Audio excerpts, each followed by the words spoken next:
and welcome to the IGF, even if in a hybrid manner. Welcome to the event, which is titled Security of Digital Products, a Coordinated Approach, organized by Diplo Foundation and the Swiss Federal Department of Foreign Affairs on behalf of Geneva Dialogue for Responsible Behavior in Cyberspace. My name is Vladimir Radunovic. I'm the lead of Geneva Dialogue on behalf of Diplo Foundation, and I'll be your host today and moderator of the session. A brief few words about the context of the session. Exploiting vulnerabilities, as we know, is an essential component of sophisticated cyber attacks. So how do we make our digital products and the whole supply chain, the whole digital environment more secure in times of ever greater digitalization of steroids, if we could put it that way? Geneva Dialogue gathers leading companies to look at what companies should do, but also connects this to standardization issues, regulators, work of diplomats and other stakeholders to discuss how to approach security of digital products more holistically. We'll be talking more about that and also the role of the Geneva Dialogue. Those of you that are frequent at the IGF may recall that Geneva Dialogue had the session last year as well. It was entirely online. This one, I hope, will be with some people in the room. It was supposed to be more in Katowice, but it will be good to hear if there is anyone actually active in the room. Let us know. Last year, we focused on collecting good practices in the field. This year, we focus on the process. So how do we reconcile, or maybe rather combine the perspectives of different stakeholders, connect the existing work of multilateral stakeholder fora in the field, and better coordinate this dialogue and try to understand who is doing what. This event is in a way a crown of the work of Geneva Dialogue this year. So in the second part of the session, we'll reflect more on the particular achievements when we also hear from other active fora who is doing what. The session today will be composed of two parts. So we have 90 minutes total. The first part, some 45 minutes more or less, will be setting the stage, where we want to provide views of various stakeholders about challenges they face related to security of digital products, and especially regarding process and cooperation. We'll also hear about the results of the report by the ETHZ CSS on the regulatory trends in the field. And we'll have a lot of, hopefully, open discussion, which is the point of this session. The second part of the session will focus on the open exchange and who is doing what. We'll try to hear from some of the leading fora and try to make sure that we connect the dots. And we'll be really happy to have your inputs throughout the session, but particularly in that part as well. The format of the session is roundtable, if you can put anything like a roundtable in the Zoom. And I'm not sure whether actually in Katowice we have a roundtable or it's more of a panel setting, but treat it as a roundtable. We'll have a few initial addresses and keynotes to set the stage, but then we'll turn to interactivity as always in Diplo's events. So two means of interaction.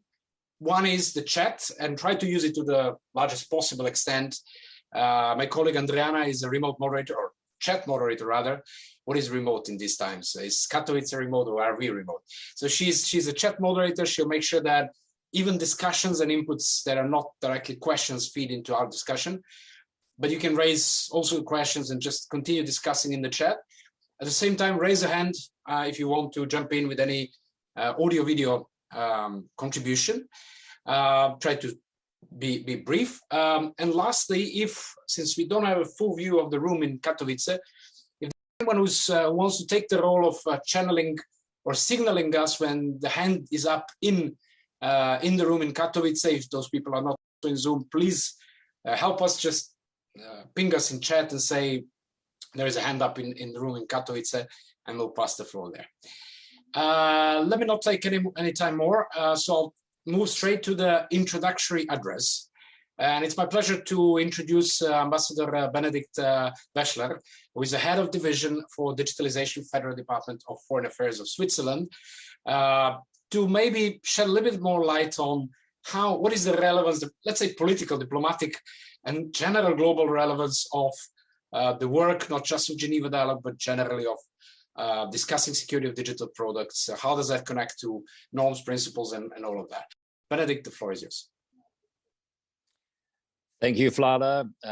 Dear colleagues around the world or in Poland, Katowice, I'm really very pleased and honored to open this session. And of course, I'm regretting also not to be on the ground, especially I've seen some pictures from the IGF band yesterday with a prominent Swiss musician also on the stage. So that's definitely something we need to reconnect, hopefully in person soon. But I think it's very important these moments where diplomacy, regulators, the private sector, academia, and civil society can work together to improve the security of digital products and prevent cyber incidents. And I'm very pleased to see so many dedicated experts take part today. As a government, we are confronted every day with the digital transformation. We are facing many questions about how it can be both efficient and secure to serve our people and humankind as a whole. More often than not, enhancing digital security is a precondition for realizing the human benefits from the digital transformation. So, how do we go about that? For Switzerland, it has always been clear that discussions at the international level, the UN, are an important part, vital part of the equation. The consensus reports agree that the group of governmental experts and the open-ended working group chaired by Swiss Ambassador Jürg Lauber earlier this year are an important milestone. And we're just about to start discussions in the framework of a new open-ended working group, and we'll have their first substantive session next week under the chairmanship of Singapore's ambassador to the UN in New York. We're very much looking forward to these constructive discussions. Yet, to us, it has always been clear that those discussions and agreements among states can only be part of the picture. We also need to think about how to bring the agreements between states to life. And we need to engage directly with those stakeholders that are driving forward the digital transformation. The private sector. This insight is also at the heart of our digital foreign policy strategy that we have developed last year. It recognizes digital governance as a transversal and interdisciplinary topic that needs involvement of the private sector, civil society, as well as the technical and scientific community. And many of these stakeholders are already present in Geneva. Against this particular background, we have launched the Geneva Dialogue on Responsible Behavior in Cyberspace in 2020. It has brought together many important business players from all over the world to discuss and agree upon measures to improve the security of digital products. With fully virtual so far, the dialogue has cherished the Geneva spirit of diversity, inclusivity, and trust building. We have put the security of digital products in focus as it addresses a topic that is directly relevant to the activity of our corporate partners, while also providing a clear link to the negotiations at the UN level, where measures such as enhancing supply chain security and vulnerability disclosures are also being discussed. The Geneva Dialogue has already reached important milestones, such as an agreement upon definitions and best industry practices for enhanced product security. Together with our industry partners, we are also developing concrete recommendations on how to enhance the security of digital products in the framework of the Geneva Dialogue. What is more, the Geneva Dialogue has also reached out to regulators and standard organizations in order to align its work with the work of those important stakeholders. Emerging regulation on the security of digital products should be aligned or at least compatible and based on existing international standards. Our meeting today is part of those efforts to connect the dots and build bridges between the different stakeholders. And I'm happy that we can launch important research by the Swiss Federal Institute of Technology in Zurich on regulatory approaches to the security of digital products today. Going forward, I want to see the Geneva Dialogue move even more down the road of developing actionable principles for the security of digital products and the prevention of cyber incidents. In keeping with the current trusted environment and the dynamics of the Geneva Dialogue, the discussion should be moved ever closer to action so that our common digital future will get more secure and peaceful. And let me conclude and recap just, that what is really important to us and why I think this Geneva dialogue is such an important tool also for the future. It's very practical. We need to get from principles to practical, actionable norms. And it has to be bottom up with mainly the industry and other civil society partners. And it has to be non-ideological, ideological, and bridge building. And I think that is really the spirit we want to develop this dialogue. And it's also in that spirit that I'm looking forward now to the discussions in these sessions. Thank you very much, Vlada. Back to you. Thank you, Ambassador. I think it was quite a good view of how I would say technical issues connect to these political ones. There was something that was always confusing ever since we started discussing security of digital products and starting the Geneva dialogue. It was a question why Swiss government and an NGO, which is Diplor, educational NGO, and then a lot of industries, and how does it all connect actually? And I think you managed to shed light on with one particular phrase that you said, the security of digital products is a precondition for many other things, including development, economic relations, trade, security, and all of that. And I think that's the the bottom line. One of the ideas in the next part is to actually listen to different perspectives. And we'll start with a keynote address, if I can call it that way, a short view by the industry representative. It's a pleasure to welcome Alexei Kuznetsov, who is the head of security analysis at the Bizone, part of the Sber group, and who is hands-on when it comes to security of digital products from various angles. So, Alexei, welcome, and I pass the floor to you to guide us through the industry perspective. Thank you very much. First of all, I need to share my screen. Wait a second. Mm-hmm. So I suppose you see my screen, and it's okay. Yes. So nice. First of all, I would like to thank you. Thank you for being here, and thank the organizers of these sessions for inviting me to take a part in this event. As for me, I'm head of application security. Previously, I was on the edge. I was a practical specialist. I did penetration testing. I create and build secure development lifecycle in the different organization. And I would like to share my point of view and the point of view of, I suppose, my organization and my department, which I'm leading. It's not a secret for anybody that digitalization is gathering pace. Almost every organization is undergoing extensive digital transformation. This transformation is not on the paper nowadays. It's not like it was 5 years ago when everyone just published things that they go to the digital transformation. It's really in the real life nowadays. Maybe it's coronavirus which lead us to begin this to do this faster. Maybe it's other principles. Maybe it's just the time to do this digital transformation in rapid pace. Almost every company now create new applications.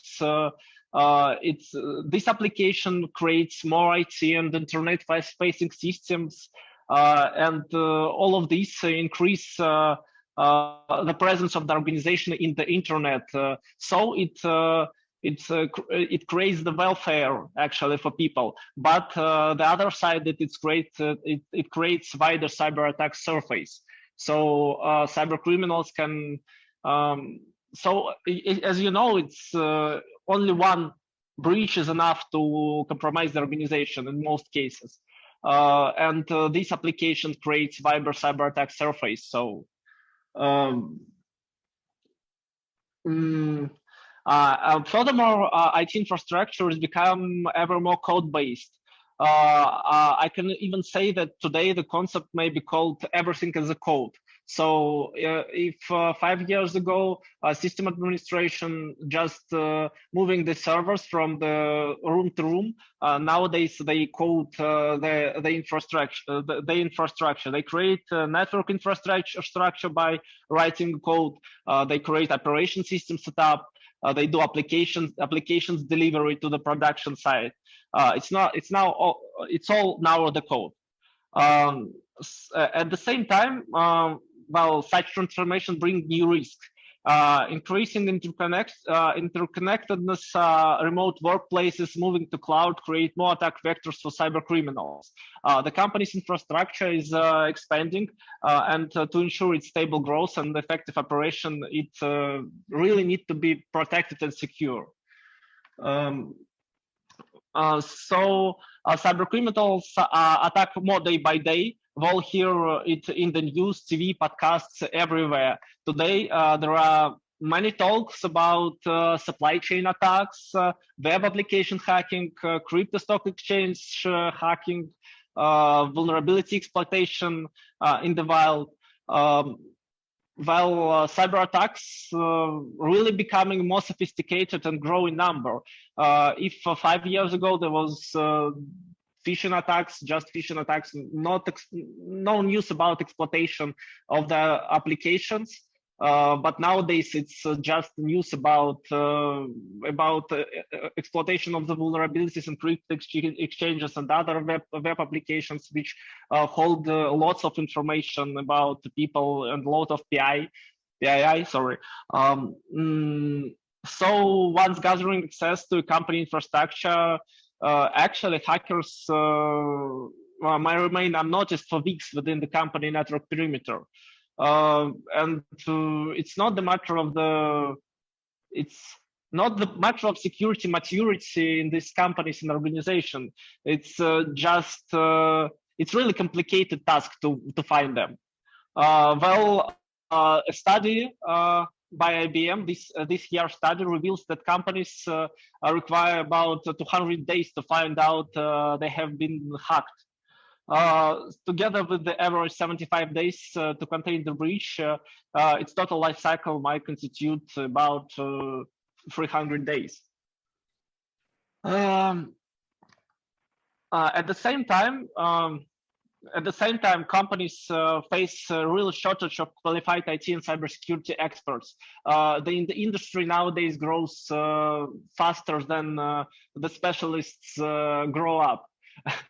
The speed of digital transformation and lack of qualified personnel lead to the bugs and vulnerabilities in digital products. If a developer, for example, not experienced enough, he will make more mistakes in their code and creates more vulnerabilities in the product. Our experience shows that that for hackers, software vulnerability is one of the most popular vectors of attack. In the same role with management interfaces hacking, it's just when the interface is left accidentally by the system administrator, and with phishing attacks, which is nowadays evolving into more complicated things that not just sending the email. All of these software vulnerabilities brings us to a simple but very important point. There is a need to secure the code. The sooner a bug or vulnerability in the code is fixed, the lower the cost. If you notice a bug on the stage of application design, it will take less time to fix it and so cost less money. If you notice it on the development or production stage, it will reasonably cost you more. If it's exploited by an attacker, it may entail huge financial and reputational losses. And what is worse, people will suffer too. I remember an incident in my experience. Attackers have stolen a database with about 10 million active phone numbers, and for the next few years, they use it to perform phishing attacks, just phishing attacks on people who own these telephone numbers. So the consequences of this incident, not only the harm to the organization, but to people. It's a lot of it's really worse. So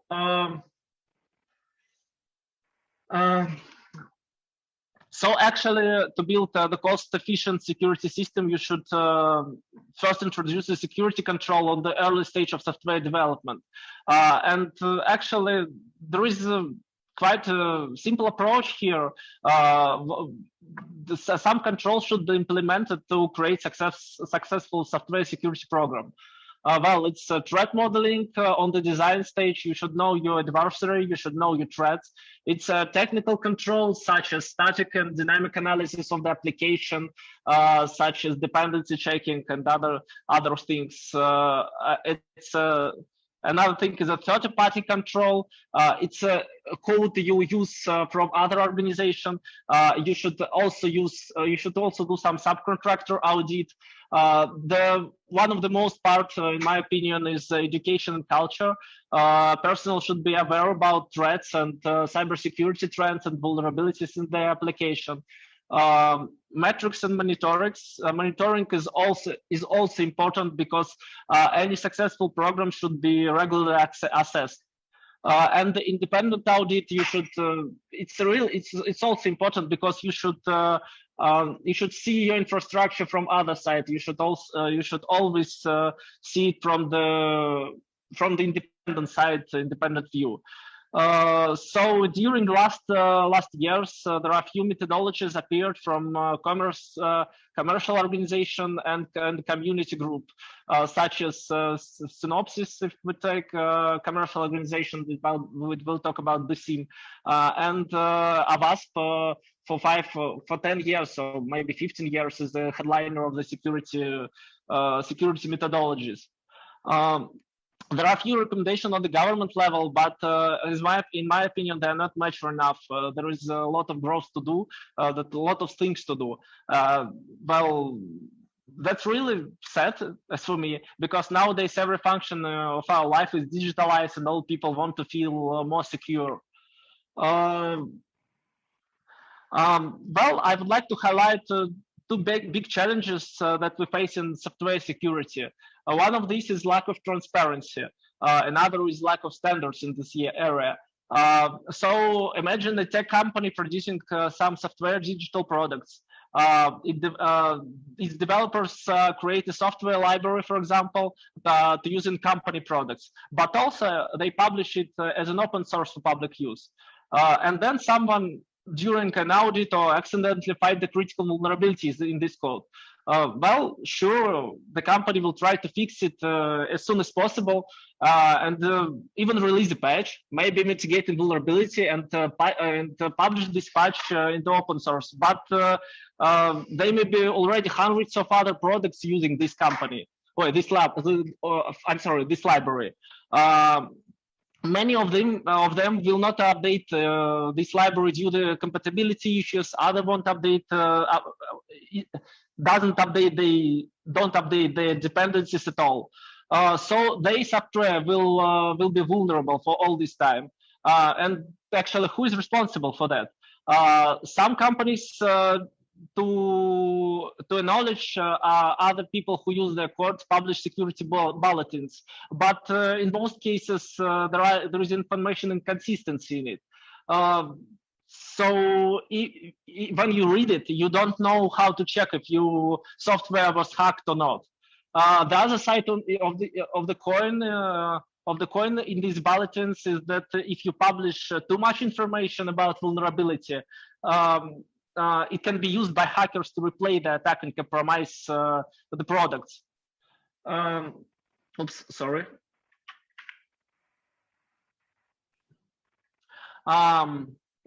Nowadays, if vulnerability or incident is revealed, you can see reaction of society.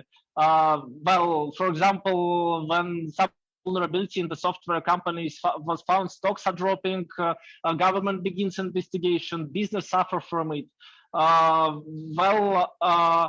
I would like to say that it's normal to find vulnerabilities in the digital products, and it's normal that they are in digital products.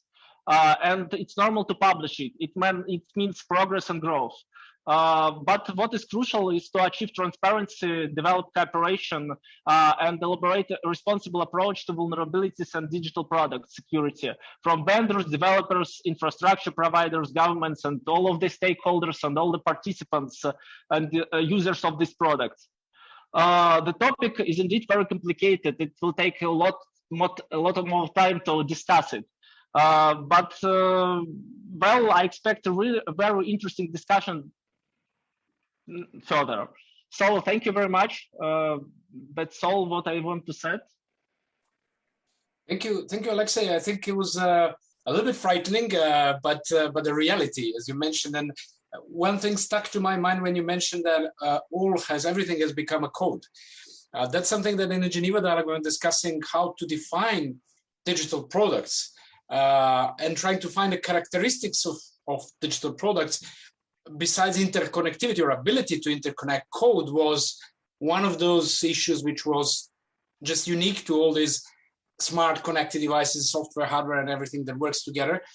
And the challenges that you explain when it comes to building up a secure code, and of course not just the code, but the code particularly related to the complexity, to outsourcing, to open source, to lack of capacities and expertise. And I think that's an important issue that you mentioned, that developers are not necessarily security professionals. They're not necessarily trained for security. We need more people that actually understand both. And now what I take from your comment, which is directly in this discussion related to responsibilities and the existing controls in a way. You mentioned that in technical terms, or if we wish in industry terms, there are a number of methodologies and security controls, and you mentioned some of them, which can be used. The question is to what extent, of course, the industry use them, and which types of industry. And you also mentioned that, or invited in a way, that we need more on a government level, or let's say regulatory levels and so on. And I think that, and also the standards, but we'll reflect on that later a little bit more. So in a nutshell, the topic is really complex and we need all of those actors together, right? Yeah. But okay, we'll try to bring some more meat into this discussion now. Okay, Alexis, stay with us. If there is any burning comment or question, let me know. And certainly please share in the chat and share your thoughts, not necessarily just the questions. We can develop discussion in chat. There are also a couple of comments already. With that, I'll move now to a very connected part, which was raised by Alexei in a way, and that is related to the regulatory frameworks. So where are we when it comes to regulatory frameworks? And it's my pleasure to introduce and invite Nile Aachen, who is a senior researcher for cybersecurity and foreign policy at the ETHZ Center for Security Studies. What Nile did was a research throughout this year under the umbrella of Geneva Dialogue, trying to map what are these governance or regulatory approaches when it comes to security of digital products. And I guess it's quite complex, Nile, the results. So I leave it to you now, Nile. Yes, thank you, Vladar. Yes, it's quite complex, and I'm coming to this topic now from a more legal and policy perspective. So when I speak about governance approaches, I try to look at legal and policy instruments in a number of jurisdictions, and I talk to public officials in 7 different jurisdictions for the report. And right now, I would like just to give an overview about some key findings in the report. I will try to keep it as short as possible so that we have enough time to discuss some of the open questions. There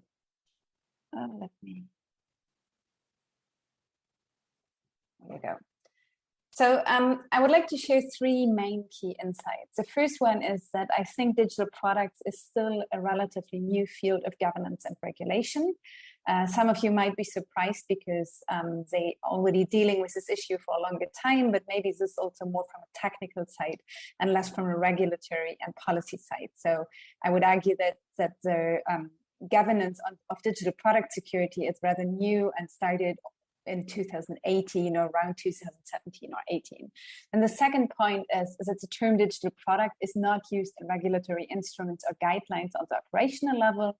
And the third point, which is interesting to see, is that industry is actually not against mandatory security requirements, but the main question is how are we determining these requirements, and how are we trying to achieve better security of digital products? And that one main issue and concern of industry that was also raised within the Geneva Dialogue is the question of harmonization, and that there need to be better transnational recognition of certifications. So let me start with the first point, that digital products is a new field of governance and regulation. And this brings me back actually to discussions that I had together with Vlada and Jonas when I just started to write the report. And I always ask them, what do you mean by digital products? Because I was really struggling to find the term digital products in the legal instruments that I was familiar with. And so I would like to lead you a bit through the process that I have done while I was writing the report. And I think lawyers or policymakers often distinguish between three different fields. The first one is the security of personal data, so everything that we know around data protection. And most data protection regimes have provisions that relate to data security. And this actually dates back internationally quite some time. So the first time that the principle of data security was acknowledged is in the 1980s by the OECD privacy principles. And then the second regulatory area or governance area is the protection of critical infrastructure, which most of you are probably familiar with as well. And this is an area that came almost 20 years later. It gained more importance when President Clinton in the US established a commission on the protection of critical infrastructure. And since then, it's almost an established element of international policy debates. And I think now we have this new area, which is security of digital products. It's reflected in national policies, but also on the international level. And of course, now you might wonder, okay, isn't there an overlap? Can you always clearly distinguish between these different areas? That's difficult for sure. I think there's an overlap between data security and security of digital products in the sense that both areas are protecting individuals. But the distinction is that security of digital products protects consumer more as a group and doesn't necessarily establish individual rights. So that's the distinction between these two areas. And then between protection of critical infrastructure and security of digital products, I think we haven't figured it out yet, or national public policymakers haven't figured it out yet. There's an overlap between both areas. There's a tendency that in general, protection of critical infrastructure is concerned about security measures of the organization and the entity. And the security of digital products relates more to the development process of the digital product. But there is an overlap in two ways. One is because cloud services, there's some certain products, such as cloud services, that are sometimes considered now to be critical infrastructure, but at the same time, they are also a digital product. That's one overlap. And then the second overlap is that there are some efforts, national regulatory efforts now to regulate digital products that are used by critical infrastructure providers. And there is a lot of discussion and it's evolving. One example is the German IT law that defines critical components of critical infrastructure, which is basically some types of digital products that are used within the critical infrastructure. So why a new field of regulation? It's very much linked to major cyber attacks that we have seen in the past related to supply chain. And the idea is that everything is connected and that we actually have, we cannot distinguish necessarily anymore between the need to protect critical infrastructure and other businesses. Because if a digital product is used by a wide variety of businesses, then we need to improve the security of the products to really improve security and overall for all society, for all businesses, and for consumers. To the second point, that the term digital product is not used in regulatory instruments or guidelines on an operational level. this was very challenging to find out, because I think on an international level, it's almost used as normal. Okay, we speak about digital products and there is a benefit to it. It's actually useful because it gives us a framing about what we're speaking opposed to the other two areas that I just mentioned.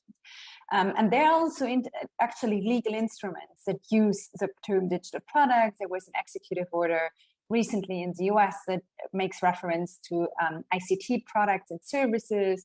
There's the EU cybersecurity certification framework, which also makes reference to this.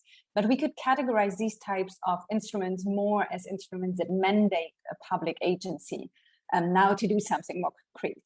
And I distinguish these instruments from instruments more on an operational level. And what I mean by this is instruments that are clearly defining objectives, security objectives, and measures how to achieve these objectives. And when we come to this level of guidelines or public policy instruments or legal documents, then actually the term digital product is not used anymore.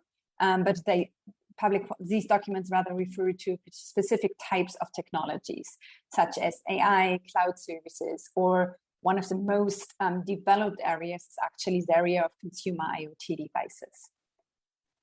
There were some exceptions. One exception is that there are certain horizontal aspects that how I call them, that are relevant for all types of digital products.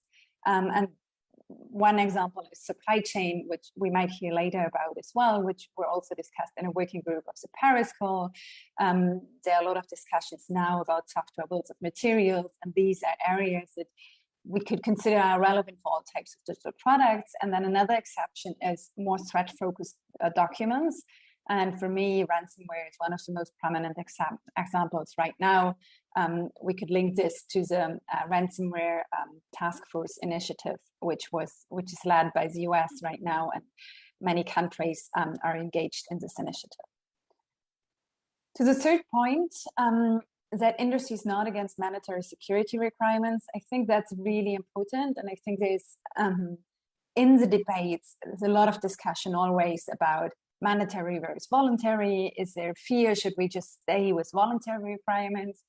But in my discussions, I really found that this is not the key aspect. And I really don't think that public policymakers are mainly concerned with this, because it's more the second step. Okay, how do we regulate it? Because you can have mandatory requirements, which are fairly basic, baseline requirements, fairly prescriptive, such as just saying, okay, IoT devices, there shouldn't be a default password. Probably everyone would be pretty okay with this, and it is not such big interference into global commerce either. So I think the question that we need to ask is whether how to do it, and there are a couple of challenges related to this. So I don't want to get into too much details to this right now, but some of the issues that are in keeping policymakers up at night is more, how do they make developers care about regulation or standards? And there are different types how to do it, and we can rather use broad terms such as security by design, or developing more prescriptive baseline requirements, which was probably targeting different types of developers in different companies, different sizes of companies.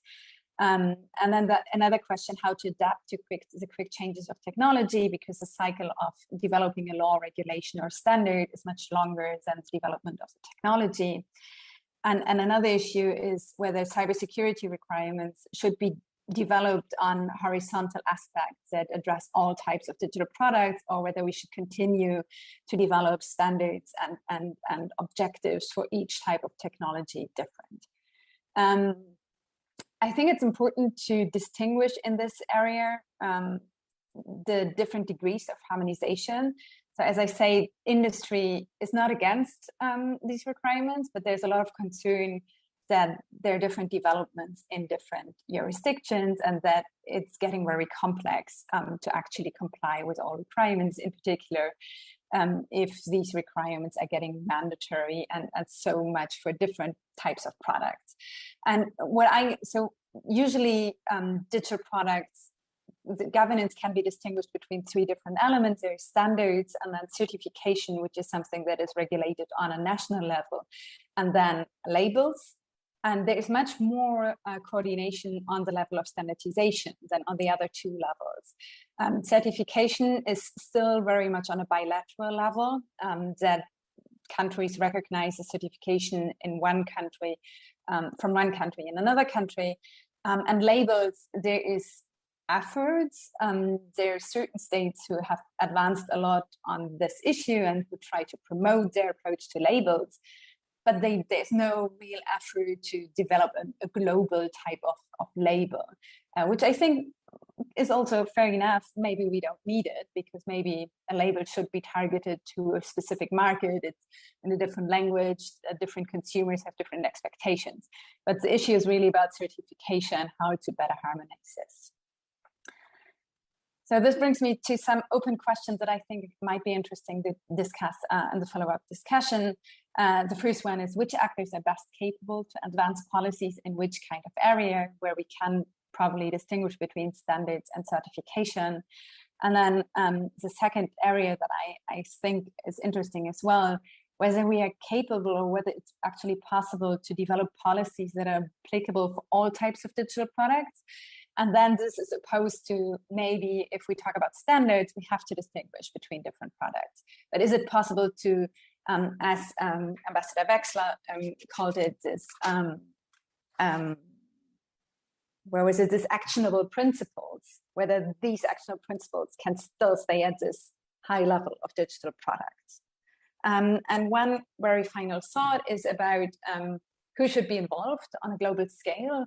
This is just a figure that is also, that I go more into detail in the report. It was actually a real challenge to get involved all different jurisdictions in my report and in my research. I'm not sure why and where it comes from, whether the term digital product is used only in certain countries and not in others, or whether actually it's geopolitical issues behind it. And I think that's an important issue, because I completely agree that one of the advantages of the Geneva Dialogue is that it should be non-ideological, as Ambassador Wexler also said. But in practice, it's a challenge, because it's just not existing, this like dialogue, even on this level, where we could think, okay, now we could discuss, and we should discuss around across all jurisdictions. It remains a challenge to really get involved everyone. Thank you very much. Thanks, Nila. And by the way, we have the link in the chat for to the full report. So anyone who's interested, just go through and read and send us your comments.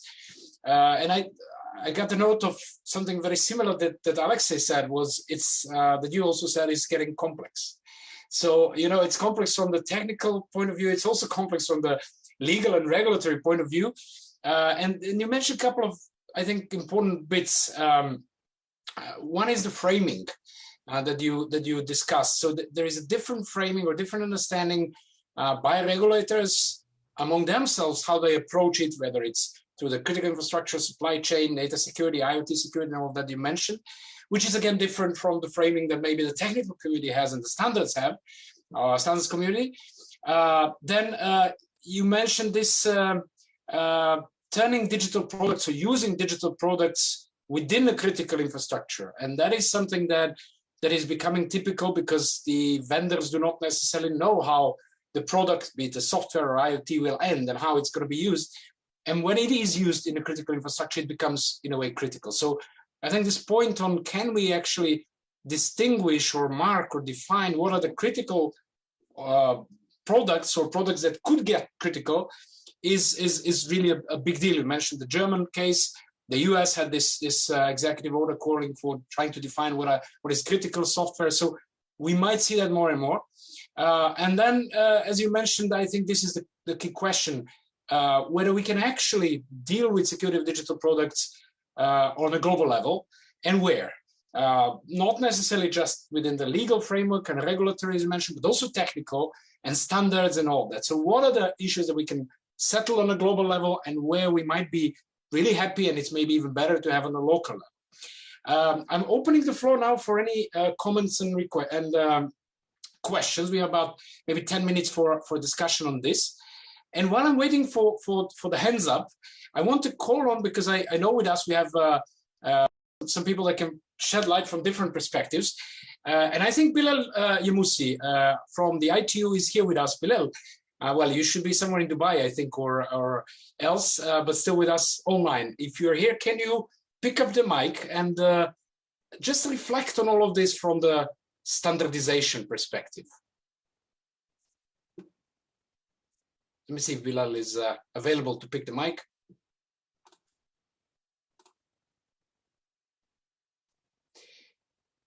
Else, we'll wait for Bilal and bring him a little bit later. But then let me invite Edwin Sin from the Singapore Cybersecurity Authority. And I think, Nila, you mentioned Singapore as one of the examples of labeling scheme. So, Edwin, any reflections from the regulatory point of view, particularly from the state which is very, very advanced in this field? Edwin. Thank you. This is a very good question, and I would be very pleased to share Singapore's perspective on the use of labeling schemes to enhance security in digital products, and perhaps to share some experiences from the operational of the cybersecurity labeling scheme as an example to share our policy approach and what are some of the considerations that we've thought of and which actually implemented to strengthen security in consumer IoT products. Well, we always know that the speed of technology adoption has really, accelerated for both work and play, and there is a great demand for high quality and secure products. So at present, the CSA, the Cybersecurity Agency of Singapore, we operate 3 schemes: the Common Criteria Scheme, the National IT Evaluation Scheme, and also the Cybersecurity Labeling Scheme. And of course, this Cybersecurity Labeling Scheme was launched back in October last year, and it really targets consumer IoT smart devices. So these schemes actually work by providing cost transparency and branding for these digital products, and offer security assurance either through validated self-declarations and testing of these IT or IoT devices under third-party independent test laboratories. They cater for different security needs of different users.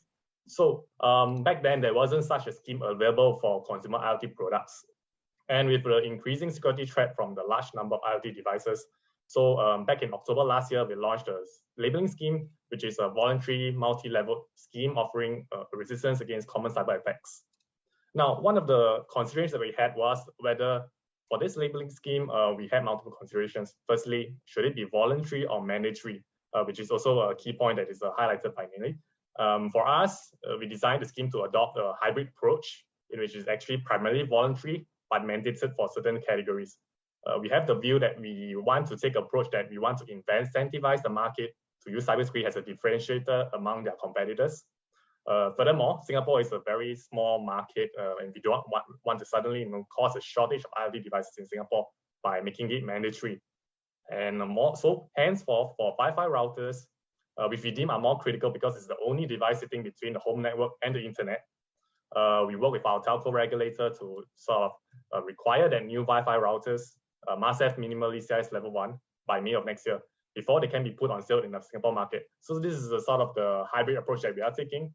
Mandatory for Wi-Fi routers, which are more critical, and then a voluntary basis for other types of consumer IoT devices like your IP cameras, door locks, etc. Now, the other consideration that we had is whether this scheme should be a single level or multiple levels. We realized that manufacturers, they have different level of resources and capabilities. Some are SMEs or larger companies, and consumers may also have different needs and risk appetites. They may not all want the highest security level for all their IT products. And hence, we designed the CLS to be multi-level. So this could actually address the different range of manufacturers and consumer needs. So therefore, through the multiple levels, we hope to actually incentivize manufacturers over time to gradually motivate them towards higher security levels by developing more and more secure products. So for example, we have met many small manufacturers who are unable to meet even the level 1 requirements. And of course, for a start, they can first choose to go for level 1 and afterwards try to level themselves up towards higher level afterwards. And since level 1 and 2 are premised upon validated self-declarations, it remains very low cost and it's very fast and easy to achieve. And even at level 1, we realized some of them, once they actually meet these requirements, it will already eradicate most of the most common IoT problem of having universal default passwords, not having a vulnerability disclosure policy, and not having software updates. So already at level 1, this solves a lot of the problems for us in general. And for larger, more established manufacturers, maybe you can talk about the big name brands like Google or Asus. Then of course they are already very proficient in these fields, and they can just straight away go for the higher CIS levels, level 3 or 4, and this will ensure that the routers or the devices themselves have no known software common vulnerabilities, and that they have a secure software supply chain. They practice secure by design principles, and they are resistant against common cyber attacks. So this multi-level approach actually enables them to stand out in the market, and this is sort of the approach that we want to take. Firstly, the label will provide branding for manufacturers, and secondly, from the consumer perspective, we want to actually make them more security conscious. We want to change their mindset to enable them through these labels to differentiate the more secure devices among the less secure ones. And hopefully in the future, they will start to demand for more cyber secure products in the future, and to only want to choose to buy and use secure ones. On the part of fragmentation and international collaboration, mutual recognition has always been a key consideration right from the start when we actually designed the scheme. Singapore is a small country, and although we are ambitious, we cannot tackle the IoT security problem alone. And IoT is not just a personal consumer security problem anymore, but rather also one of national security, given past incidents like Mirai, which took down quite a number of key systems, and we do not want a repeat of the same incidents on CII infrastructures as well. Hence, among the many standards, one approach that we took was to adopt the SCN 303645 standard, which is increasingly adopted by many other nations as well. And we think that doing so would actually aid us in achieving mutual recognition of the labeling scheme with other nations. And indeed, this has worked well. With Singapore, actually, we are very pleased to share that we have established mutual recognition with Finland's scheme at the Singapore International Cyber Week just a few months back. This is a very important factor because for manufacturers who have voiced similar sentiment in wanting more mutual recognition, it's crucial that we strive towards doing so to improve market access and reduce duplicated testing for manufacturers, such that their efforts can be better placed towards developing more secure products. We do not want them to be doing repeated testing across different nations, among different jurisdictions, and of course, certification schemes. Of course, we understand that different nations may choose to adopt different standards, but we could see where we are similar in terms of technical requirements and work out how we could have mutual recognition from there. I like to think that although we do have certain different views on certain aspects, perhaps on how we word certain requirements or what we want to see, I like to think for the large part, we are quite similar in terms of what we want for security in IoT devices. We want them to have baseline security requirements. We want them to practice security by design and resistance against common cyber attacks. So we do notice that there are a lot of like-minded countries looking at this, and all of us think that IoT security is important and that we should do something about it. And in this aspect, this is something that I certainly hope to see more collaboration in harmonization efforts and mutual recognition aspects. Thank you, Edwin. I think this was very useful, not just your tiered system and this hybrid approach of mix of voluntary and mandatory measures, but the recognition that you can't do alone, not only because, okay, Singapore is a small country, but generally we can't fight the security of the whole environment on our own. And that maybe the standards are this cornerstone, and we've discussed a lot in Geneva Dialogue on some baseline requirements that go beyond standards, because standards are one component of that. But let's open the floor. And I see Anastasia's hand, but before that, I wanted to check if there is anyone in Katowice who actually wants to reflect and take the floor. We see you as smaller heads over there, so I'm not sure if there is anyone who wants to pick the mic. Just raise the hand or wave a little bit, and then we'll see you. The camera is on you anyhow, so we can see. If there is no one, just make sure that you wave, and we'll take the mic and we'll get you the floor. Give the floor, Nastya. Thank you very much, and again, congratulations to Nele for really a good overview and a good actually highlighting the urgent questions that I think many actors, both on the public and the private side, trying to conceptualize these days. I just wanted to share the remarks to the both questions that Anel raised.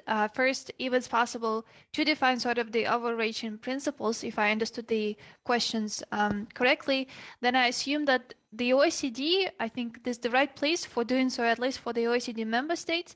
Those reports in 2021 provide the 6 high-level recommendations to the OECD member states, how really at a high level to regulate the security of digital products.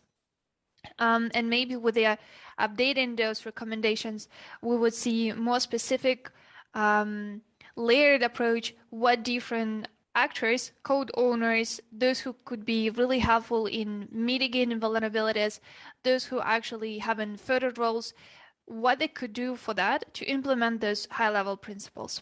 But of course, not all countries are part of the OECD, and not all of the companies and not all of the businesses industry that are really important to ensure the security of digital products know about the OECD. So I think it's still an open question if it's possible to somehow make sure that those at least good practices that OECD helps to conceptualize could be somewhere taken for the consideration in other countries. And I would speak here about the Russia, for instance, which is not a part of OECD, but there, of course, there's a lot of discussions of also how to regulate IoT, how to regulate overall the critical software. Another remark very short about the critical components within the critical infrastructure, and I think it's really interesting trend, if I even may say so, that maybe some governments may like to see not broadly about the critical functions, but going into more component level. What are those particular products, services can become really vital and critical, in which use cases, under which conditions, and in which critical functions.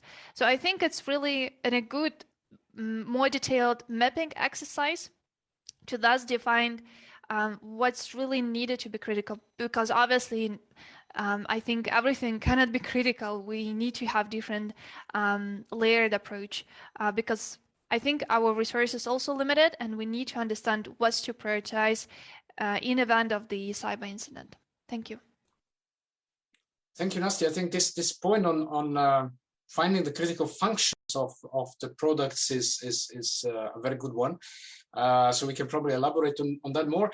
I don't know if we have anyone from the OECD here, but since you already, in a way, opened the second part of discussion, which I think is precious, is where or who can help more in this, let's say, coordination of connecting the dots.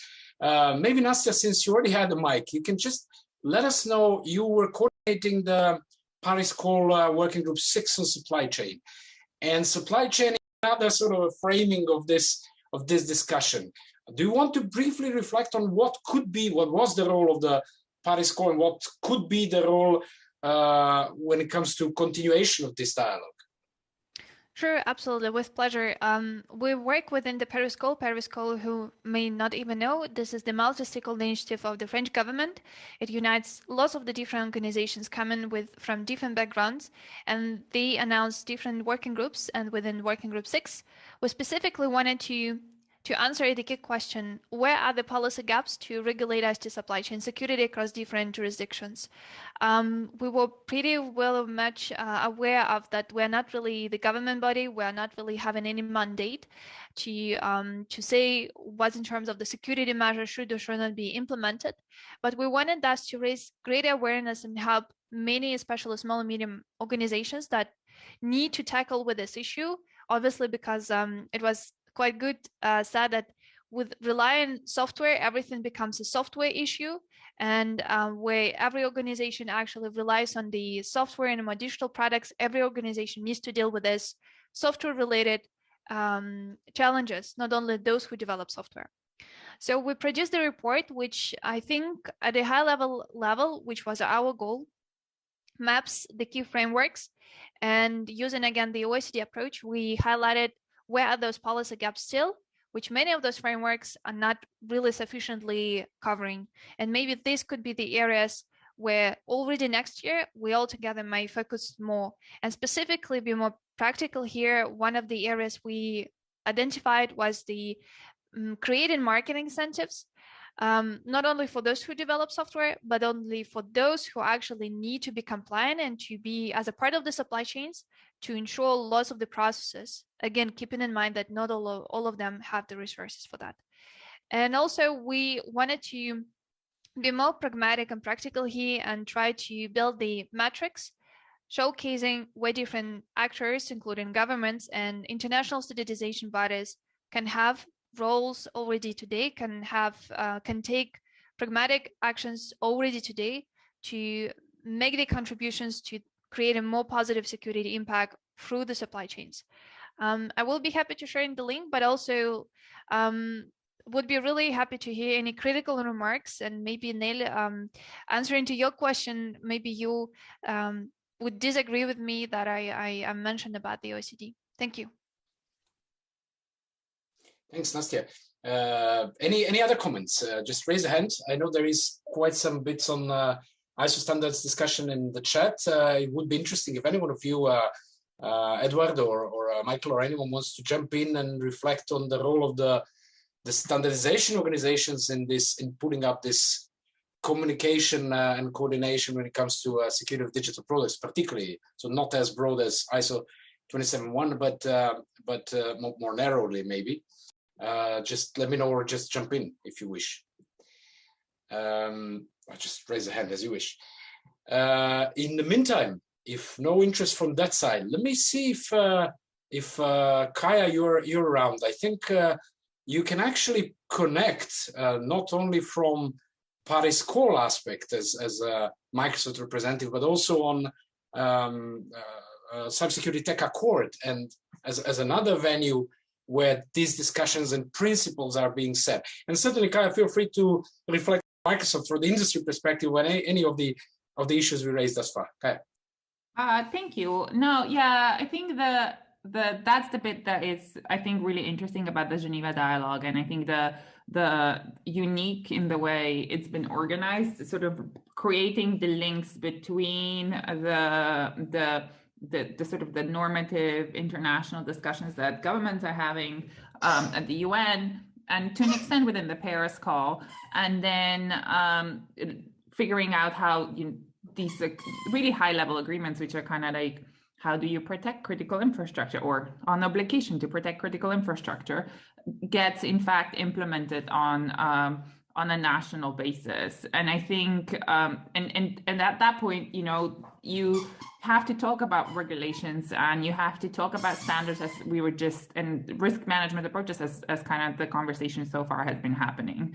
And the Paris Peace call is sort of combines the two approaches, bringing together the multi-stakeholder community underneath the different working groups. For instance, the one that Nastya was talking about, I think there was another one that looked more specifically on sort of the UN dialogues. There's another one that looked at broader norm implementation. And I think these are very helpful venues for like informal conversations to be taking place ahead, or that are able to then be inputted into sort of national approaches or even the OECD type of approaches on a more regional basis. And the Cybersecurity Tech Accord that Microsoft is one of the members of is just over 150 companies. Similarly, look at the different areas in this space. I think they are collected around four basically principles that guide the group's engagement. One is ensuring that we actually coordinate on things because it's good for cybersecurity. One is ensuring that we contribute to and invest in cybersecurity capacity building, whether it's government one, whether it's more technical skills. Another one is prioritizing defense. So ensuring that the projects and services that we put forward are as secure as possible, and that this is where recommendations such as the ones that are coming out of the Geneva Dialogue are very helpful. I think in particular for a lot of the smaller companies, they don't necessarily have the resources to figure a lot of these things out by themselves. And then the last principle is sort of the commitment to not engaging in cyber offense, so attacking effectively. But yeah, no, that's kind of it. Thanks, Kai. And it again emphasizes how broad this discussion is, because it gets connected to everything from critical infrastructure to actually cyber conflict or stability, if you wish, that you mentioned. Let me pass the floor to Edward. In the meantime, I'm inviting anyone else to raise a hand and jump in, including in the room. I'm trying to see, but you're still small. But if anyone wants, just raise a hand. Edward, the floor is yours. Thank you, Vladimir. I just want to say a few words. I belong to a group in ISO. In fact, there's been lots of chat going through on the 27,000 series of standards. I'm the chair of the group that deals with all those standards, but I belong to a much bigger committee where we have three basic areas of standardization. One is management, and that's where 27001 fits in. We also have product standards, for example, dealing with IoT security and privacy. We also have standards looking at AI security and privacy. And then we have another group of standards dealing with services, various forms of service. And for example, cloud services and other commercial services. Overall, we've got something like about 200 plus standards. Some of them are particularly relevant to the discussion here today. If I just say something briefly about 27001, 27001 is a management system standard. That's a special category of standards in ISO, and those standards can be certified. There are mutual recognition agreements, international mutual recognition agreements, which are developed by an organization called the International Accreditation Forum. And the members of that are all the accreditation bodies that are supported by governments all over the world. So 27001 is a standard that has mutual recognition agreements. So certificates are recognized in different parts of the world. The standard itself is a management system standard, but it does cover a broad spectrum of requirements, both management and technical. So that's just an illustration where we do deal directly with certification, and we deal directly with mutual recognition. We have another group that deals with the evaluation, security evaluation of products. And again, there are mutual recognition agreements formed by various countries with regard to different security products, whether it's from cards through to IoT and AI. So we do have a wealth of standards. We do have a lot of activity in our committee related to how do these products, services, and systems get tested, verified, validated, and certified. So if anybody's interested, then, I mean, I could go on for the whole of the day telling you about our committee, but I'm not going to. So we are trying to contribute to not only a safer, secure, but more privacy-oriented world. So that's enough of me. So anybody's got any questions, please ask.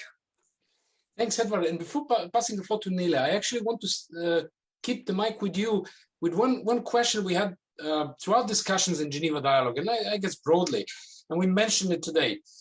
So if we have more and more critical products, or products which can become critical, and they include code, they include IoT devices, something that may be produced, libraries that I think Alexei mentioned at the beginning, those are increasingly produced by open source communities, by startups, by, I don't know, small, medium enterprises, which have very limited, often, awareness and resources and funds to get accredited with the ISO certified with ISO, pay for the standards, and even get involved in the processes like ISO does. How do you see, is the ISO a place that could possibly involve more of those different new emerging critical actors, if you wish, and make these standards more accessible, more agile, more, I don't know, any reflections in that regard? From the point of view of who gets involved in standardization, we have, which you probably all know, national member bodies. These are the standards committees in every country. In addition to that, we do have a number of liaisons, and these liaisons go out to industry groups, business groups. We've also got small to medium-sized enterprise groups that we engage with, and they also contribute to our development of standards and the discussion that we have in our meetings. So we have got that sort of mechanism in place. So we do listen to, as I say, different industry groups. We don't do it right down to the individual industry, an individual organization. They would either need to do it through one of these industry groups, industry associations, or they would need to do it through their own national standards body. But we do listen, and we do take into account many of those contributions that we get, because to be perfectly honest, the standards are only as good as the input that we get, and as ISO works on the principle of consensus, so we do need consensus from all the contributors, and the more contributors we get, the better we can have a more accurate view of what is needed in the market, and also accept that we do need a consensus, and this is an international consensus. So I think that answers, or tries to answer, your first question. But the second question is a little bit more difficult for me to answer because the cost of standards, etc., is a question for ISO itself. I don't work for ISO, I just chair an ISO group. There are some standards that are publicly available. There is on the ISO website, we do make some of these standards free to anyone that wants to have access to them. But of course, this doesn't go for all standards, and all the other types of standards that are not free, it comes with a charge. So, but I can't really answer for ISO on their commercial policy here. I just know that some are free and some are not. I don't know whether that answers your question. Probably not completely. Well, not completely, but that's definitely a useful bit. What I read from this is that the level of readiness of ISO to listen to other stakeholders now needs maybe a push to get those others to speak, and basically connect somehow those that may not be that present in ISO surrounding in a way. And that includes, or probably the role of, or the power of other venues like Charter of Trust, Cybersecurity Tech Accords, Geneva Dialogue, and many others, Paris Core, could be coupled together with the work of standardization organizations to try to get all those different actors, including the regulators, I think, together more and more. And by the way, we did have in Geneva Dialogue, there was an online event in May, which was discussing particularly challenges related to standards, and many of the things we also touched upon today. We had on board then the chief of the ITU, ISO, IC, IEEE, IGF, and there is a report. We'll share the link in the chat, so all of you can take a look and just reflect on these open questions. Can I just say, sure. Respond quickly to one thing you said before I came on this event today? we did discuss whether we could make this forum, IGF, a liaison member to our committee. And I was speaking with the overall chairman of the committee. He was quite keen and possibly forming a liaison, which means that would be a formal process, and you would engage with various groups, depending on what the topic is, of course. But so that certainly is something that is of interest to the chairman and, of course, myself. That's a good point. I mean, the role of the IGF in that's why we are all here today. That's definite. Let me see if there is anyone in Katowice who wants to pick the mic. I have to get back from time to time. Yes, there is one hand up. So please, and introduce yourself, please. Hi, I'm a member of a small software team, and one comment and one question.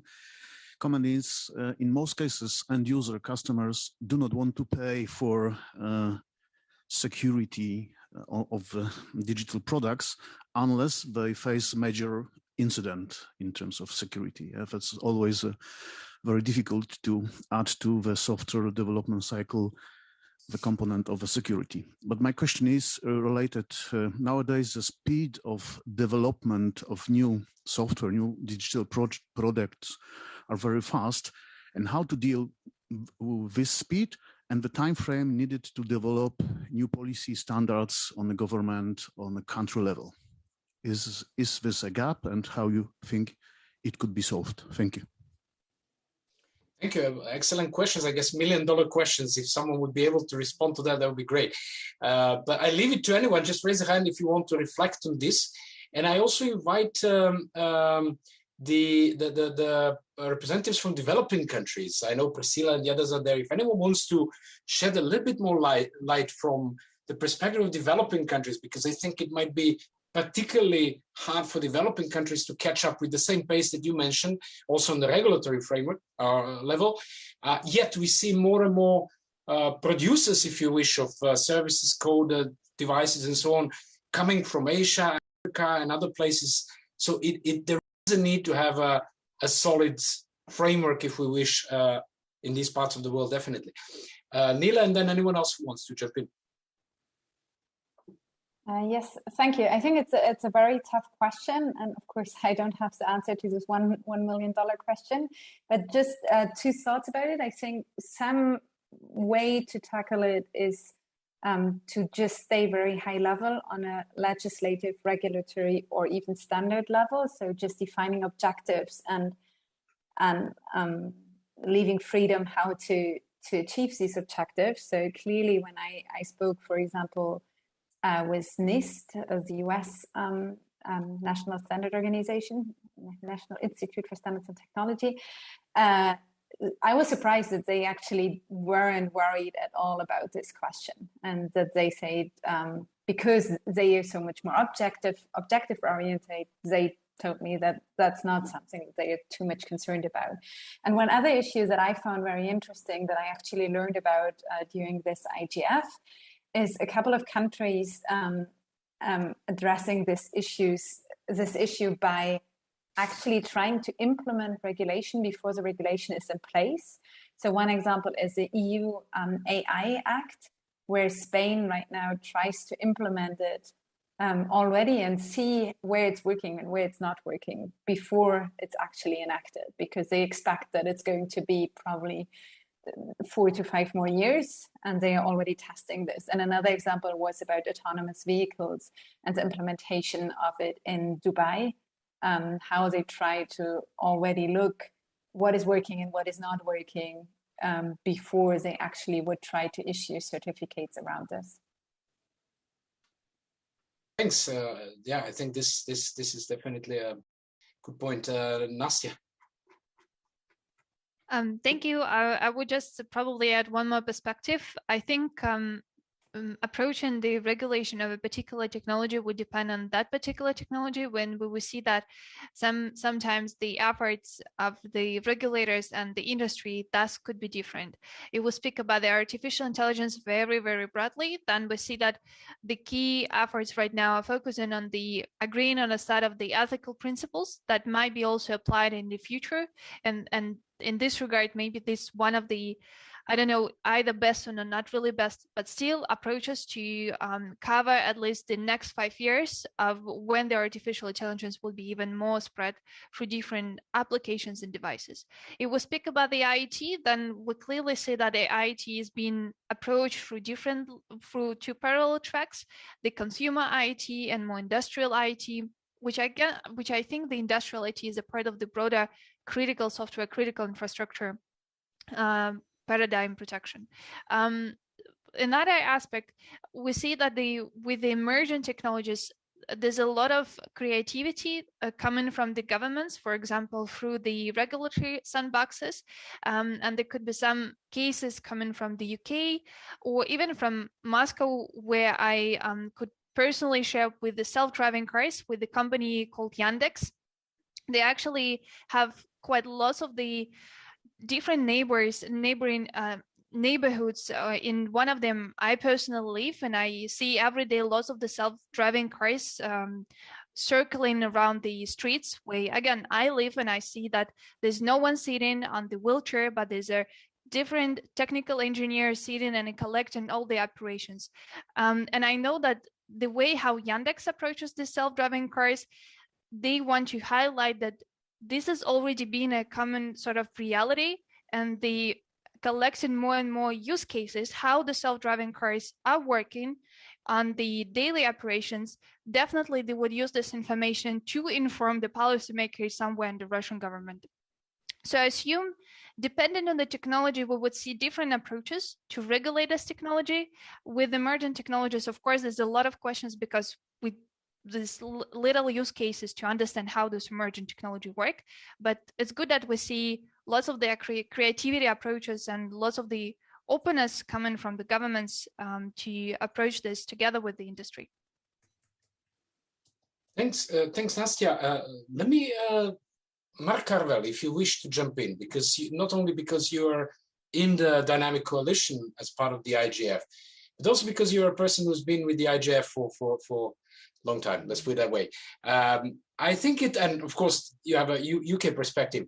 Do you think that the IGF could play a more active or more important role in gathering all these stakeholders, and how do you see maybe the role of connecting all these various venues, including the dynamic coalition, together to work on this? Mark, if you can take the mic. Well, yes, thank you very much, Vlada, and hello, everybody. It's very important discussions going on now, and indeed, security and safety online, these are critical issues for many governments and stakeholder communities worldwide. There's no doubt about it. I mean, my experience from the UK government, I left a couple of years ago, but the UK government has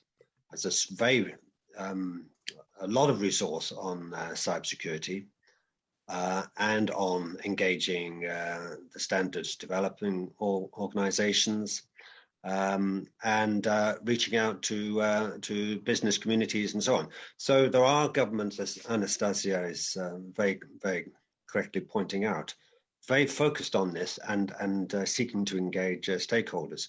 Now, I'm now a policy advisor with a dynamic coalition of the IGF, as you've just introduced me as, Vlada. It's led by Wout de Natris, who's a consultant, and he did a pilot project on security standards for the IGF in 2019-20, and that led to us getting together to establish a permanent, ongoing focus for the IGF on standards, security-related standards, and in particular, the gap between what is coming out very, very constructively from the standards development community and the deployment of those standards. The business case for the deployment is not clearly understood, There are drivers for getting standards properly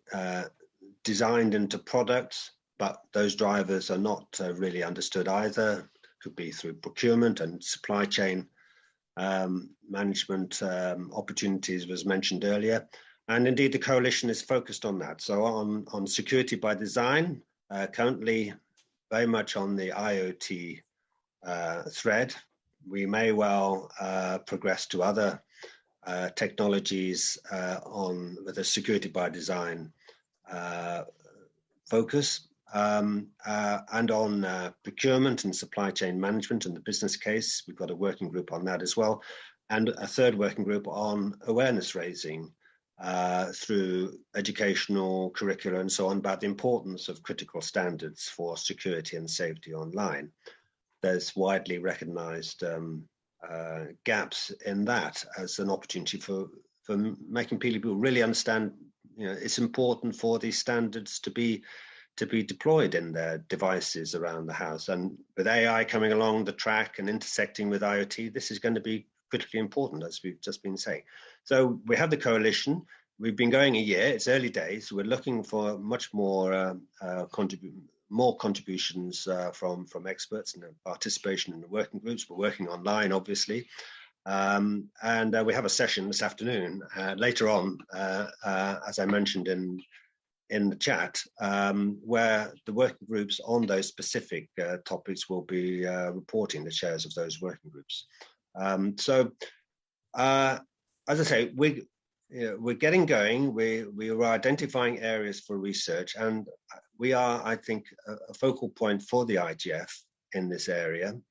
And we're very much output orientated. We want to make policy options, recommendations, guidance, and toolkits as a new style IGF dynamic coalition, producing outcomes that we want to disseminate to policymakers and decision takers worldwide.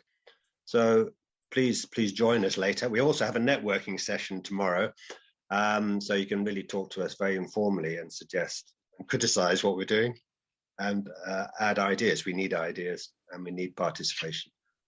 Thanks, Vlada, for the opportunity to speak. Thank you, Mark. No, I think it's really important to understand what venues we have within the IGF as well that we can use. And of course, there is a best practice forum as well, and there are generally opportunities and potentials of the IGF. So I guess one thing we have to do as the next steps is to try again connect these leading fora and the institutions and see how we can better put everything together. Let me pass the floor now to my colleague Afrataska, who is taking the notes and trying to summarize all the whole discussion in a few messages. And I'm sure it's not going to be easy, Afrat, but give it a try. Very well. So thank you, everybody, for such a rich and interesting discussion. It was really such a pleasure to hear all of your thoughts, ideas, and comments. Just sharing with you very briefly some of the main ideas and points that were made by all of you. So we basically started this whole session by talking about Geneva Dialogue and about the importance of Geneva Dialogue as an initiative that aims to be practical and non-ideological in that sense, and the overall aim of developing more actionable principles for the security of digital products. Then we talked a little bit about what's actually going on out there in terms of attacks and vulnerabilities. And the bottom line was that there is a need to improve transparency and to imply a more responsible approach when it comes to digital products, especially given now that, everything is code right now and digital products end up being part of the critical infrastructure as well.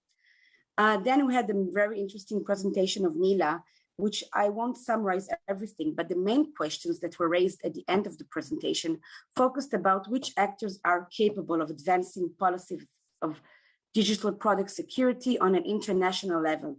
And can you even hope to develop some sort of a policy that can be applicable for all types of digital products?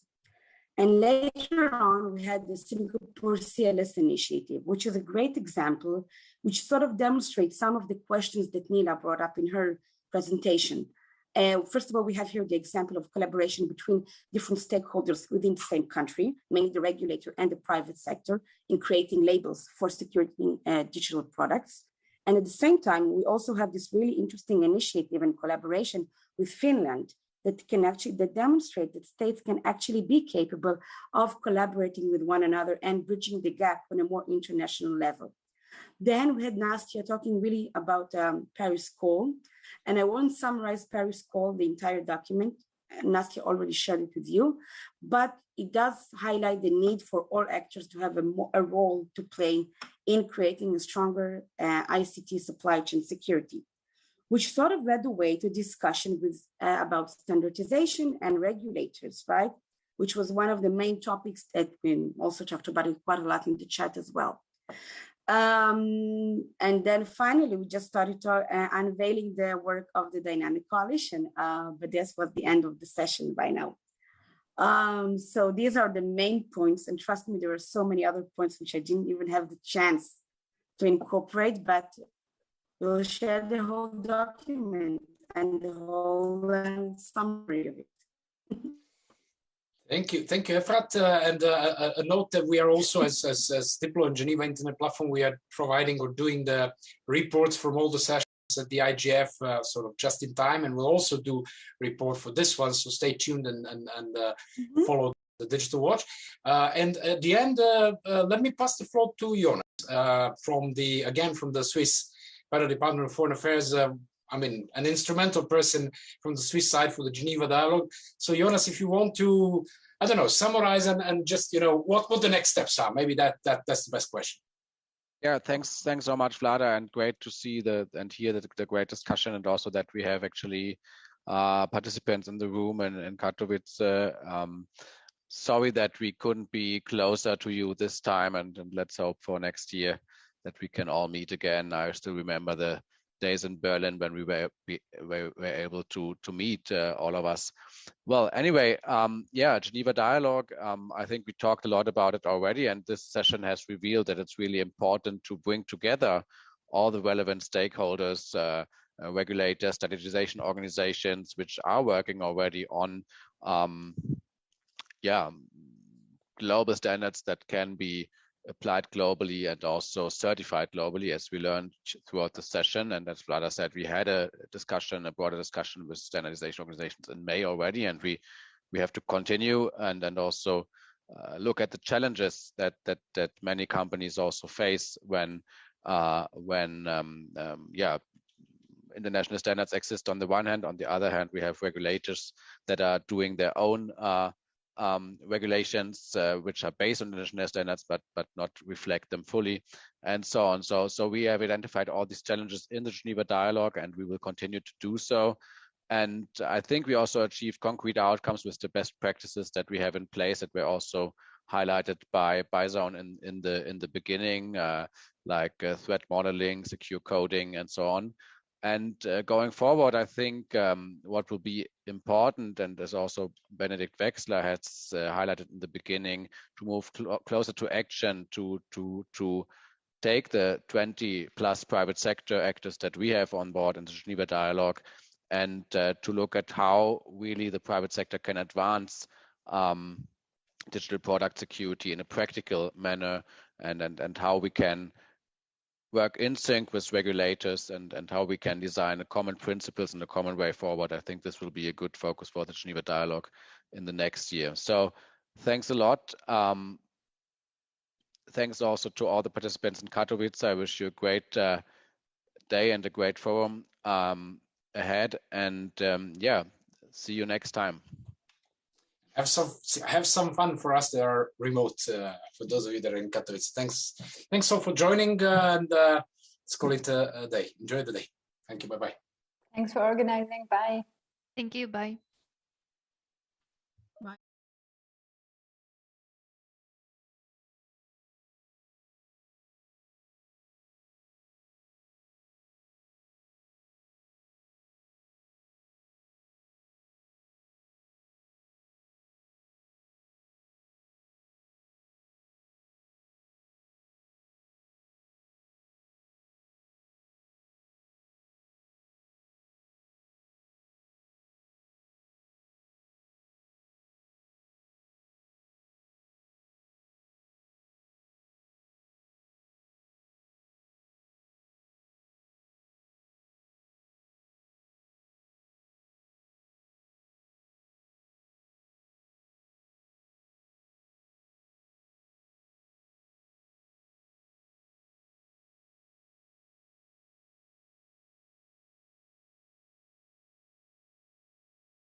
Hello, everyone. I think we are live. Hi, Sandra. This is Elisabeth from the room. And here's Thomas also joining. So I'll hand this over to him. Oh, wonderful to see you, Elisabeth, too. So I think you can help him because I heard that Thomas has overstressed his voice last night. So I think he will be very happy if you help him out with his voice, basically. All right. Okay.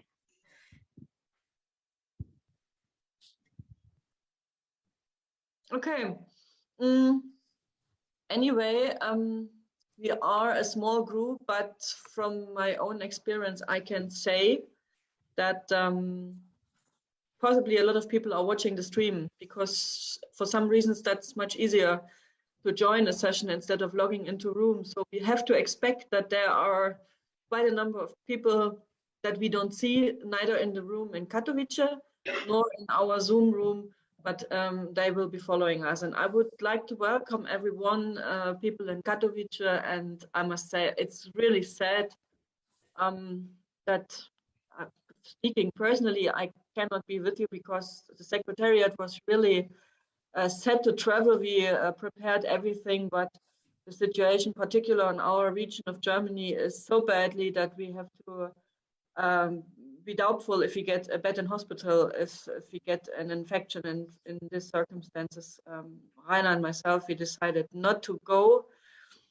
But it's a strange situation to see colleagues in Katowice and be actually not able to be there as well.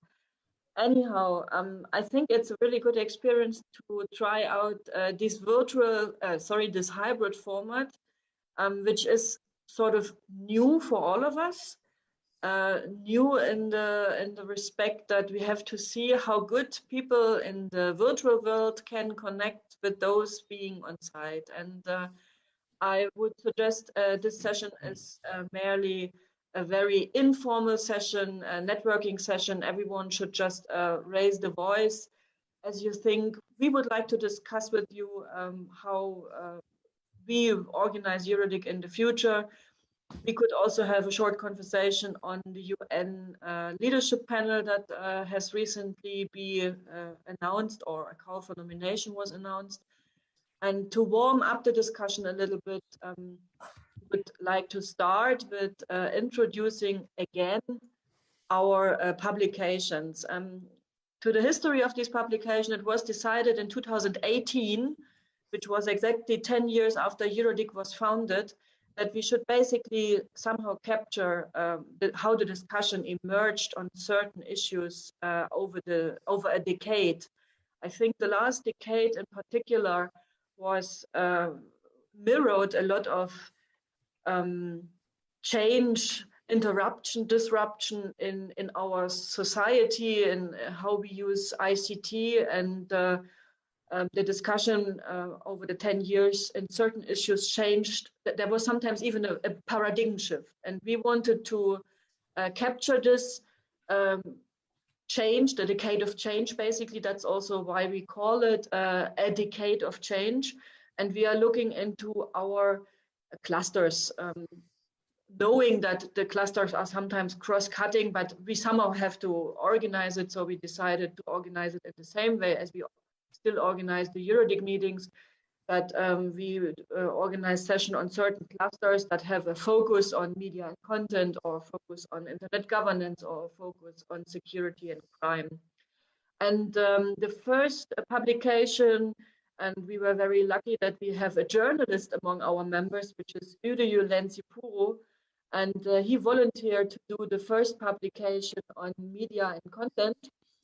And just to point you where you can find this publication, I share my screen with you for that moment. So you can see here on the Eurodic website, Eurodic.org, about publications, and there you will find the PDF download for the two already finished publications. And it's worth noting that the European Commission was very supportive, also financially, to organize this and to bring these publications on its way. A third publication is already underway.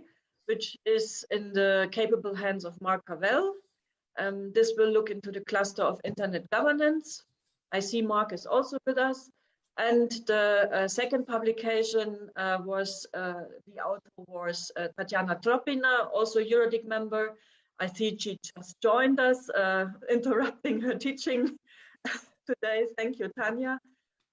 And the aim would be that we give the floor to the authors, but also to those who dedicated the foreword, because we are very, very lucky to have, or that we could gain quite important people to write the foreword to our publications, people that are partners of Eurodic, that are committed to Eurodic. And for media and content, it was the Director General of the European Broadcasting Union, Noel Couran. Unfortunately, he cannot be with us, but his colleague Nicolas Frank is with us. And for the security and crime publication, we are very lucky to have Marina Kaljurand. Nowadays, she is a member of the European Parliament, but at the time when Eurodic came to Tallinn, she was the Minister of Foreign Affairs for a while, and she basically made it possible to have Eurodic in Estonia. So I suggest we start with those who were organizing the publication itself. So Yrjö, he took the pen. He was the volunteer, the guinea pig to start this initiative. Yrjö, please walk us a little bit through that publication, what people can find in there, and we will then hand over to Nicolas Frank as the organization that dedicated the foreword. We do the same for the second publication. We might also touch upon the third one, and then let's have a look what we are going to do with the rest of the time. We might look into our virtual meeting reports from the years 2020 and 2021 and draw our conclusions on what we are going to do next year in, hopefully, Trieste. So Yrjö, the floor is yours. Thank you, Sandra. This is Yrjö Länsipuro speaking. Yeah, the decade of change. I think that we wanted to start that series because it was really a decade, 10 years, or a little bit more than 10 years actually, of what I would call transformative change of the internet and everything connected related to the internet. So a tremendous progress on all possible areas, but at the same time, a sobering experience. There was a lot of hype about the internet in the beginning of this millennium, and somehow the hype has cooled off. The opportunities have been turning into challenges, hopes turning into fears, and you could use the American saying that the future ain't what it used to be. And media was certainly one of the areas hit by this perfect storm, so that it was quite natural that media was selected as the first one. Each Eurodic and each IGF, for that matter, is like a snapshot, a freeze frame of a very fast development.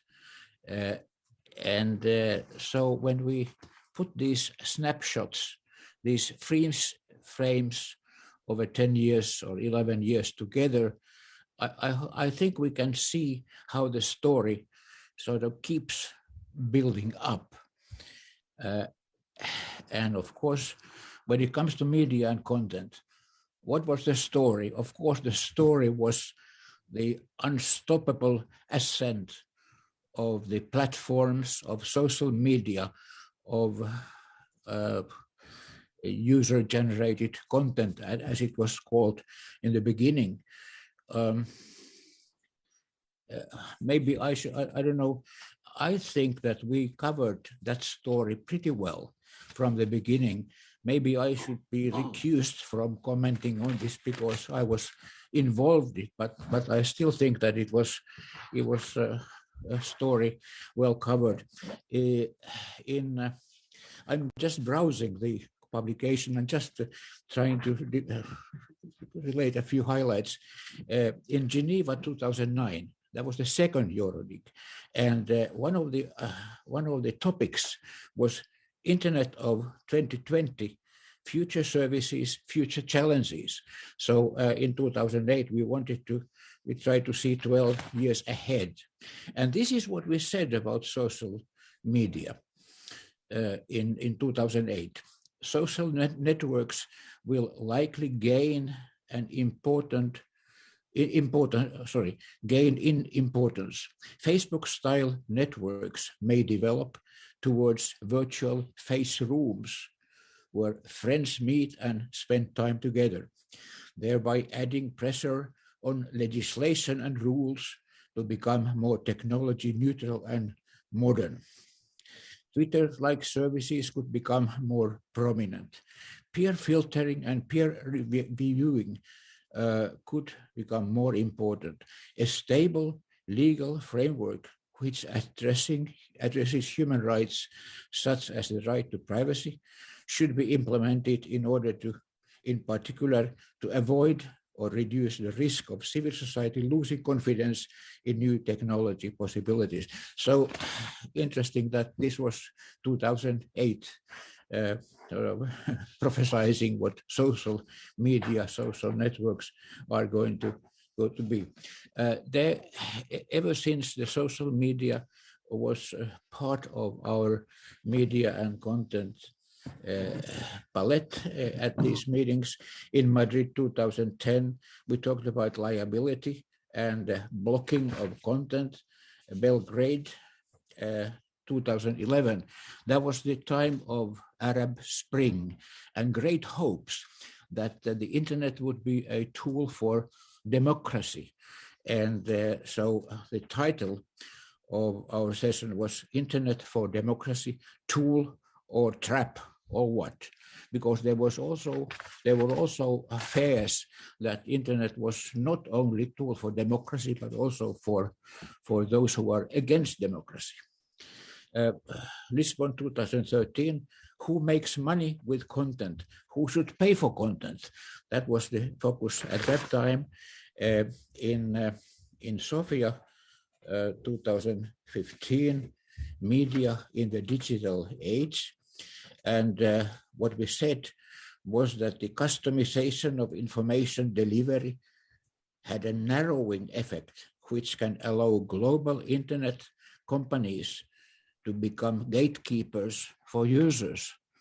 So in a way, we were happy that there were means to go past and go over the gatekeepers that we used to have.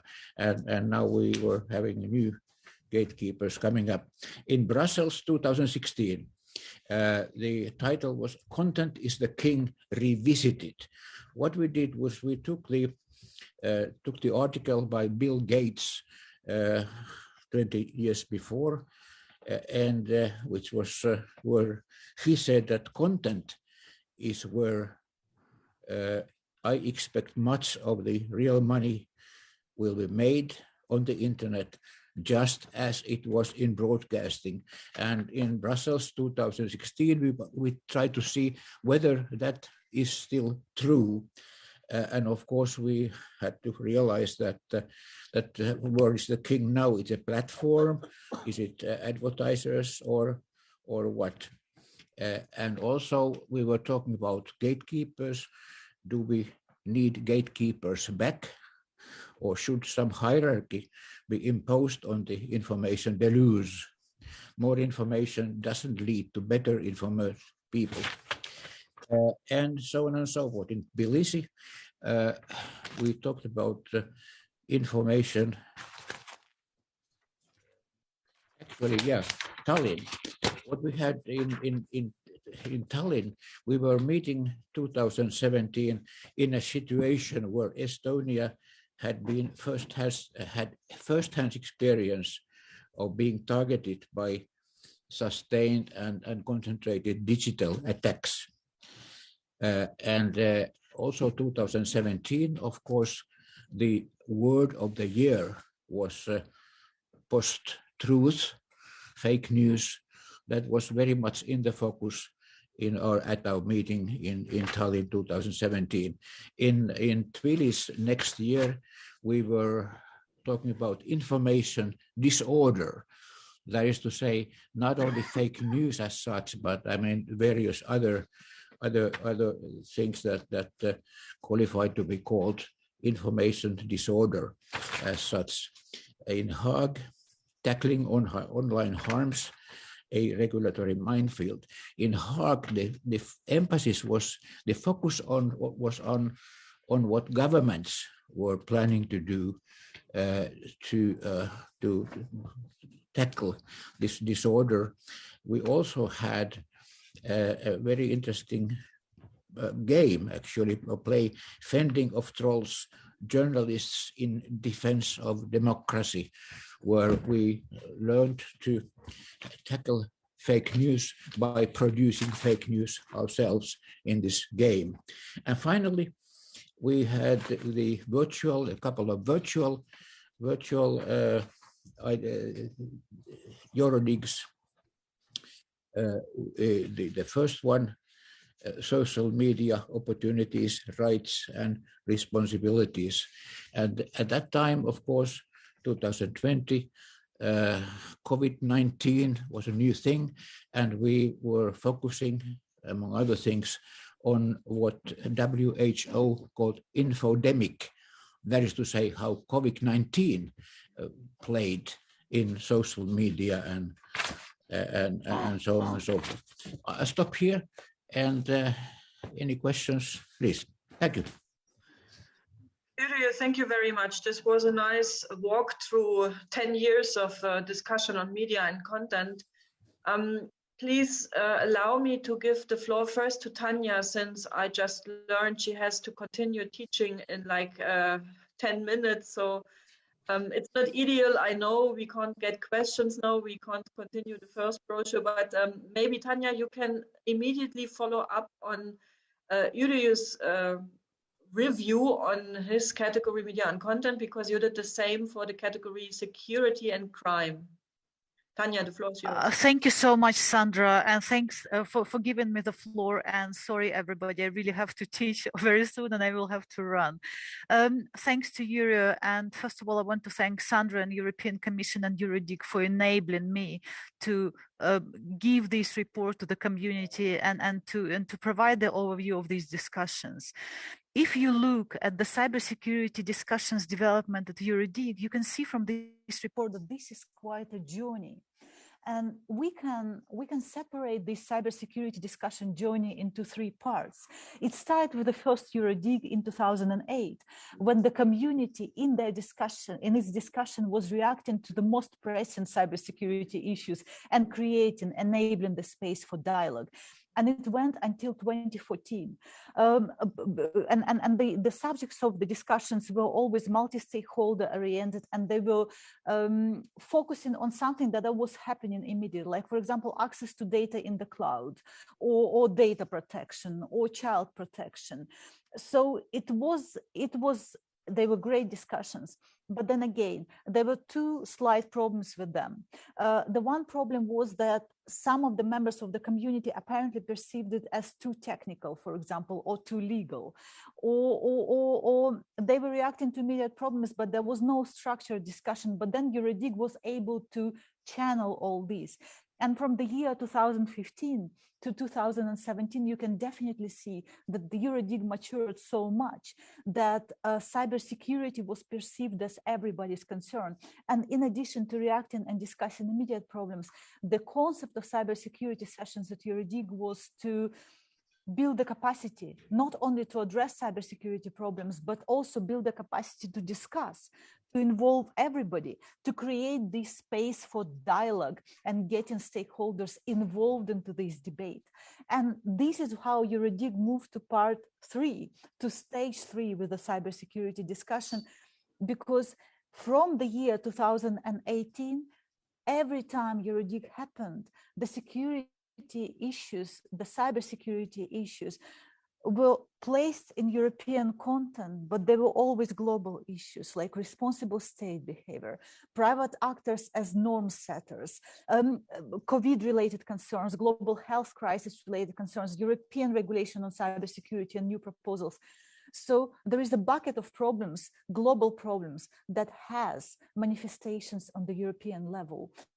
And when you see how these discussions developed, when you go through this report, I actually found it quite fascinating when I wrote it, to trade these discussions, to look at them, to see how stakeholder positions changed and how the involvement and engagement of stakeholders in discussion changed.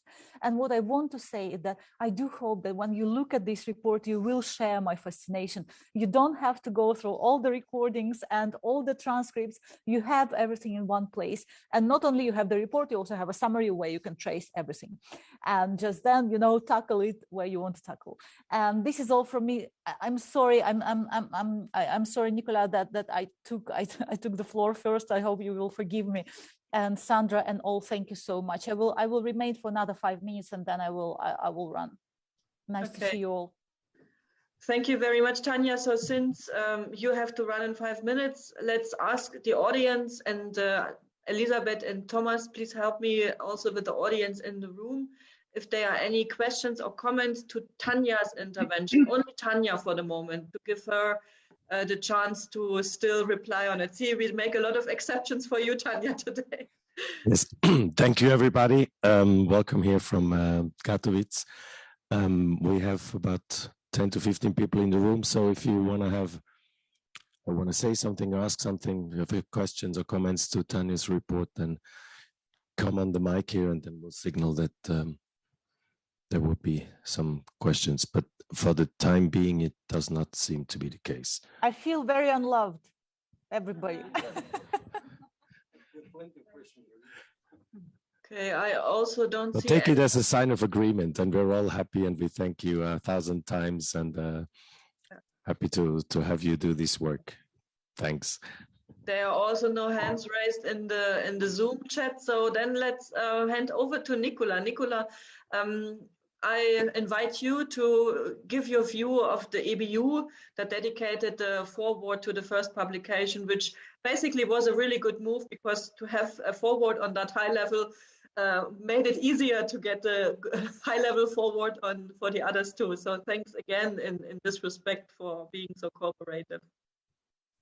Hello, and thank you, Sandra. Thank you very much for this invitation also and organizing this event.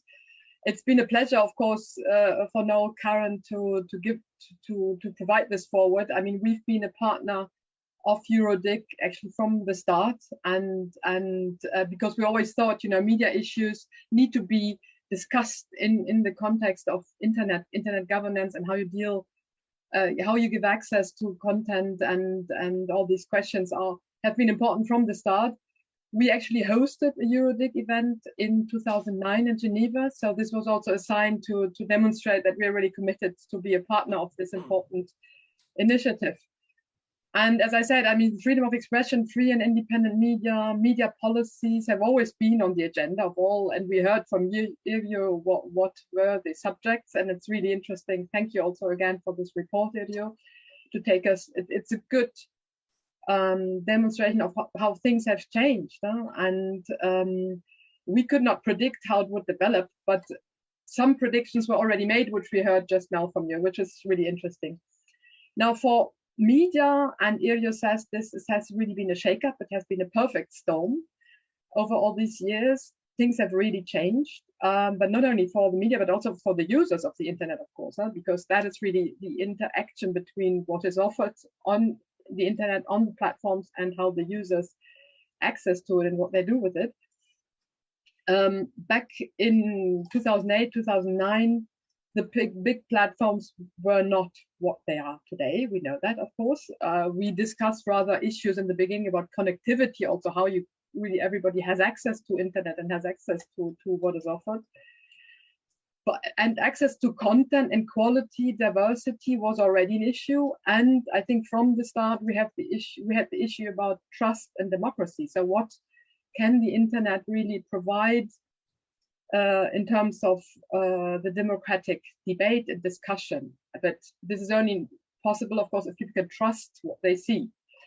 So nowadays, unfortunately, platforms determine a lot what people see and when, and this is based on their decisions, on their algorithms, on their content recommendation systems, community standards, and terms and conditions. They have really developed into a gatekeeper position, imposing their choices on audiences. And as I said, it's really about trust and democracy. How can platform users trust what they see? How can they make informed decisions in this context? The platforms unfortunately really interfere with content. And now we have, as you know, we have this discussion at the European level about the DSA, and we think that some of the issues can be addressed there, that platforms do not interfere with media content because it's already regulated, and we don't want them to make the decisions about what should be on the media, what should be provided by media providers. Now, I think safeguards are necessary for this behavior, but trust is also about, for example, brand attribution and transparency of algorithmic decisions. So if people don't know what they see, what the source is, they cannot decide whether they can trust or not. So these are discussions we're having now, very importantly at European level. So we hope that this will be addressed. The whole discussion about democracy and trust also translated into an event which we organized at EuroDIG this year. And this very much looked at how to create a trusted public sphere for media, but also beyond, which offers choice to users and which counters dis and misinformation, because this is, of course, as we heard also from Iljo, the big issue, and it's been for a while.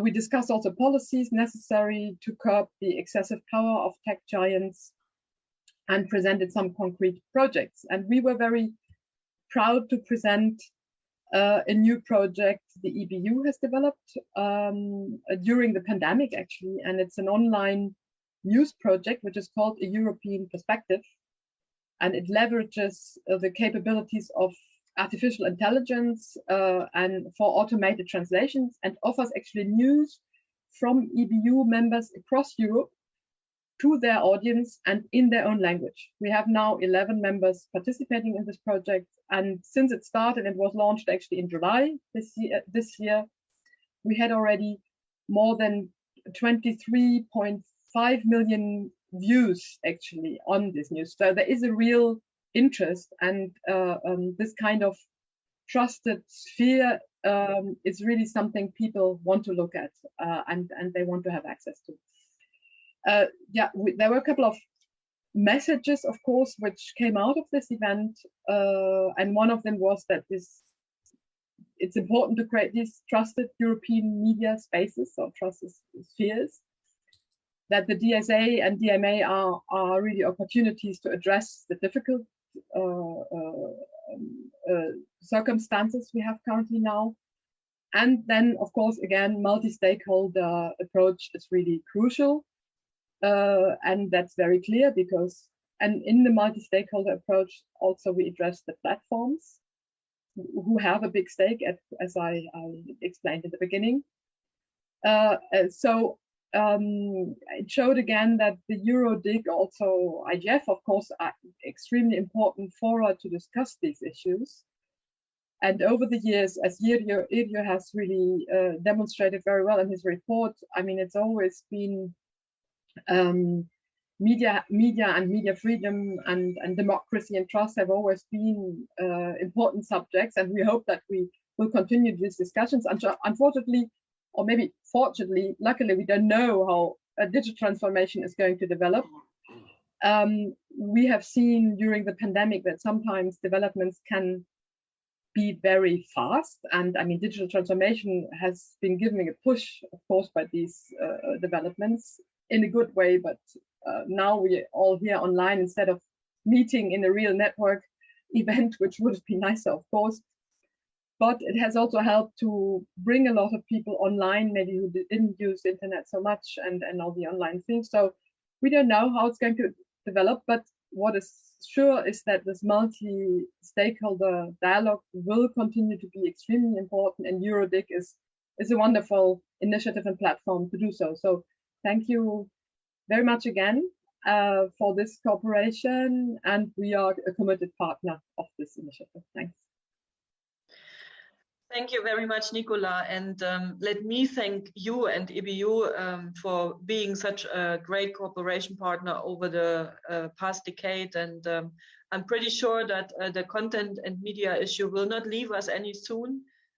Just the opposite, we will be curious to learn about how this European sphere, this trusted platform, will evolve. And I'm pretty sure that will be on our agenda for the next time as well. So without further ado, Marina, we are very happy to have you here as well as a truly expert for security and crime. Marina, you were so kind and you dedicated the foreword to our second brochure. That was a real honor. And I would like to invite you to say a few words from your perspective as now legislator, but formerly governmental representative on a development over a decade in this field. Marina, the floor is yours. Sandra, thank you so much. And it's so good to see so many old friends and new friends on the stage and on the screen. I'm back from Katowice. I returned late yesterday, and Thomas, good to see you. You're still in Katowice, as I can see. And Yrjö, I don't know if you remember, but we used to meet each other last century when I was posted to Finland, and you're very well loved and respected, not only in the EuroDIG community, but especially in Estonia. So thank you so much for everything you have done so far. Yes, I can say it proudly and openly. I'm a fan of EuroDIG. And I've been to EuroDIG in different capacities. As a foreign minister, as undersecretary, as the chair of the Global Commission. So I think I know and appreciate how EuroDIG works. I can say the same about IGF. I'm also a fan of cybersecurity because, well, my connection to cyber and digital affairs started in 2007 when I was Estonian ambassador to Russia. My country fell under cyber attacks, and being lawyer by education, I had to learn in 10-15 minutes what the DDoS attacks mean and start explaining it to the international community. So cybersecurity is also part of my life. So when Tatiana and Sandra approached me and asked to write a foreword, I couldn't say no, and I did not want to say no, because all the nice things and all the nice people came together. I listened many times to Tatiana. I've read her analysis. She was an expert to whom we also listened when I was chairing the Global Commission on Stability of Cyberspace. So she wasn't somebody I didn't know. I knew her well, I knew well her work, and I was sure that this book will be something special. And I would argue that the book is something special because it's an interesting read for a wide audience. It's comprehensive, it's educational, and it presents really different views as they have evolved during the history of EuroDIG. EuroDIG started a year after the cyber attacks on Estonia. So when EuroDIG came to Tallinn in 2017, for us it was a really big thing because we were discussing, as Uri also said, we were discussing cybersecurity, but we were discussing disinformation. I come from Estonia. Well, needless to say that my country has been for years, tens of years, under information campaigns, under disinformation. So both cybersecurity, disinformation are crucial for my country and for our e-lifestyle and for our independence. What I'd like to underline in this book and in the whole process of, by the way, I even looked into the notes. I still have the notes from the 2017 panel where I was together with Kaja from Microsoft. She was then the government cybersecurity policy and strategy director, with George, who was cybercrime program officer of the Council of Europe, and with Sally Wentworth from ISAC. So I still have the notes from that meeting, which means that it was important for me. But what also is important is to see how the discussions, including other stakeholders, have changed. For years, security and cybersecurity, international security, were a domain for states and governments. More wide use of internet and cybersecurity becoming also a political priority has changed that attitude. I would argue that for the first time in the history of mankind, states and governments alone can't deal with cybersecurity effectively. They need other stakeholders. And they need other stakeholders not only on paper, not as a politically correct slogan, but also as partners. Private sector, academia, IT sector, industry, different stakeholders. And that makes Eurodic special. Today we have Paris Call. Today we have Secretary General's roadmap. Today we have high political level global documents that recognize multi-stakeholderism. But I would argue that it would have not happened if Eurodic would have not put their efforts into inclusiveness, into listening to other stakeholders and cooperating with them. If I may suggest one thing for Eurodic for the future, I came from Katowice, where I was following the parliamentary track. It's a new track. It was the third time. It was the second time we met face to face. It was introduced in 2019. So maybe also Eurodic needs more focused parliamentary track, because yes, lawmakers have to be educated. Lawmakers do not leave their comfort zones too easily, but they have to be educated, because digital has become horizontal. Internet is horizontal, it's everywhere. So wherever you legislate, you have to take into account also the digital component. So maybe that might be something to think for the future, to have also more emphasis of new stakeholder group parliamentarians. But to Tatiana, she left, but it's recording, so maybe she will listen later to it. Tatiana, congratulations. It's the first book, looking for the sequel, and I'm sure that the sequel will also come. Thank you so much. Thank you very much, Marina. And with pleasure, I pick up the idea of a parliamentarian track. Actually, we tried to introduce it at Eurodic more sustainable this year already, but we found out that we had a very bad timing just before the summer break. And we got the same answer from many parliamentarians that they have to do the necessary thing before going into the summer break and could not dedicate really the time for Eurodic. So next year, you might have seen already the dates are again a bit earlier in June. It's almost confirmed. We are looking into the dates of 20th to 22nd of June. This is before midsummer, so that's important for the Nordic countries. And hopefully early enough for parliamentarians to be on board. And now I invite everyone to answer any question, to ask any questions or give your comments in the chat. There is one comment from Joseph. Marina, admire your own cybersecurity. Should we not extend towards societal security? The digital transformation, it gives threats to the society with respect to work. Oh, that's a long comment. Marina, you can see this comment too, or maybe Joseph, if you would like to take the floor, please feel free to do so. Yeah. First of all, sorry for being late. The comment is around that I see a lot of things happening as part of the digital transformation. We see hate speech, we see a lot more things than just cyber attacks.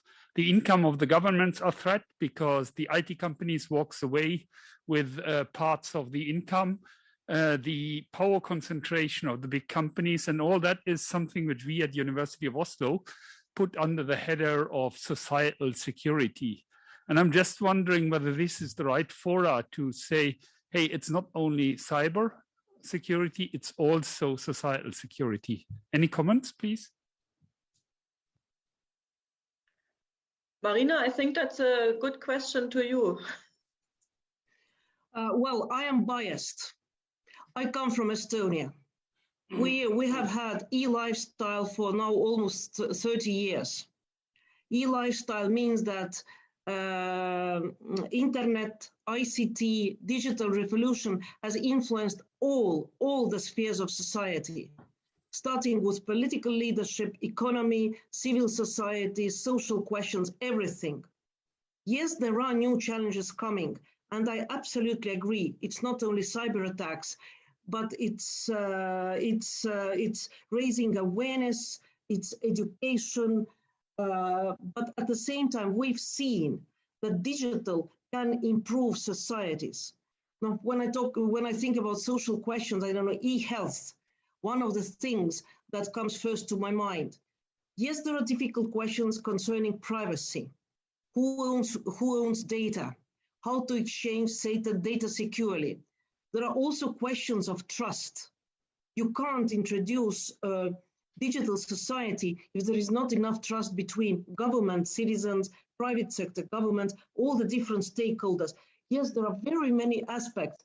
And for me, digital has become part of society. So we can't say that to all the threats that have occurred in the recent years are also threats to the society. And I completely agree that it's not only cyber, it's not only cyber attacks, but there are many more layers.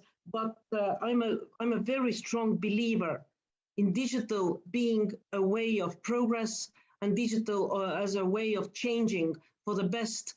If we have challenges, have to tackle them, but should not go back to last century developments. And that's why I do not agree with those who are not ready to introduce, for example, online voting, saying that it's less secure than offline. It's not. Nobody has proved. Just the challenges are different. And that way we should see and tackle all the different challenges that our societies have. Thank you. Sorry if I missed the question. I don't think you did. I think that was right to the point. And I would like to thank Joseph in particular, because I realized Joseph is in the room, but he logged into the Zoom platform. And that's basically how we can overcome the bridge between online and on-site participants. So Joseph, thank you very much for being so proactive. And I see there is a question in the chat from Adeline Brion, and I answered in the chat already, but I want to do it here on the record as well. Adelina is asking how one can contribute to the next Eurodic in June. That's a very good question, because at the moment the call for issues is open, and I posted the link in the chat, but you can also easily find it by visiting eurodic.org. And here everyone, every individual and every organization is invited to submit a proposal.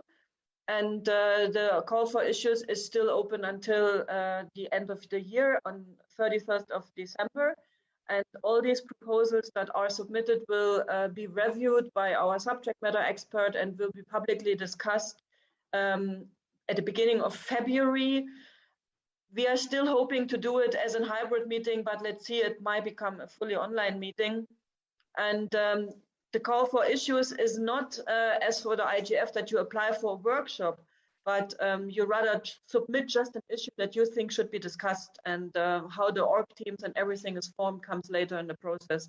So please feel free to submit your issue without taking any further responsibility at the moment. But of course, in the course of the preparation work, everyone is invited to join this process. I see that Mark Cavell has raised his hand, and I would like to ask my colleagues in the room, Elisabeth and Thomas, to let us know if there are questions or comments coming from the room that are not in the Zoom chat. But let's give the floor to Mark Cavell first. Yes, thank you, Sandra, and hello everybody from UK. And I'm a Eurodic member, and previously I was policymaker in the UK government on internet governance, going way back. And I just wanted to comment with a couple of reflections from the UK about involving parliamentarians, as Marina is strongly advocating, and I strongly support. because in the UK now, in UK Parliament, we have online safety legislation going through the parliamentary process. It's going into committees, it's going from the House of Commons to the House of Lords. And this is top of the agenda, political agenda in the UK. And it covers a whole roster of problem areas. Child online safety was a big driver for this legislative proposal. But recently, it's become even more elevated through all the concerns about online hate speech, disinformation, and its wider impacts, including its impact on democracy. There are concerns that people are not going to step forward to be parliamentarians because they fear the hate and threat to themselves personally and to their families, because they are standing up to serve the public as parliamentarians. So it's really vitally important that these issues are addressed, and that the parliamentarians who are discussing this in committees and voting on the government's proposals are fully informed, that they understand how the internet works and what the best approach is through stakeholder consultations, through hearing these issues fully explored and properly informed, so that the legislation that results is not going to be out of step with technology development, that is going to cut across the principles established by the WSIS way back in the beginning, and that it's workable, and it'll have the support of all the key actors in industry, the technical community, rights community, as well as citizens broadly as well. So it's so important to involve parliamentarians, and we should really look at how UADIG can embrace that, and it's a message coming from the UN Secretary General as well. So that's what I wanted to say. And I, in the past, when I was in the ministry, briefing parliamentarians, they said, "Oh, well, we can't go to the IGF. It's 3 days out. There are important votes. There's no way I can participate." And likewise to UADIG. If we were lucky, we could get a minister to come to UADIG and to the IGF, and we had in the UK government ministers who were really committed to the multi-stakeholder model and would do that. Now we're working much more virtually. I think there's the opportunity really to get much more parliamentary involvement, because they don't have to travel. There isn't the opportunity cost of missing parliamentary business. Thanks. I hope those are helpful comments. Thank you, Mark. Maybe a comment also from my side. I think actually we have tried to get parliamentarians involved from the very beginning. When we organized the 2009 EuroDig in Geneva at the EBU, then we had a session with Ms. Trautmann on video and some others physically in Geneva. I think the positive thing is that with the importance that digital issues and cyber issues gain, also with AI, this is something that I'm witnessing in my country, in Switzerland. Parliamentarians, it's not just a few freaks, as they were considered like 5 or 10 years ago, that are into digital issues, but they more and more realize that this is important. They also realize that most of them don't really know enough. So their attention, we are rising on the attention level. On the other hand, it is a challenge to really get them into the process, because they are overloaded with work. Then on the one hand, the hybrid model gives more opportunities. They don't have to travel. On the other hand, sometimes it's particularly the networking that they are interested in. So also there, I think we have to play with both, with the best of both worlds, physical and hybrid. And much of it is communication, so that they do understand what is the value added of being part of such a process, because they get hundreds of invitations of conferences and meetings. So we need to be probably even better to single out why EuroDig or the UN IGF is different from all the rest, because again, they may not know these processes, they may not know what the difference is. So, but I think we really have to concentrate that should be an important factor. And also, of course, with people like Marina, who is a member of parliament, I mean, also maybe we could give some references or use you as an ambassador kind of to put a few words in your mouth or have a quote from you, why this is important for a parliamentarian and things like that. That may help so that they see it's not just some bunch of freaks that want to invite them to something, but actually there are parliamentarians that can say why they like the process. So this is just my take on this. Giacomo, you also want to say something? Yeah. Yeah, I think that one of the elements that we had at the very beginning of Eurodig that is now a little bit missed is that we were regularly going to the parliament to report and to have an exchange. And in the last years, also because of the pandemic, but even before, this interaction was missing. While I think that is important because Eurodig is a gymnasium where the ideas are exchanged and modified through the interaction that is very useful for the parliament in order to have a multi-stakeholder view that can be important to complement their view as politicians. So if there is something that we can take as good proposal for the next year, we are near to the New Year's proposals, so we can add this to the list for Santa Claus.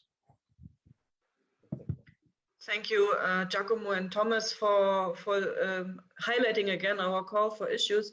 We have, I would say, a queue in operation. Nicola has raised her hand for quite a while, and I also understand that Joseph in the room would take the open mic again. So Nicola, you are first, and then Joseph, please. Yeah, thank you. And I just wanted to get back to this societal security issue, the broader issues, not beyond cybersecurity. And, you know, I mentioned a number of them, and also you mentioned a number of them already. And one is certainly disinformation or, you know,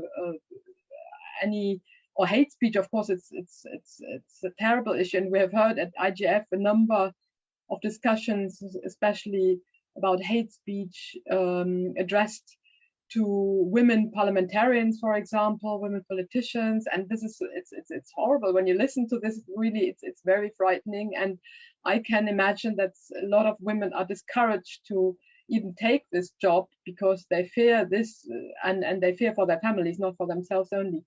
So these issues are very serious and they need to be addressed. And I think there is a combination of things which needs to be done. One is certainly regulation. I mean, platforms need to take more responsibility about these issues. And when it's illegal contact and hate speech is illegal normally, then they should really address this and they should not let it go. And just saying, you know, there is so much of them, of it is not a good excuse. They have wonderful algorithms to do a lot of things, so I'm sure they can also deal with that. But it needs to be complemented by human intervention, not only algorithms. And they need to take more responsibility also for disinformation. This is not always illegal, but still it can create problems, as we have seen around the pandemic. And so it needs to be addressed. They need to be accountable. They need to take responsibility to deal with these issues. That's very clear. And they need to be reminded again and again to do this. And I think this multi-stakeholder forum is a good place to do it. And then about the involvement of parliamentarians, and it's great to have Marina here.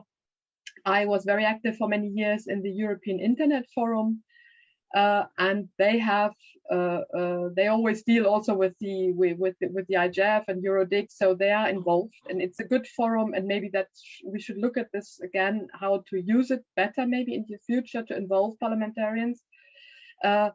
But it's a good group of people who are interested in digital policy, digital aspects of all kinds, going nowadays really across the different sectors. Also, it started very much to be internet, you know, technical access focused, but nowadays all sectors, as rightly was said by many people, are covered by this. So yes, I think we should go back to them also and see what we can do to involve them better in the future. Thank you. Thank you, Nicola. And now, Joseph, please take the mic in the room. The topic I'd like to address is the topic of digital inclusion. It's not really the story for us, Marina, in the north. When I talk with our folks at the N8, the Nordic EdTech, then inclusion isn't really the topic. But when I talk to Josh Pereira to the EU Commission, and I talk about what is about broadband, what is about access to information, and what about the social component in Europe to actually claim that everyone in Europe should have free access to information on the internet, which is a layer on, which could be a layer on the internet. Because what I'm always asking myself, why do I need a mobile broadband subscription to find out when the next bus is going, or where the map of the streets are? Thank you, Joseph. You basically open up a lot of interesting topics that could feed into the call for issues, and I would like to invite you in particular to use that opportunity and submit such questions to the call for issues, because I fear we don't have the time today to go in depth to all these questions, but definitely worth discussing them. Are there any other comments or questions on this two topics that we have touched upon now? Elisabeth, Thomas, is there somebody in the room who would like to take the floor? I see no one. No, I don't think so. If you want to take the floor, now is your last chance. But I don't see any movement, so I guess we're good for now. I see also no one in the chat, but let me take that opportunity to make two announcements. First announcement is, I said it already at the beginning, from the categories that we have at Eurodig, that we have predefined in order to shape our program, the next category will look into the development of the internet governance system back to a decade. And Mark Cavell, who is here also with us, is the author, and he is just very, very busy with writing this report. And the first draft will be seen by the end of the year, so you can expect the publication to come out early next year. And since it's the core of Eurodig, the European Dialogue on Internet Governance, I think that will be a key brochure. And we will definitely do a Eurodig extra session or something like this to introduce this publication. Mark, do you would like to share a few thoughts and words on this publication as well? Yes, okay, thanks, Sandra. Yes, it's in the course of preparation, as they say. And a decade of change, but it's a decade of evolution and maturity, and also further evolution, if you like. It's how I kind of characterize the history, as I recount in the next publication. If you go back to the early days, it was, I mean, we tend to forget, but it was a very experimental period. I remember, I was involved in setting up the first UK national forum. It was one of the first, I think we like to say, at the national level. And, well, how do we do it? It was pretty sort of, and we had a minister who thought, okay, let's try it, see if it works. It's that kind of approach. And since then, of course, it's become part of the life of the internet to have multi-stakeholder process and multi-stakeholder discussion at the global level, led by the outcomes from the WSIS, and that helped define the approach that could be taken at the regional level, Eurodig, and at the national level. So we've seen these fora proliferate across the world, and I forget the numbers now, but it's something like 120 plus national IGFs. The Indian IGF has just started, which is great news.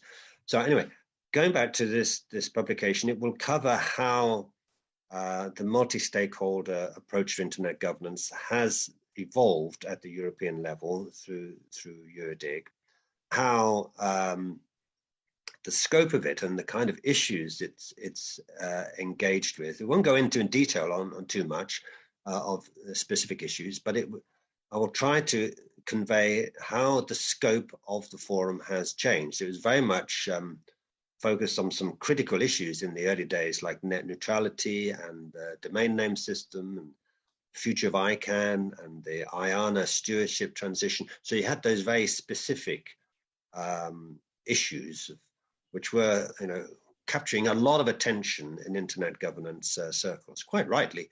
But since then, it's evolved into a much broader, what we'd like to say now is a digital agenda. So I will try to illustrate how that's happened and how EuroDig has intersected with some of the key milestones that have taken place over the last, what is it now? It's 12, 13 years.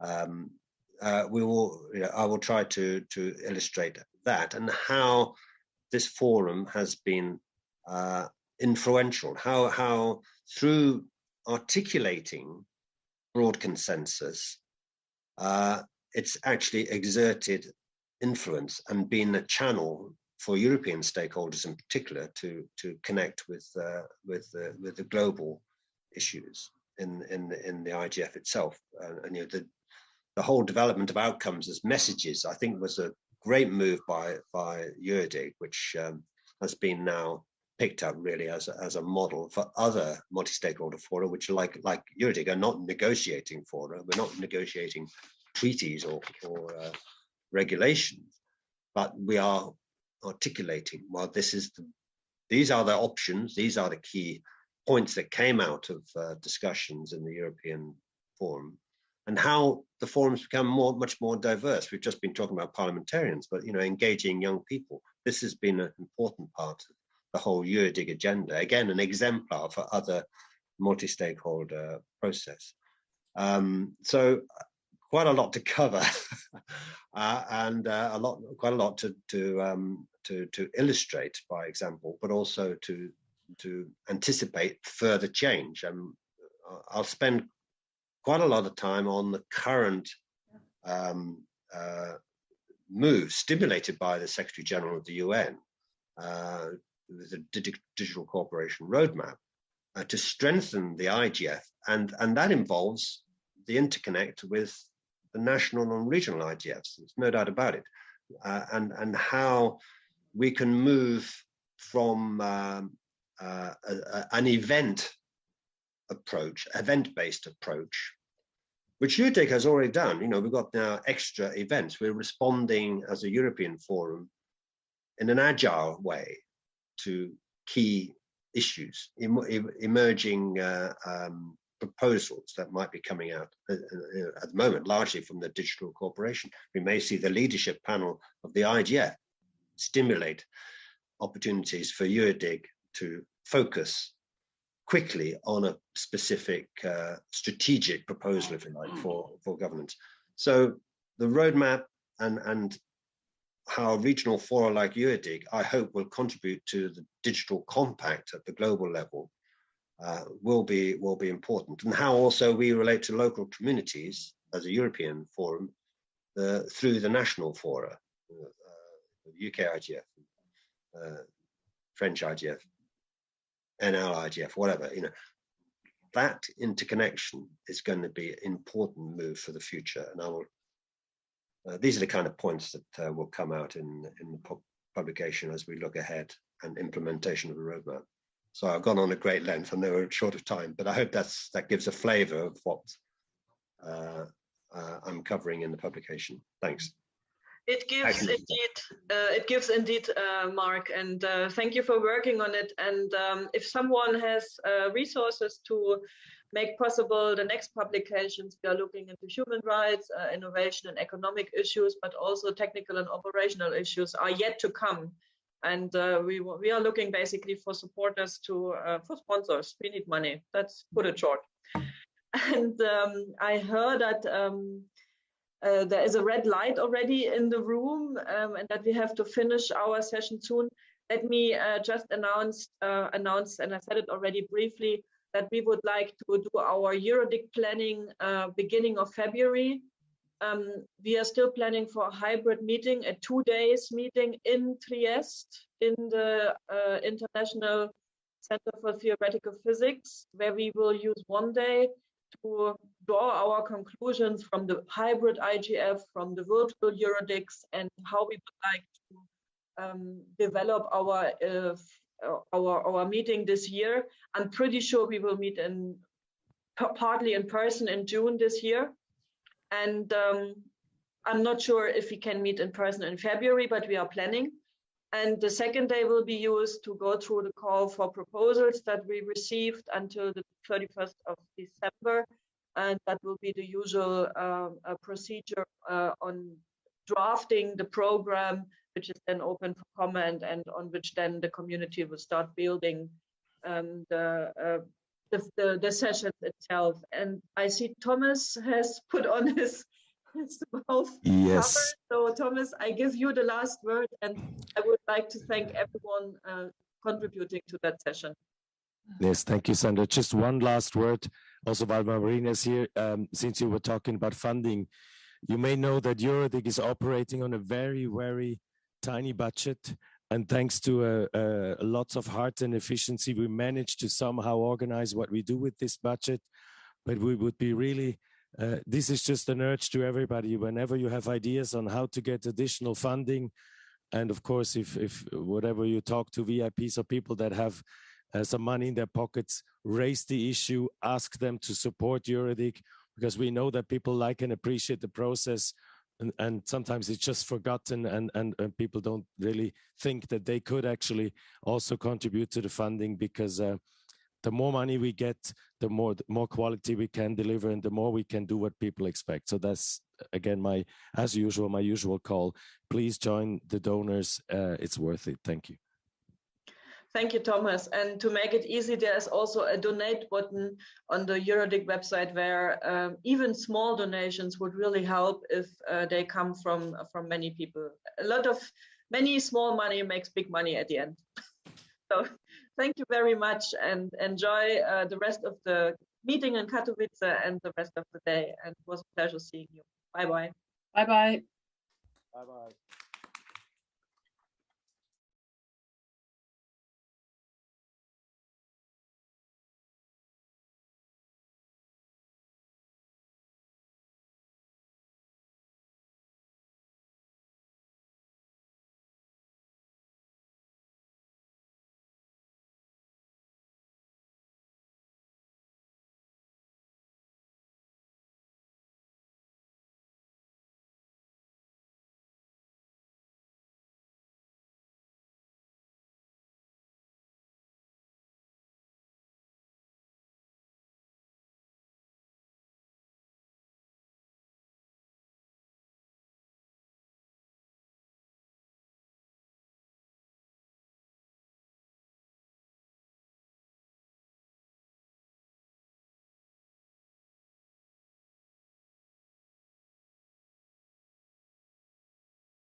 Okay, hi everyone. After this lovely video that I've just seen for the first time, I hope you all are doing well. Everyone who's in the room, if there is anyone, and on the call, we're still waiting for 2 participants. Bruna, unless Bruna's in the room. If not, we can already get started as it's time. Hi everyone, I'm Marlena Wisniak. I'm at the European Center for Not-for-Profit Law, a civil society organization focused on civic space and human rights. And today we will join a few other speakers that I'm really happy to present to you shortly to talk about multi-stakeholder engagement and the difficult, challenging, but hopefully also positive dynamics between civil society, private sector, and government. And joining me today is my colleague, Vanya. Vanya, would you like to introduce yourself? Hello, good to see you all, and thank you for joining us in this lovely talk and conversation. I'm Vanya Škorić from the European Center for Not-for-Profit Law. And today we have with us Peter Majsek from Access Now. Peter, quick intro. Hi all. Yeah, I'm the legal director at Access Now. We're a global digital rights organization, and I'm calling from Brooklyn, New York. Nice to see you. Nice to see you too. And Paula Martins from the Association for Progressive Communications. Hello, great to be with you. I'm Paula Martins. I'm policy advocacy lead at APC. APC is an organization that works in the intersections between social justice, human rights, and technology. And I'm calling from Montreal. Hi, Paula. Hi. And hopefully others will be joining shortly. It's always a little bit hectic coordinating online and offline, but we will have Bruna Martins, who is the visiting researcher, for Berlin Social Science Center and a researcher at Colisão Direitos na Rede, and Alex Walden from Google, who is the global head of human rights. Hopefully they'll be joining shortly. Unfortunately, Urvashi Aneja, executive director from Digital Futures Lab, had a medical emergency this morning, so will not be with us. But with that said, let's dive right in. And Vanya, if you could give a quick intro to what our goals today are and how you see the session broadly. Thank you so much, Marlena. We are here, I can dare say, amongst friends and colleagues, and we want to actually address some of the challenges that have been broadly discussed but not yet resolved across civil society. And namely, these are the inadequate and always problematic stakeholder engagements and participation mechanisms that are currently carried out by technology companies and policymakers. And then as the rules and standard setting keep going within the technology space and digital space more rapidly, we want to address the underlying issue, and that is that civil society are confronted with the corporate capture of internet governance. And through this workshop, we want to at least scratch the surface to take a critical look at what this multi-stakeholder governance and participation should look like, and what are some of the pitfalls of multi-stakeholder engagement that we want to avoid in the future governance structures. I have to say that this comes particularly on the basis of understanding that a lot of calls are recently being issued to have a more robust due diligence or even human rights impact assessment processes embedded in the standards for developing technology and emerging technology, in particular AI. However, if these instruments and mechanisms are to be really meaningful and effective, the key concern is not having them become checkbox exercise, performative, weakened, or ineffective because of the lack of real, true, meaningful engagement and participation that elevates and helps civil society and affected communities. I'll stop there for the introduction. Yeah, thanks. I did also want to raise that we are in Poland today. I'm Polish originally, so feel legitimate to just like criticize the fact that IGF, that is a multi-stakeholder initiative, is taking place in a country that is incredibly difficult for LGBTQ activists to participate.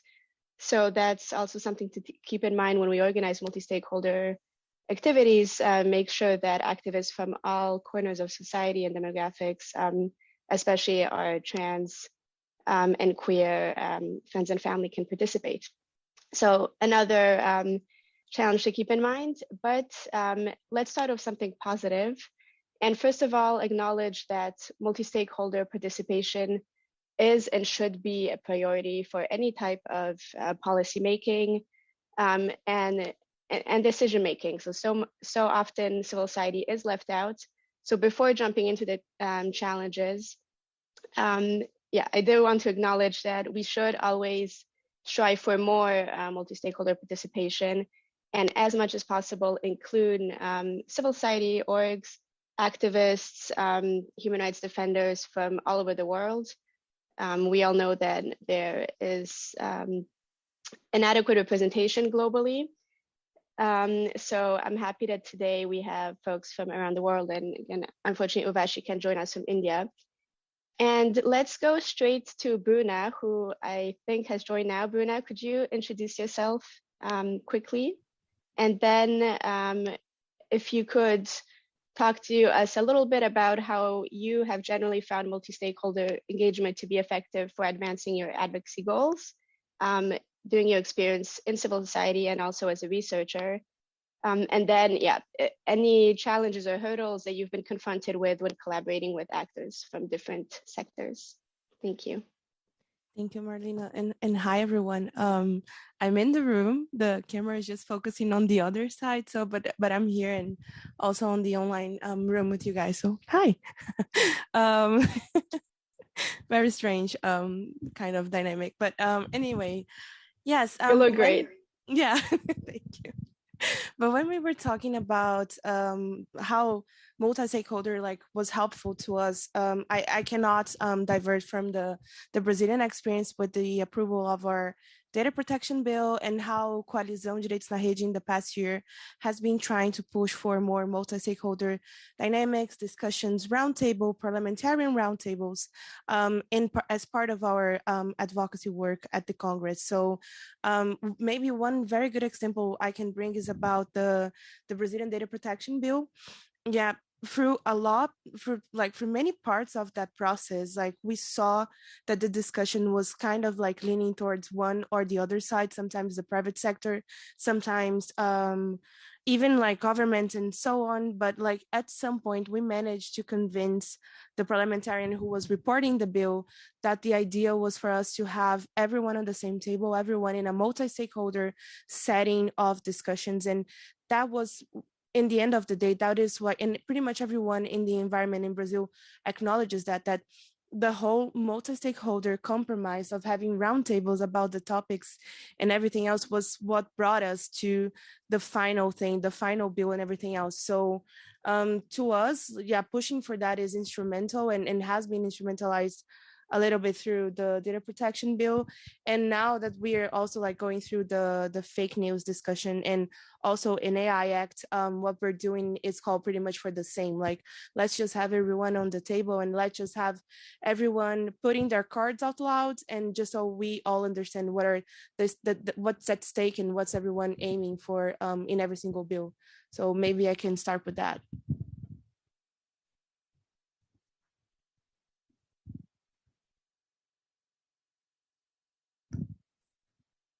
Thanks so much, Bruna. That's really helpful and I think resonates with a lot of our experiences.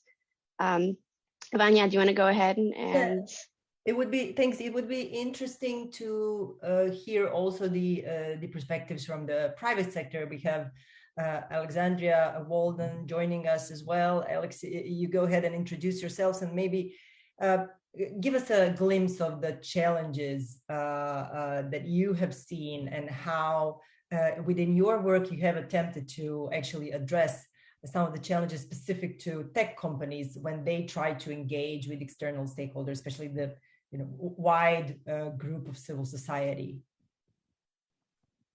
Thanks, and thanks for inviting me to join the conversation today. I'm Alex Walden. I lead Google's human rights work, and so I have the privilege of working with many of you in civil society on issues that are important to you, and they also are important to companies and important to Google. So this topic is close to my heart. I come from working in civil society, and I've been at Google now for about 6.5 years.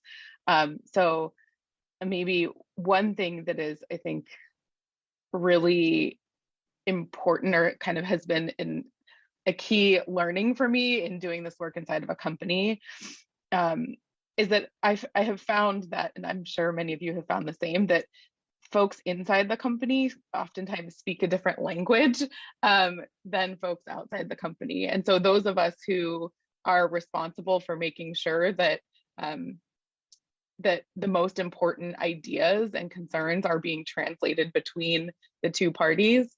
I think we see that firsthand, and those of you who engage with the companies often see that firsthand, that like oftentimes like people sort of are in the same place on an issue, but they might be kind of like literally speaking a different language sometimes, and it's sort of about coming from a different discipline sometimes too. So if you're talking to folks who run a product or write policies for a product or do enforcement of policies on a product, it takes work and time to get to a place where you can trust where they're coming from and they can trust where you're coming from in order to kind of get to the root of what's challenging and to kind of really get to honest conversation about what the problems are and what's possible and who the stakeholders are who are best equipped to solve them. And sometimes that's companies, sometimes that's civil society, and expertise outside of companies, and oftentimes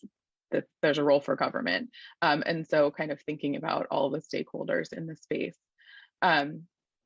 Another kind of challenge that we are very aware of is how much companies are interested in hearing from civil society. Those of us that have a human rights program, I run a human rights program, we've made it very clear to our companies that engaging and consulting with civil society is a core necessity for us to be able to, live up to our commitments related to human rights.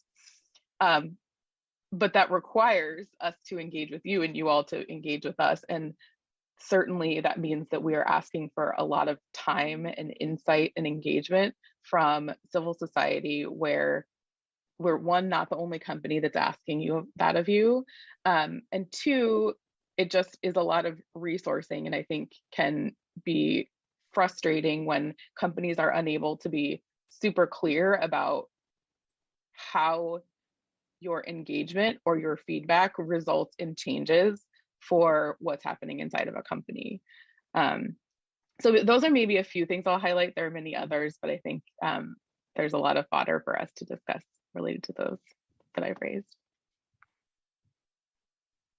Yeah, thanks, Alex. And for sure, the different languages is a big issue, including internally within companies. People come from so many different backgrounds, and civil society does have their jargon for sure. And I think we all forget, and even when we talk with people who are outside our field, some of the stakeholder in and of itself is very jargony. What does stakeholder mean?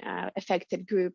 So I think we should also definitely look at ourselves and how we speak, and if we want to be inclusive with groups who are not organized in formal civil society organizations, but activists on the ground, or folks from local-based groups who don't necessarily use the same terminology. I think that's a really great point, and we should also, think about that within civil society. And Paula, so as Alex was speaking about the challenges, I'd love to hear some of your thoughts about what are lessons learned, from your engagement in multi-stakeholder engagements, from your experience in that role, and how can we best move on going forward. And if you have any examples with the AI governance or digital rights specifically, which is our interest here. Thank you, Marlena. I think I was just reflecting on what you were saying and thinking that maybe one of the starting problems or challenges that we have is in defining the term. What does it mean exactly, multi-stakeholderism? Not only in terms of who the stakeholders are, but also in terms of process. What does it mean in terms of what is the process that is needed to really have meaningful engagement in decision making? What does that mean? Because it's not only about who enters the door, who is in the room, but really how the final decision is influenced. So I think this is one initial lesson learned in a way that we need to be more targeted in what we want when we talk about stakeholders and really look at the different examples that we have. And I think the examples that we have are not ready to go examples. I think we need to look at different things that are going on and take what is having good results in different spaces. And then the examples that I was going to mention are not even from AI or even the digital field, because I was thinking that one thing we should be doing is to look at the environmental field and take a look at how they are framing this discussion, look at the food system discussion. So look at global governance more broadly and see how multi-stakeholderism has been advancing and what are the proposals there. And I think we need that to move forward. So that would be a first essential point in my view. I think the second thing that we need to recognize that there are deep power imbalances when we talk about putting different stakeholders around the table. And we need to be clear and honest about that if we want to address how to manage that. So we do believe in multi-stakeholderism. So what are again, maybe it's about processes. So what are the processes that we need to bring to ensure that people will have equal participation and we create more balance? And when we talk about power imbalances, I was thinking that it's not only between the different stakeholder groups, but also within the same stakeholder group, because of course you have an issue of representation, and I think that as well is something that we have learned that it's from our side, also from civil society, if we are honest about it, we need to have a critical assessment about how what are the groups that we are not successfully representing and making sure that their voices are being heard. And maybe some of these models that I was mentioning could be more interesting in looking at that, because I think maybe one way of bringing this to the equation is disaggregating a bit further the stakeholder groups. So if you look at the SDGs, for example, they talk about the major groups. So they include women, children, indigenous peoples, workers, and trade unions. So maybe if we bring something like that, a more disaggregated approach, this could be an added value. And I have so many points that I wanted to share. Let me finish with just one more. That it's about cooperation. I think again, it's related to power imbalances as well, because when we get into the negotiation tables, civil society in general doesn't have the same resources. So one lesson that we learned quite strongly is that to be heard, it's always good to work together and identify clearly how different organizations, how different actors can contribute, so that we have a more coordinated, stronger argumentation, participation, advocacy, and our stakeholder group, talking from civil society, can have more impact in these negotiations, because we know that both governments, some governments, not all, because as I said, you also have imbalances there, but many governments and the private sector, they come with a lot of baggage. So they have the resources, not only in terms of like people, the kind of time they can dedicate to different spaces, the kind of research, the kind of data that they can bring. So I think collaboration within civil society is key to start to balance these and ensure that our contribution is more effective, more impactful. Thank you, Paula. Absolutely key points, and we'll come back to some of them definitely in the discussion later. But maybe to make it more concrete, a question for Peter. How does this reflect and fit in this whole story and challenges of multi-stakeholder engagement? How do they fit in broader civil society inclusion, especially in systems related to AI and internet governance, in your experience so far? Thanks. Yeah, it's really good stuff so far, and I think when we have this many civil society in a room, we'll tend to look more inward. I think that's okay. I'm not sure I can get more concrete. I was actually gonna blow it up a bit, and I wanted to bring in some thoughts from colleagues that I've had recently. Some talks where I was talking about what went well this year and what we've done well in 2021, and I was saying some civil society organizing, and my colleague said, "Well, sure, yeah, we're all in this boat together crossing the sea. We see, there's a lot of holes in this boat. The water's coming in, and we've organized well to fill those holes and to get the water out of the boat, right? To bail out the water. But, why are we in this shoddy boat? Why are there holes in the boat? And, what are we doing trying to brave these rough seas in the first place, right?" And it's taking that opportunity to step back and, say, I think, what if civil society didn't exist? And that actually is a very concrete question in a lot of countries, right? There is no civil society. Another colleague this week was talking about, how we're going to campaign in certain countries, and they said, well, we're going to work with civil society. Well, actually, we're going to work with people on social media, because that's what it is. That's the only free space left, is on social media, and so there, and that, for all sorts of reasons, that's not a great situation to have.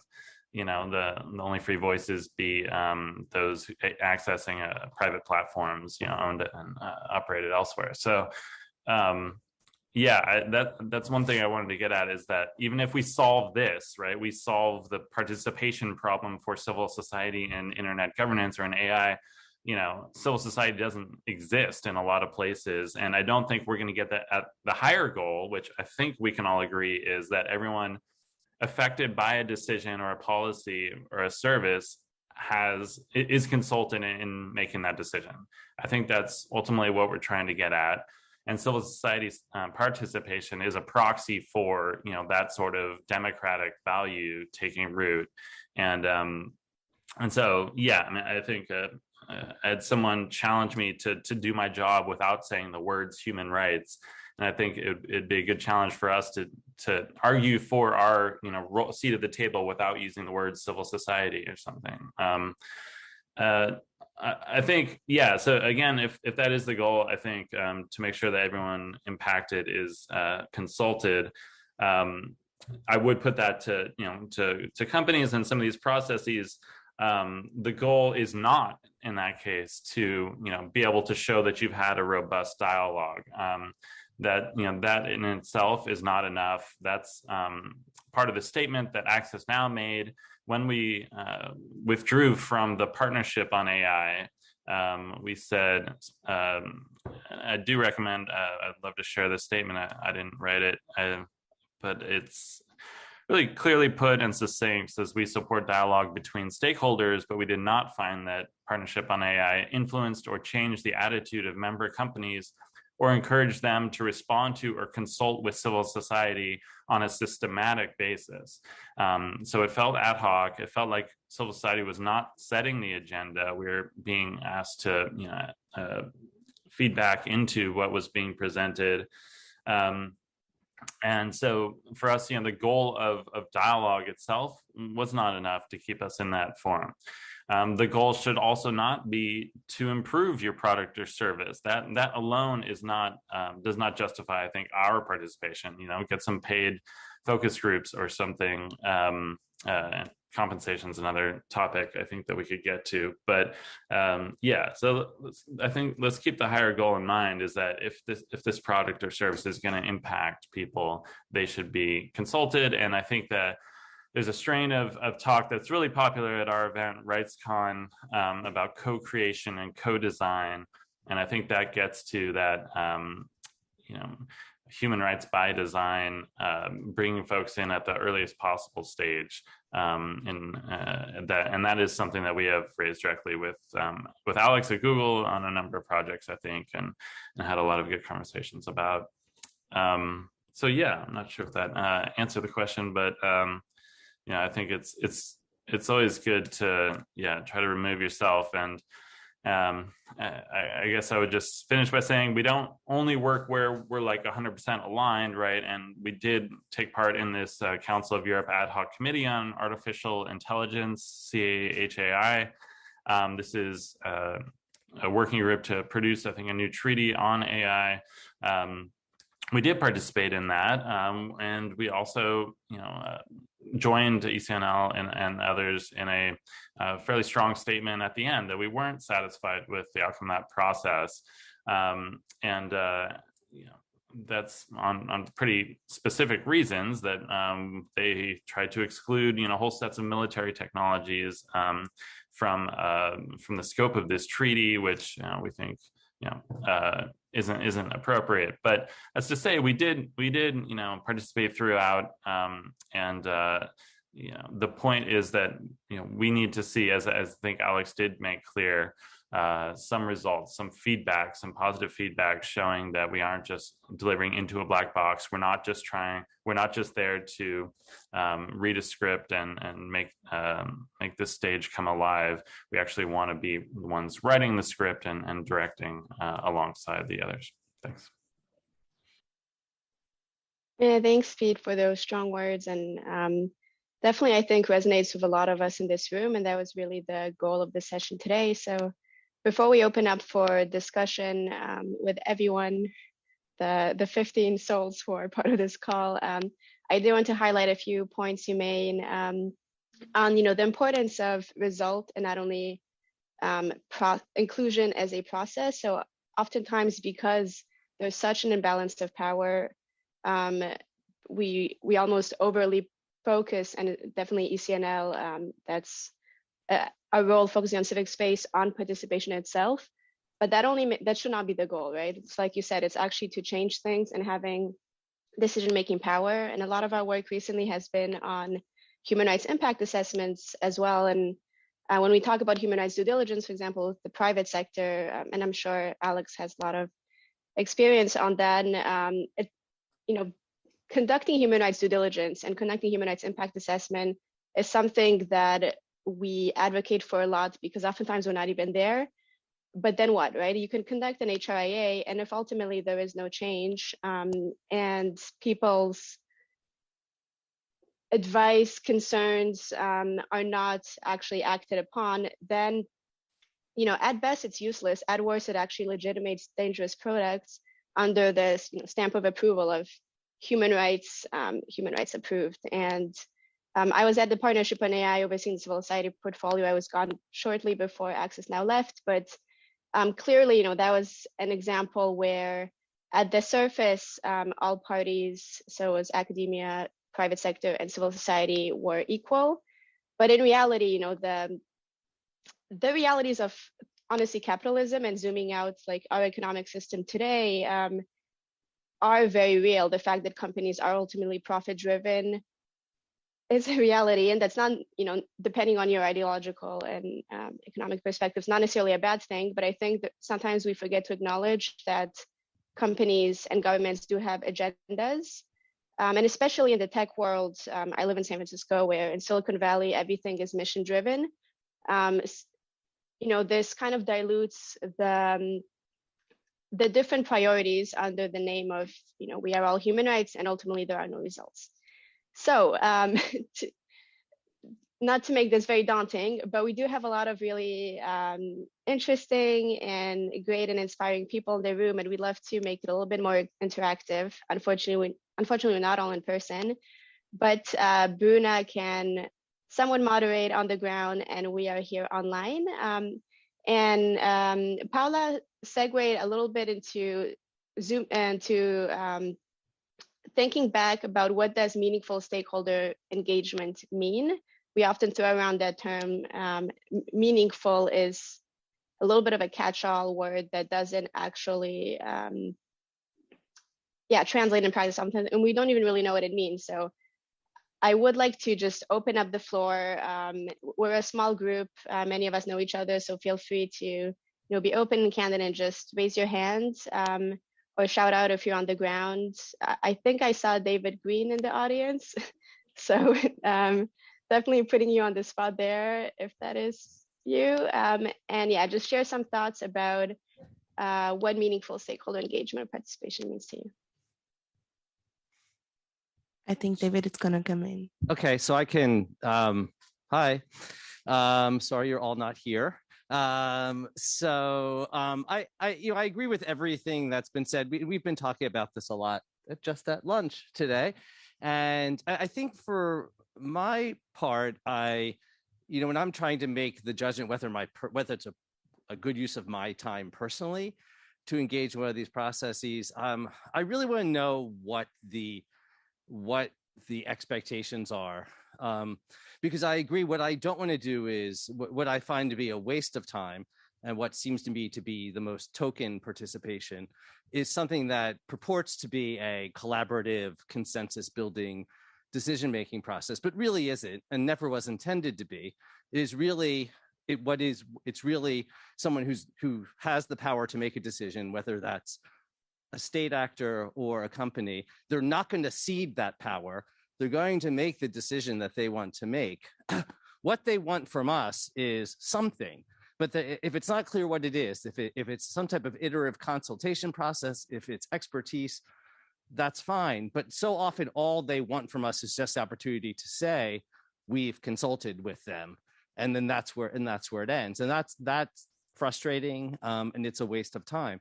At the same time, I find it actually be worthwhile to be involved in ones where going in, I know that it's just a consultative process and that our expertise is valued. It's going to be listened to. It might not change their decision, but we also preserve the ability at the end of the process to say, we disagree with the decision. This was our input. Our input wasn't considered or was discounted. And so I'm okay with doing that as long as it's clear to all the participants ahead of time that was the expectation, that we're not, I really try and run from the ones that purport to be consensus building, where it's very clear that consensus isn't really a value or even really appropriate in that term. The other point I want to make, which I think was alluded to earlier, is that when we as civil society can't represent everybody, we can't, when EFF gets invited to an event, we try and stand in the shoes of internet users, but many times a far more specialized expertise is needed. And one of the roles I think we often end up playing is trying to tell who's missing from the room. And I don't know how many multi-stakeholder things I've been in recently where we've said, why aren't the sex work advocates here? That seems to be the absolute most affected stakeholder, and you haven't even talked to them. And we can't, I can't speak for them as well as they can speak for themselves. So I think it's also there's a limit of our proxy ability. And sometimes I think we're asked to represent a greater universe of interest than we are able to. I think we have two more hands here, Marlena, both from Colin and Courtney. Sorry, it might be that we're kind of hive-minded because we just had, I talked about this a little bit at lunch. I'm Colin Curry. I'm formerly civil society, but now an independent regulator at Ofcom in the UK.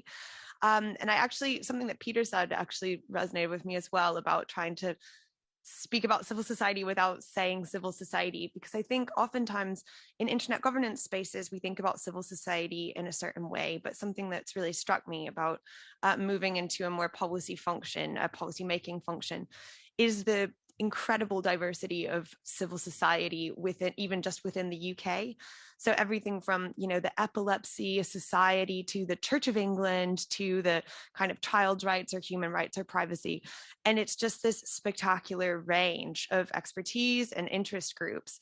So I think that obviously coming from a kind of human rights background, it's easy for me to contextualize that within a kind of human rights lens or framework. But I would ask you guys, how do you think about this? And David's point about proxies was an interesting one.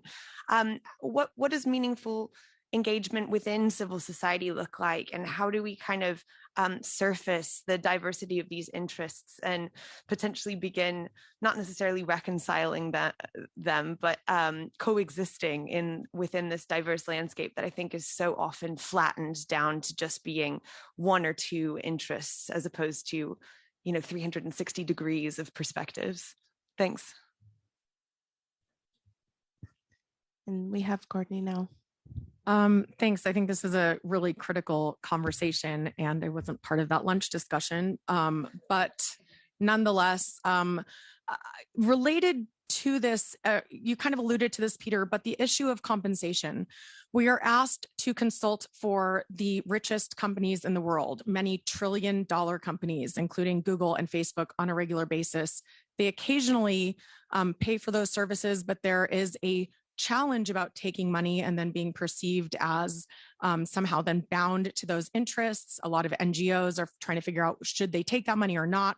But why should we subsidize these companies to do these consultations with civil society when, civil society spaces are closing and struggling for economic viability?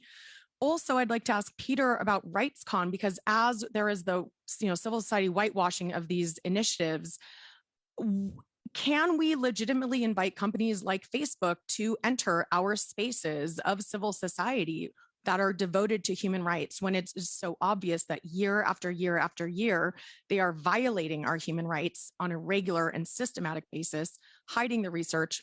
And aren't they using our venues as a way of whitewashing their own human rights abuses? At what point do we deny them access to those spaces? Thank you.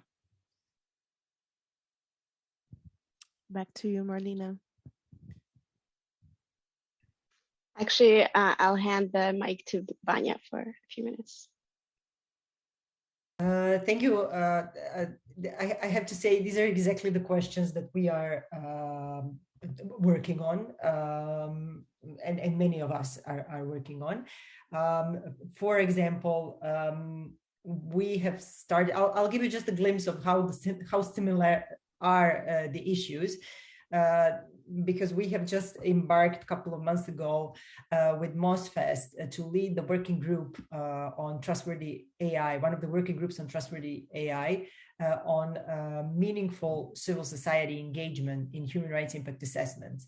And this is exactly the frame that we are trying to unpack. So we work through 3 phases, and then phase 1 is actually identifying what do we want from participation, what does meaningfully engage really mean to me, what does it need to exist to be meaningful. Then the phase 2 is why can't we have it, what are the obstacles and challenges, and we are currently in that phase, gauging the input from different stakeholders, civil society, tech companies on challenges. And many of these, I think all of them have been mentioned here, but there are many more in the document that I'll share with you in just a moment. And then in phase 3, which is in the next couple of months, is then, okay, how do we then design the process and put our almost like a list of conditions that will address those challenges and obstacles and actually put the stake of civil society in the meaningful.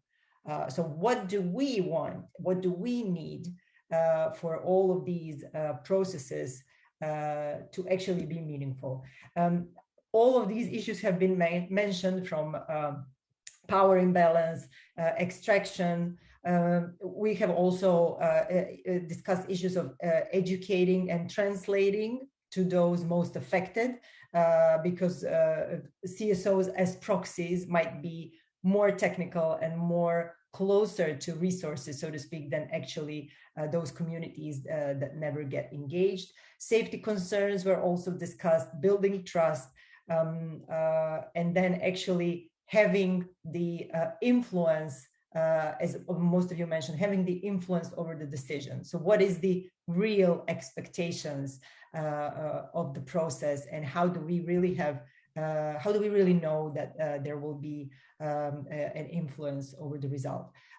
We are in this process missing a lot of voices from the tech community, I would say. So maybe I can turn the floor back to Alex and ask, how do they deal with some of these questions? And are there any good ways to share how to address some of these concerns? And I'll share the link to the document that we are currently working on, where we are collecting different challenges, and you can see in different tables, different sub-questions what we are looking at, but most of it is mentioned here. You'll be able to recognize.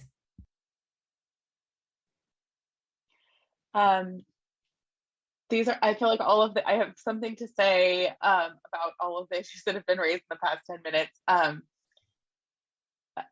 But maybe where I'll start is that I think companies in general, and obviously inside the company is not a monolith, and so there are lots of interests that civil society, stakeholder groups, and even people who work at companies are trying to speak to within a company. But just to say that I think there are a subset of companies that are learning and trying to do it better and are welcoming of advice on how to improve and how to right size and format engagement in a way that is feels meaningful to everyone who's engaged. And so I think something that I try to do in Google's engagements, to David's point, is to make sure that it's clear if we're doing a consultation. And I make clear to my colleagues when they say they want to consult civil society, and I say, are we consulting or are we briefing? Because I do think it's important to brief as well, but one of those is a conversation where we're asking for input at a moment in the process where we could make changes if we are made aware of concerns that we have not already addressed, right? Or of new angles on the concerns that are coming up related to what we're doing, versus like helping everyone understand a decision that we've made, a thing that we're launching, a policy that's changing, et cetera. Both things are important. One is more about transparency and one is more about consultation and bringing in expertise from stakeholders that are outside of the company. So that, to me, it's sort of like that level of clarity and transparency in the engagement, I think, is something that is really important. I think we try to do and could certainly improve, and that all companies should get better at, so that everyone can have more information about whether or not they should engage and what the benefits are for them in using their time to engage with companies. Another, like a thing that I think companies can do better, and I think you can see that from a handful of us, certainly Google, is that in spaces where it's just government and companies, we spend a lot of time reminding government that civil society should be in the conversation. And so I think that is one benefit of what at least some of the tech companies have been doing, is reiterating that it is important that it is not just companies and governments having conversations about regulation of digital spaces, about the future of the internet, about any kind of subject matter under discussion, but that there are many impacted stakeholders that have expertise to bring to the table and to be part of the conversation and creating the kind of directional path. I think, there are a lot of ways in which consultation and engagement happens, and so that's sort of like where it's government. And then I think I spoke a little bit about where we're talking about consulting with civil society related to our products and policies. But I do think, anyway, I think the last thing I'll say is just that I think telling us how you want us to do it is useful, because one of the things that I see happen at companies, because they're big, is it takes a long time for companies to understand that they, I think I've seen over the past decade, companies, maybe like 7 years or so, companies kind of understand that they should be consulting with civil society. And so now they understand it. and they're sort of like, oh, we need to talk to everyone. And so then there's kind of this proliferation of like, let's have conversation. Sometimes it's consultation, sometimes it's briefing, sometimes it's other, but like there's a lot of that that's not focused on the things that we've just talked about. And so now we have all, as a community, convinced companies that they should be talking to civil society, and they're doing it in a kind of messy way, right? And so I think now we have to get companies to all, don't have to, but it would be useful to get companies to understand actually like, what does right sizing that engagement look like? How do you want to hear from us, and what do you want to see from us? So I think there is a lot of power in the sort of civil society intermediaries that are able to communicate that. And I recognize that's different from activists on the ground. Just on that last point, which has come up, sort of like the difference between larger intermediary civil society groups versus those who are on the ground and activists. Companies are going to continue to struggle to get to that category of folks. I think we are the sort of the jargon barrier and the framework barriers that exist are, and in addition to the kind of scale and speed at which we're working, I think are always going to make that difficult. And so it's useful when folks like, Peter's in the middle of my screen, so I'll just call it Access Now. If a group like Access Now tells us we need to be speaking to XYZ group on the ground in a particular country, we will take their advice on that. But absent sort of like talking to a grass tops group, I think that's the way it's going to happen for companies. So I think that's another piece, that there's room for improvement, but also kind of just getting clarity about the way that it will probably be operationalized at companies. Thank you, Alex. This actually reminded me on one important point that also we as civil society need to look at, which is, trying to help our colleagues come on board as well, which is something that we at ECNL try to do. So in this space, especially in this very highly technically jargoned digital conversation and space, we try to bring in, first we try to provide some education, but then also bring in smaller groups, grassroots groups, disadvantaged groups, or those that work really with marginalized and vulnerable communities to come into this space. We yield our speaking slot for them, and then help them deliver very important points from their work, because we do feel that it is kind of our almost inherent obligation to help our colleagues from civil society, from smaller groups or with less resources, to come on board in these conversations. So thank you for mentioning that. Can I add something about that, Fanja? I was thinking that it's also like part of how we have our own internal decision making, how we produce and frame our own policies. So we also can have participation there. And it's not only about opening the spaces for other groups, sometimes seeding the space for other groups, but also when we put together our own policies, are we doing this kind of consultation? Are we listening? Are we collecting from the ground? APC is a network, and we are always our members are always calling attention to the fact that, okay, like before you say that publicly, let's have a meeting. Let me bring what's going on here in Uganda, here in Chile, and then let's put something together. So I think it's also about not letting this happen at the end, but really at the beginning, when we are forming our positions in relation to different matters. Can I also add something?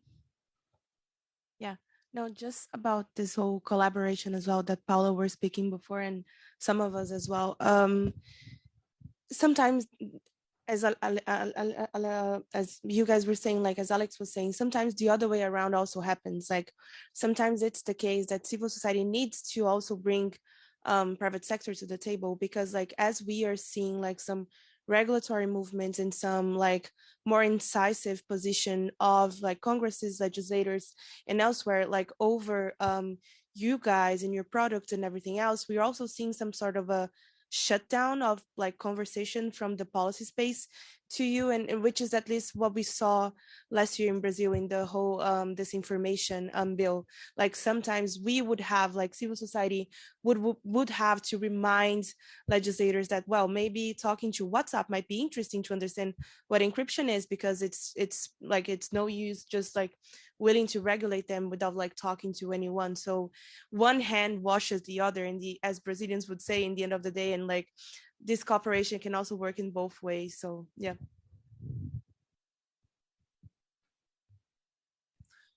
Thanks. Yeah, just plus one on that. I think like the cybersecurity discussions at the UN, for example, have really been greatly supported, helped by the presence of private sector technologists, for example, and to bring clarity and educate and inform. Yeah, and I agree. Generally, we're past the awareness stage, you know, in a number of ways in this tech and human rights discussion. And we are getting to the how, which is a good place to be. Just want to acknowledge that, and that shows at the UN, across the UN as well, that you know nobody's ignoring digital and tech anymore. It's more a question of how.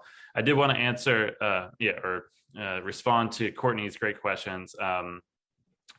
Yeah, on funding and compensation, you know, different organizations are going to have different policies. You know, and individuals, you know, as well.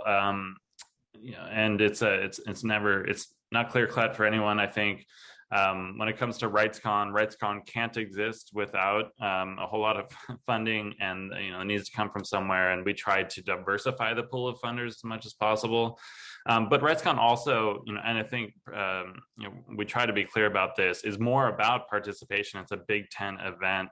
And, you know, even more than the money, we do want companies to come openly and cleanly to the table.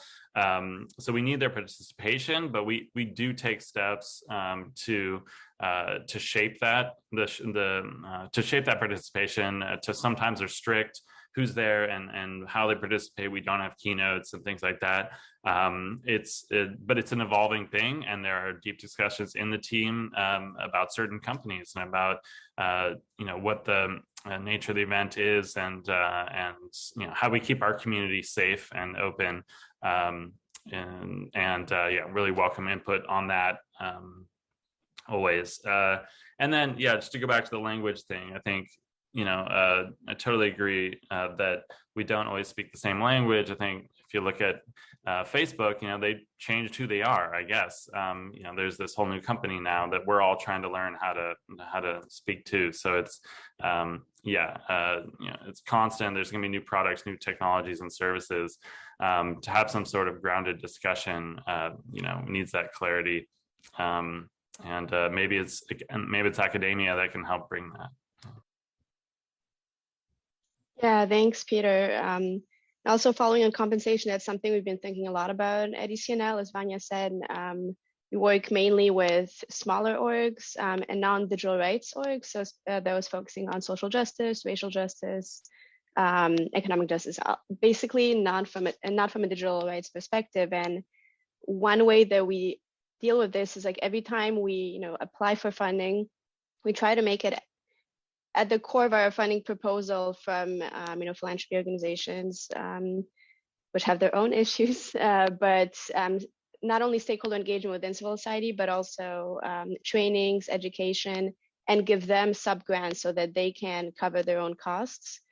You know, unsurprising, these are very low amounts. We can barely cover our own staff's salaries, so we're talking about very small amounts of money. And compensation is, you know, always kind of a hard topic because we don't take money from companies for obvious independence reasons. But like we've spoken here, you know, maybe we should, and definitely if not ECNL, because we are an international NGO that has sufficient funding and relationships with funders, the smaller ones on the ground is a different story. And then also on the training side of it, you know, it's not with one session or one call that you will be able to train someone who has spent their entire life working on environmental justice, for example, and how, you know, AI, emerging tech, or even things like, you know, surveillance technology that isn't new, like Pegasus or other types of spyware malware happen. So this takes a lot of time, and time means money. So really questions that are key here. And just also follow up on Alex's point, who said that we as companies want civil society to tell us what they need. And that's pretty much what we've been working with Vanya and many stakeholders, some of you here as well, I think, on the MOSFEST project, where ultimately we're trying to come with not a 10 commandments type thing, but a fairly like short statement that activists, especially those that aren't as well connected, can use when they get to the table and say, here you go, these are our terms and conditions for actually participating in it. And it may include things like, you know, compensation, or requesting that companies spend an extra couple of hours actually training people, so that when they get to the table, they have more knowledge and background. Also, you know, what about sharing information resources? So Peter mentioned before, partnership on AI, or other types of multi-stakeholder organizations like Global Network Initiative. One of the main goals there are to actually access information. But that's obviously limited as well, given confidentiality, trade secrets, patents. And how do we also make sure that, like, IP, for example, is not used as an excuse to not share information? And also recognizing that companies have competition, so they don't share information among each other as well, right? So when we think about multi-stakeholder engagement, if we have, you know, civil society is not a monolith, private sector is not a monolith either. How do groups engage with? It's different working with, you know, Google or Facebook than with, let's say, Slack. Although Slack now has been bought by Microsoft, so maybe it's the same thing. But anyways, all these dynamics also color the way that engagement works. And I see that Laura has her hand up. Go ahead, and hi, it's nice to see you. Hi, Marlena, nice to see you, and nice to see you, Vanya, again today. Hi again. Meeting earlier. It's been fascinating hearing this conversation and the perspective from civil society organizations. I personally work at the OECD, where we developed together with my team the OECD Policy Observatory, and it is really a platform for not only policymakers, but really for everyone to share resources. And now that you brought that about how to interact and share resources and make them more available and bring visibility to different actors. I was just thinking, just kind of brainstorming what could be ways for leveraging this kind of multi-stakeholder tool for the purposes of civil society organizations working in AI. So just more an open invitation to interact. Of course, we also have the OECD network of experts, to which Vanya is now a member of the working group for trustworthy AI. And the idea there is to do all the thinking about tools for trustworthy AI, classification systems for AI systems, and that hopefully help inform risk management and risk assessment of AI systems. So it's really a lot of thinking that is going on, a lot of data available and policy available, but how can we bring much more participation and ideally for others to leverage this tool globally? Thanks a lot. Thank you, Laura. Absolutely relevant questions. We will get kicked out, I think, in 2 minutes by the new video that is announcing the new session. So we'll just wrap up shortly by actually thanking all of you for raising these important issues and questions. And I'm actually glad to see that a lot of questions are converging in many different fora, which means that we are on the right track with the questions. We just need to try and focus more on answers. And we did touch upon some of the good examples or some of the wishful examples, what we want to see more in the future. So we'll be expanding this conversation also through our MOSFEST working group that I put in the chat, but through other forums as well. And we invite you all to join in. We'll draft a summary of the session and make it public, and hopefully organizers will be able to share with all of you as well. Marlena, any final thoughts? No, we're at time, so we'll be kicked out. I just shared with you all a recent report that was just published last week with Data and Society, A lot of the research is on civil society participation watching and with concrete recommendations for human rights impact assessments. One is on Council of Europe CAHI, what Peter mentioned before. The other is the EU AI Act. And this is kind of, it will become a much bigger thing with MOSFET, so please join. I also dropped in the chat our emails. It's marlena@ecnl.org and vanya@ecnl.org, so please reach out. Many of you on this call, actually, we regularly chat with, so you all have our info already. For the other new friends, it's really great to meet, and thanks so much for joining us wherever you are in the world. Next year, it's going to be Ethiopia, which ranges a lot of issues for civic space as well. Whole other conversation, but yeah, if anyone's in Poland, good luck with the cold and the snow. Eat some pierogi, not too much vodka. And we will see you soon. Happy IGF. And thank you for the physical audience as well. It was lovely to see you. Yeah, absolutely. Take care. Thank you. Bye, everyone. Thank you. Bye-bye. Oh.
Good morning. And we are live. Good afternoon. Good evening. Welcome to you all. My name is Ron Andruff, and it's my pleasure to moderate what's going to be an informative 90-minute workshop on the right to safe medicines, managing competing interests online. Were it not for an endless pandemic that has a stranglehold on our world, I would be coming to you today from Poland rather than Miami Beach. And as you see in the screen, one of our representatives, Olga Kirilek, is joining us on site in Katowice. It looks a little lonely up there with those chairs, but we're all here together. We also have Zina Haney in Cairo. We have Elizabeth Besudi in Paris, Mark Dadisgeld in Sao Paulo, and Arya Ilyad Ahmad in Toronto.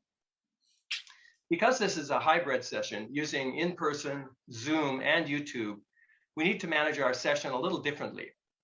For those on Zoom, please post your comments or questions in the chat. For those in person, please signal Olga to relay your questions to us. And for those watching on YouTube, please email your questions to mark@governanceprimer.com. That's Mark, M-A-R-K, at governance, G-O-V-E-R-N-A-N-C-E, primer.com. In this way, we hope to answer as many questions from across the platforms in the latter part of this workshop. Soon, we'll be hearing from our speakers, whose well-earned bios are listed on the IGF website for your review. But first, I'd like to set the stage.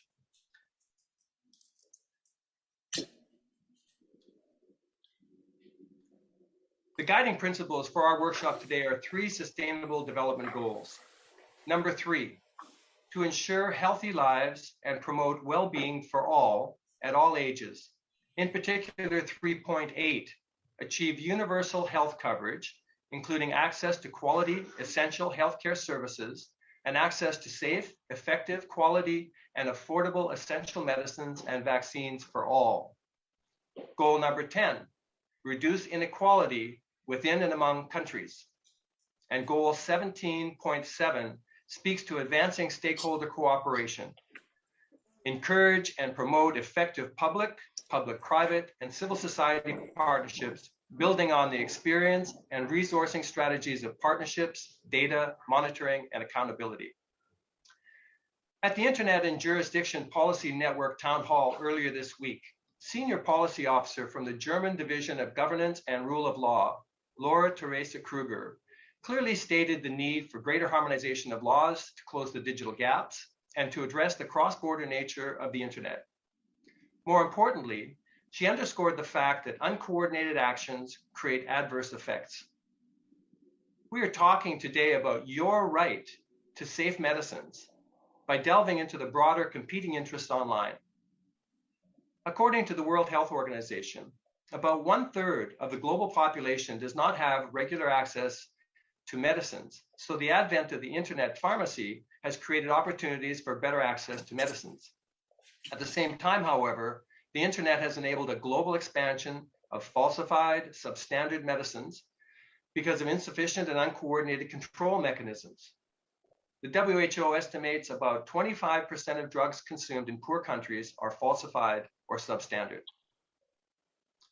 Building on the knowledge that we have gained from our workshops at IGF 2019, which was Public Health Online, Shadow Regulation, Access to Medicines, and IGF 2020, Pandemics and Access to Medicines, a 2020 assessment, today's workshop once again brings together diverse voices from the Internet governance community to advance the discussion.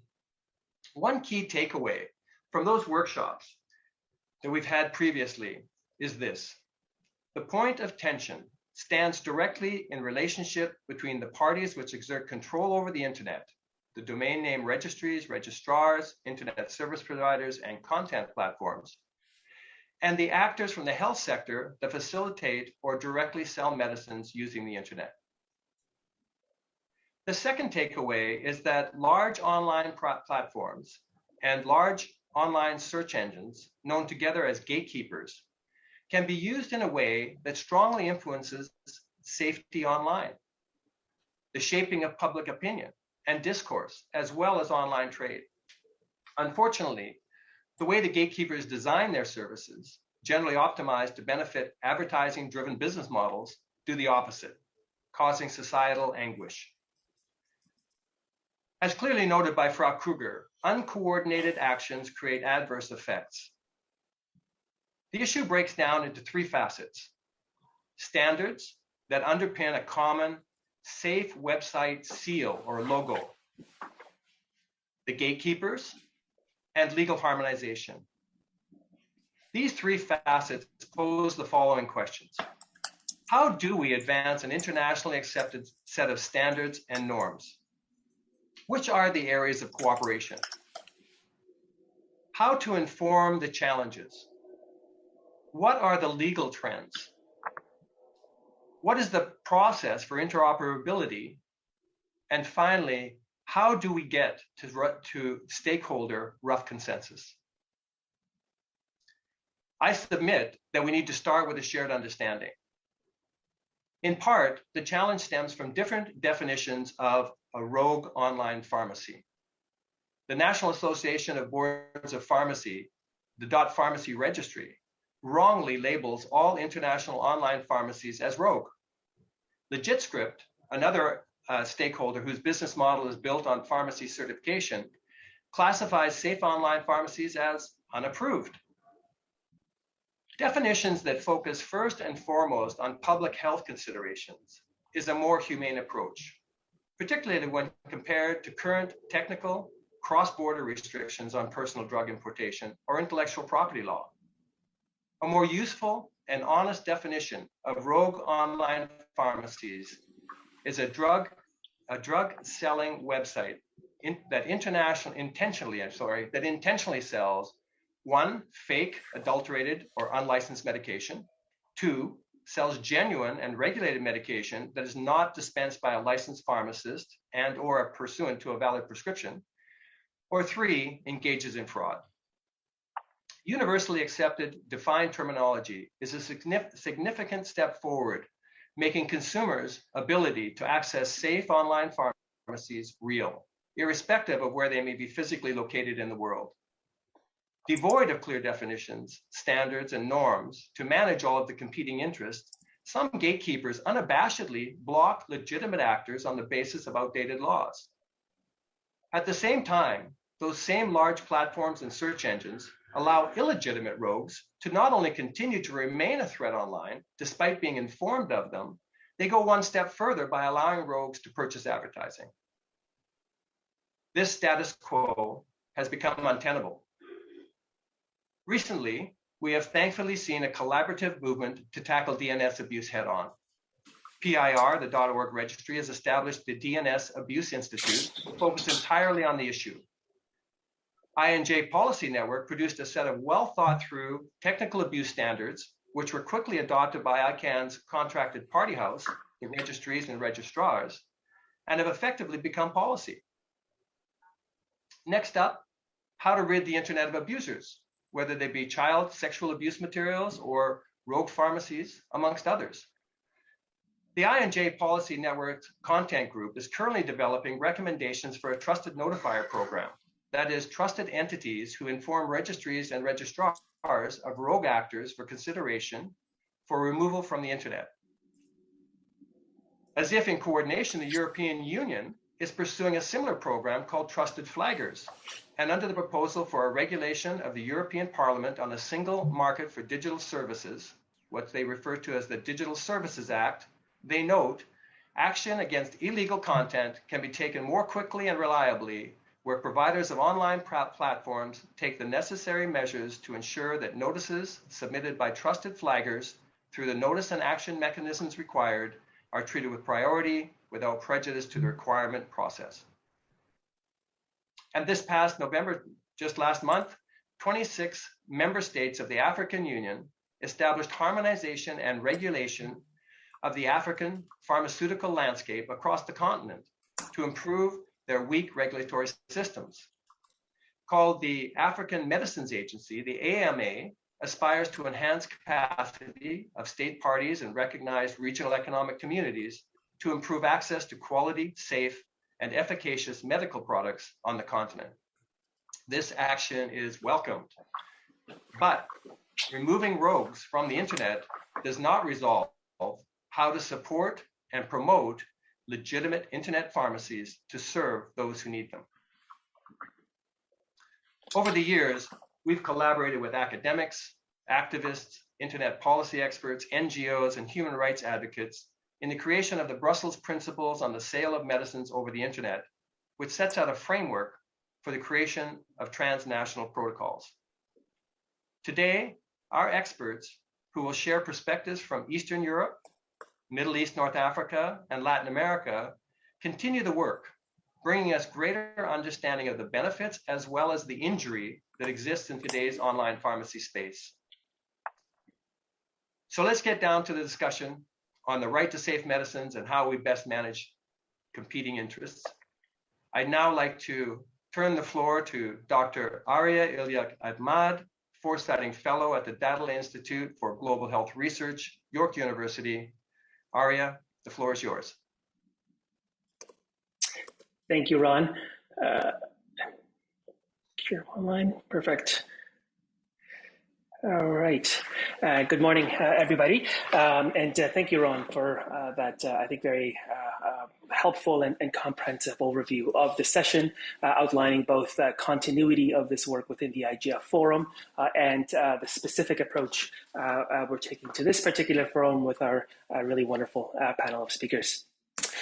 There are really sort of 3 points that I want to make today, and I'll front end them and I'll pick them up throughout my short time today. The first is that this particular market we're talking about, online pharmacies, e-pharmacies, internet pharmacies, to some extent cross-border dispensing, represents a rapidly growing marketplace for medicines, and also is interestingly a very critical case study at the intersection of internet governance and global public health, that despite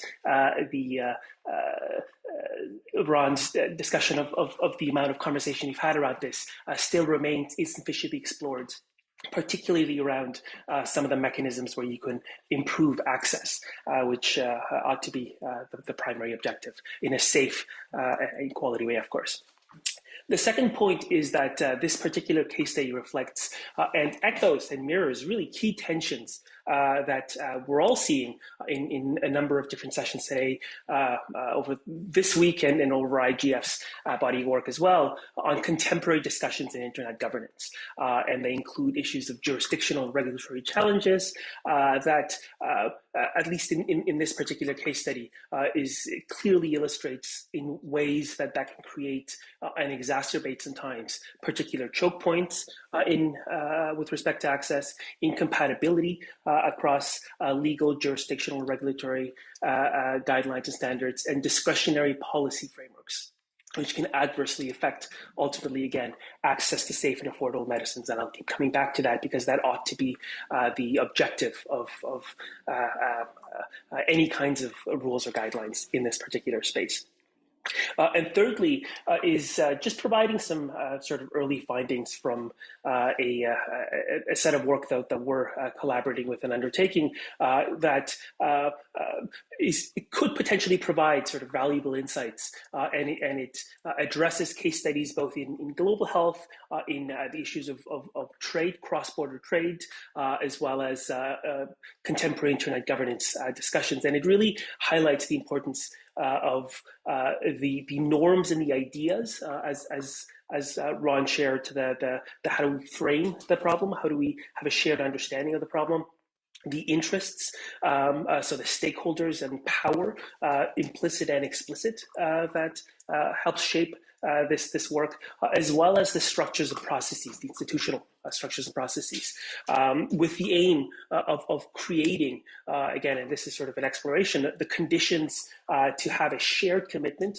across the stakeholders on a method of work and a work plan to both address abuse and these questions of jurisdictional and regulatory interoperability. So I'll keep the first point quite short, but this is one market insight analysis, and there are a dozen others. And the numbers are less important than the just sort of the velocity, the fact that it's a rapidly growing market. Annual growth of about between 15-20%. It still is quite geographic. There are certain regions in the world where e-pharmacies, internet pharmacies, usage of them by the public is more prevalent, but it's undeniable that it's not just growing, or it's sizable now, but that projected it's going to grow. And a part of that reflects just the reality of the last 2 years that have changed and shifted the market. In a survey of 44 pharmaceutical company executives by Bain & Co., they asked how COVID-19 is going to affect healthcare, in this case, particularly in Europe. And 37 of the 44 highlighted the growth of the online pharmacy channel as a one of the significant shifts that we should expect will persist. So it's a massively growing market that requires, in a sense, a greater conversation around this. And why is this important? And very briefly, my background is in supply chain and medicine regulation. And the reason this is important is that there is this sweet spot we need to find, that there are significant risks to under-regulating and having weak regulatory capacities. That can create public health risks because you, in a sense, create sort of a free market and you have no control. And for particular controlled goods like essential medicines, there are risks of safety, quality, efficacy that are quite important. But there is likewise an adverse consequence to improper regulation, where you can create choke points and restrictions and divert access. And so while you want to have sufficient regulation, excessive regulation can affect issues of access, affordability, particularly across different jurisdictions where these might be amplified. So really what we're looking for is sort of a regulatory sweet spot, is what we're calling it. So that was really the first point. It's important, under addressed. Now, the tensions, the jurisdictional and regulatory tensions are issues that are both in all the sessions of IGF and ICANN and RightsCon and many others, but was I think very clearly sort of articulated in the inaugural Internet Jurisdiction Global Status Report, where it acknowledged both this not being able to sort of divide the online and the physical world, and that creates or exacerbates some of these problems, and that the regulatory questions are not a question of if, but how are we going to regulate? Questions of regulating of the internet versus regulating on the internet. To what extent is there a reliance on self-regulation? Where is it appropriate? Where is it not? And I think really reflecting on the changing roles and the growing roles of internet intermediaries, particularly as they now influence rulemaking across different jurisdictions. And in fact, 80% of experts, internet governance experts that were surveyed for this particular study expressed their feeling that there was an insufficient international coordination and international coordination mechanisms to address these cross-border legal challenges on the internet. Now, with this patchwork of rules and guidelines, there are a number of different mechanisms. So from one of our speakers, we will hear about in the EU, there was a 8-9 year deliberative process through the European Commission that eventually led to the establishment of what's called the EU common logo as one mechanism across jurisdictions. But particularly in the space of cross-border purchases, quite a lot of a disproportionate role is placed on self-regulation or these mechanisms where they're not. Sometimes they're endorsed by particular state bodies, but oftentimes are mechanisms of self-regulation. So entities like LegitScript, SIPA, the Canadian International Pharmacy Association, and Pharmacy Checker are some mechanisms for verification. They don't sell, but they provide information to consumers of where you can expect to purchase safe medicines because of the minefields. And in fact, a number of years ago, there was this headline that came out that actually when you have these verification programs, the products you get from these pharmacies, even cross borders, are so safe that the academic peer-reviewed literature is no longer interested in the results. That actually the difference in quality, even randomized, is oftentimes better because of the additional checks and balances. But what we'll get to is this notion that there are the shadow regulatory, what we call sort of shadow regulatory discretionary guidelines that create challenges. And among them, when you sort of unpack it, issues of top-level domains and assigning them, there was some controversy and continued discussion around, for example, the .pharmacy domain and how open either in dispute mechanisms or the appropriateness of the body, the National Association of Boards of Pharmacy, in managing that domain, in part because of its restrictive interpretation of what is a legitimate pharmacy. Any time there is any kind of cross-border trade into the US that was deemed rogue, which is problematic. Issues of gray listing, blacklisting, whitelisting, whatever the sort of terminology is, particular on search engines, was an issue that emerged, as well as modern discussions on sort of trusted notifier systems that can create, and that we'll hear from one of our speakers as well.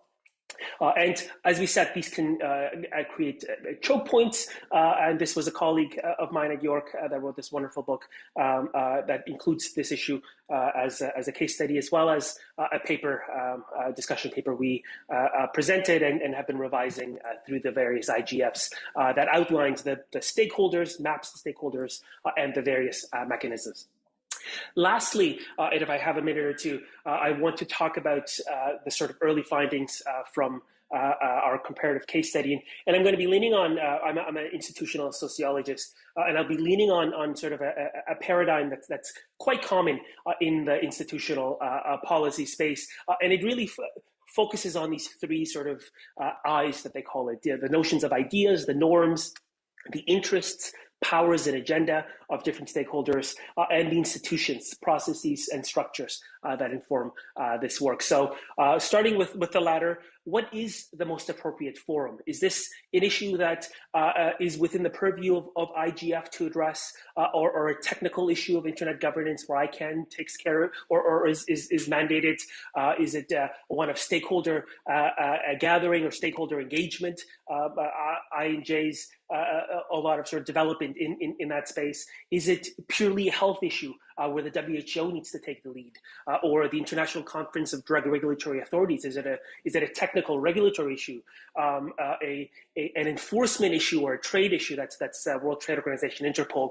The appropriate forum or institutional structures and processes are quite important, and very likely it won't be a single entity, and it's possible that none of these entities alone will be hub. It might require either a coming together, which is what happened around in the area of access to medicines, where the World Intellectual Property Organization, World Trade Organization, and World Health Organization created the Tri-Institute, a body that addresses issues of IP trade and access to medicines, or it can be creating new mechanisms where these various groups are participating formally in shaping those rules. The second is around this issue of how you actually engage in regulation in this space. And part of it is the fact that contestation around transnational regulation can really take a number of different forms. It can be based on credibility, it can be based on harmonizing norms and practices, or finding particular grounding around, as we're doing here, for example, that this has a lot of relevance to internet governance and requires the participation and engagement from internet governance stakeholders. This is a snippet from sort of I&J's, for example, a report of within the issues that I&J is concerned with, for example, who are not just all the stakeholders. You don't want all the, because that can create a lot of challenges to actually being able to move ahead. But what are the most important perspectives, or the most representative perspectives that are important in order to participate in these conversations? And lastly, ending as Ron did as well, is this notion of framing, of norm diffusion. How do particular ideas actually then shape the way the issue is addressed? And I spent quite a bit of my last 15 years, 12, 15 years looking at the issue of counterfeit medicines and how the international community addresses this problem at a cross-border role. And quite importantly, and again, it'll come up again later in our presentations, how you frame the problem, what you call it, even what we're calling it is sort of so diverse, let alone how different countries' regulatory and legal, socio-legal institutions define it and sanction it are quite important. And leaving you with what Ron alluded to a few years ago at RightsCon, which is a little more human rights oriented forum. Most of you know, at the Brussels conference, a conversation emerged that was then carried forward to the Brussels, the RightsCon Toronto conference the following year, that led to the establishment of at the time, through a multi-stakeholder process and a multi-year process, the Brussels principles on the sale of medicines over the internet. And the language is supposed to not be prescriptive, not ascribe any value judgments, but reflect the language of a multi-stakeholder and intergovernmental organizations like the UN Declaration of Human Rights and the World Health Organization's Access to Medicines documents that echo a lot of this language, which really is around what are the things we ought to be able to agree on. And through this norm-based approach, and I urge you to check it out, brusselsprinciples.org, is that when we talk about the institutions, the stakeholders, that these particular set of norms, even if they are to be contested, we have to come to a shared understanding in order to be able to establish those two things. One is a method of work. How are these stakeholders, how are these institutions going to be able to come together around these issues? And two, how are the interests and powers just asymmetrically oftentimes informing rulemaking in this space. So thank you, Ron, and I look forward to the other presenters in our very fruitful discussion. Thank you. Well, thank you, Arya. That was really helpful. As always, I'm impressed with the depth of the research that you've done, and really excited to see that that's happening. Clearly, what we do see is 8 to 9 years to make progress on a common logo within the EU. We really have to come up with some standards and norms that we can apply on an internet level, where we can kind of, I'll call it self-govern at the NICAN level, where the registries, registrars, ISPs, and others, and particularly the gatekeepers that I spoke of earlier, can address and embrace some standards and norms so that we can move that legislative dialogue forward. Thank you for that. I'd now like to go to our anchor in the room, Olga Kiriluk. Dr. Olga Kiriluk is from SEAD and also the American Bar Association. And so, Olga, you have the floor. Thank you very much, Ron. Before we used to say when the majority of speakers were participating on site, we were saying, I wish I was with you. So in this case, I wish you all were here so that we could finally meet in person after all those many Zoom meetings. But at least we have this opportunity to connect all together. And I can't agree more with what Arya mentioned, that that's so good to see that the list of topics which are being included in the Internet Governance Forum agenda are being expanded to such topics as the one that we are discussing now, because this might seem very much irrelevant to the usual folks in the Internet governance community, but indeed the topics brings so many important issues and raises so many challenges in front of us, so that it makes a lot of sense to discuss it in depth and from many perspectives as we are doing today. So that's great that we can actually learn from each other. And from my side, I wanted to say that the COVID-19 pandemic actually caused a massive shift in the consumer behavior. We used to consume drugs from the online pharmacies, and this is the trend which is not going to vanish and to disappear in the coming decades, probably. So this is the reality that we need to live with. And it is also important to note that while e-pharmacies businesses were initially seen as the advantage of the high-income countries, they are now becoming appearing more and more in the low-income and middle-income countries. And this new trend proves that it is also high time to talk about the regulation of online pharmacies if we want to make sure that since the very beginning we have in place the proper safeguards for human rights, and especially in this specific case, the right for health and good access to safe medicines. An online pharmacy is by all means a very convenient service, because you don't need to stay in the long queues. You don't need to run after your office hours to buy the medicines that you need. It's very convenient. You just press one button and your order is delivered to your doorstep.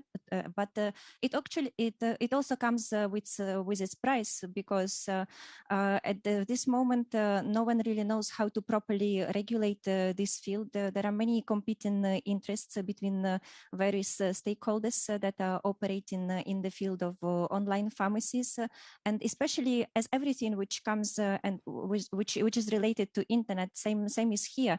While the internet is crossing the borders, we always have, with the regulatory frameworks, have this issue of conflict of jurisdictions and the conflict of laws. So same is happening here. We need to see how we actually can solve this problem, and whether at all we can come up with some universal standards, which probably would not be that much only the self-regulation as it is happening currently, though it's still good that there is these initiatives coming from the industry that they see the need in regulation. But it is always good also to have it written in the obligatory legal instruments, so that there are some obligations, there are some commitments coming for different stakeholders. And also we must acknowledge that online pharmacies, they bring various risks. It can be also the risk for collecting and using the private data of the customers, but also there can happen different leaks of this data. So in countries which are usually allowing sales of medicines online, this can happen either through a licensing procedure or through authorizing procedure. It depends. For example, in Germany, Estonia, France, and Switzerland, they need to go through this authorization procedure, while there is simply a procedure of notification which is applied, for example, in Belgium and Ireland.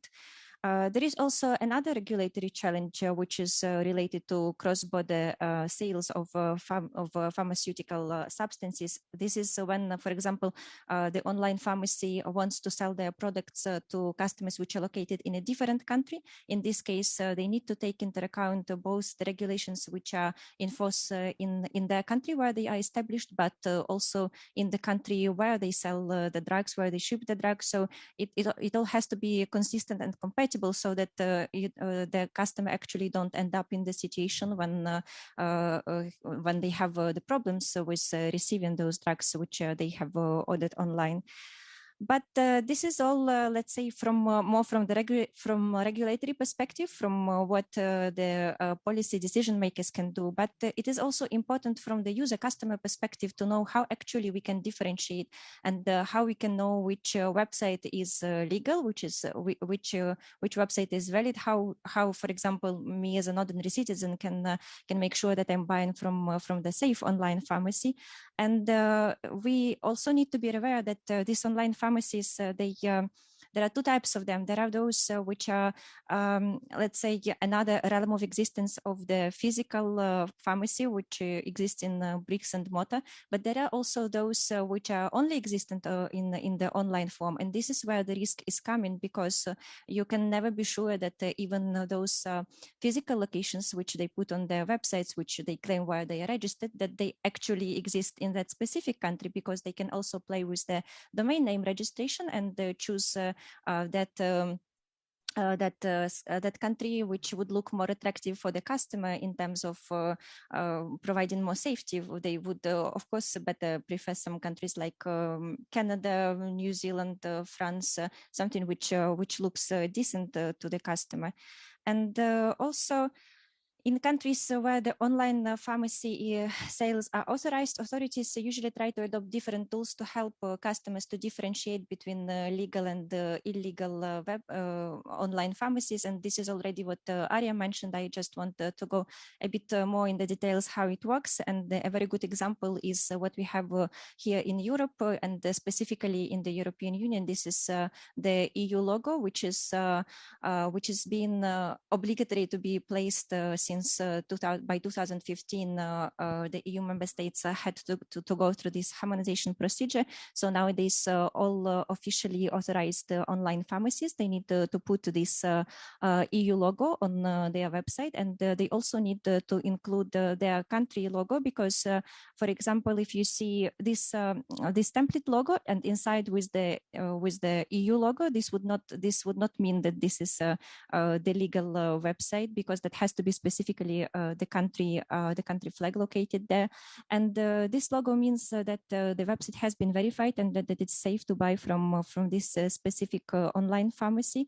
But also, when you click on this logo, it actually brings you to the national authority official website, the authority which is taking care of this licensing issues. And then you can check whether in this register which the authority is running, whether you find this specific pharmacy. And if the pharmacy is there, that's the right sign that you can use this online pharmacy. But if it's not there, then it's better to refuse from buying from there, because most likely this is not an authorized one. And also, there is an interesting, again, this is, let's say, very the interesting example was the United Kingdom, because it used to be part of the European Union. So they used to follow this same procedure, but then with the Brexit and starting from January, I think it was January 2021, that UK is not anymore using this EU logo. They used still to apply it for some time, and they were calling it the distance selling logo, though it was exactly the same logo, but they stopped it from January, though because of the specific protocol which has been signed by Northern Ireland, it is still the same procedure applied in Northern Ireland, but not in Great Britain. So I also wanted just to briefly mention the example from my country, Ukraine, because it's always good to say something which is about example which is close to your heart. So I probably could be proud of my country, because it was again, because of the pandemic, which sometimes it brings something good, sometimes it brings something bad. But the good thing was that before the pandemic, it was since 2016, I think, that the government forbidden selling medicines online. Then they just for some time withdraw this ban when the pandemic happened, and with the lockdowns, when people were forced to buy medicines online. But just last September 2020, they have adopted amendments to the law on pharmaceutical substances, and they actually allowed selling medicines online, and they followed the very same procedure as is currently existent in the European Union. But they also they have been boasting for some time that they have even better procedure, because they obliged the online pharmacies to have also their own delivery service and to make sure that that delivery is happening under proper conditions. So I think this is a good example when you see that the neighboring countries are trying to follow the regulation, which is so far considered one of the best and providing one of the highest safeguards to the customers. I expect that there would be more and more such cases of countries, if not copy pasting, then at least trying to bring the national legislation here in Europe, especially in Eastern and Southeastern Europe, to bring it closer to the EU regulations. I would probably stop at this point and would be happy to continue further discussion. Thank you, Olga. That was very informative. I'm encouraged by that news of the things that are happening in your part of the world, because it shows that everywhere we're keeping some kind of pace to moving this ball down the field, as it were, to achieve the goal at the end. So it's very encouraging information. I look forward to getting into it a little deeper as we get into the Q&A. So thank you very much for your intervention. I'd now like to turn to Mark Dadeskeld. He is the Director of Internet Governance Primer. And Mark, you've been working in this field now for some time. You've written a few papers now in your LAC region. So I'd like to give you the floor. Thank you very much, everyone. It's great to be able to join you again and further this discussion. And indeed, in the past few years, I have been going deeper and deeper into this field, and I've come to a few conclusions, shall we call it. And I think that the best way to summarize my conclusions is to present you a research that I did that I finished just this year at the beginning of the year, together with LACNIC, and I'm glad to inform that this has been expanded now. They have picked up a bigger version of the study that will study the entirety of the LAC region and potentially serve as a model to study other regions in the world, which is pretty, satisfying in my opinion, because I do think that this is a very important question. And I will share just the outcomes with you, but I will explain them so that they don't look too daunting. So basically what we have here is a matrix of what's going on in this top 10 countries in terms of GDP in Latin America. And I will go over each column, kind of giving you all context into the different issues and challenges that we have in each of these different areas. So first of all, you will see the matter of substandard drugs presence. And that is a very deceitful statistic, because when you look at it at face value, it can look really good if you see that Brazil has 170 incidents reported. It means, wow, they're really working on that. Meanwhile, you will see that Honduras has 1 incident, which is, I see.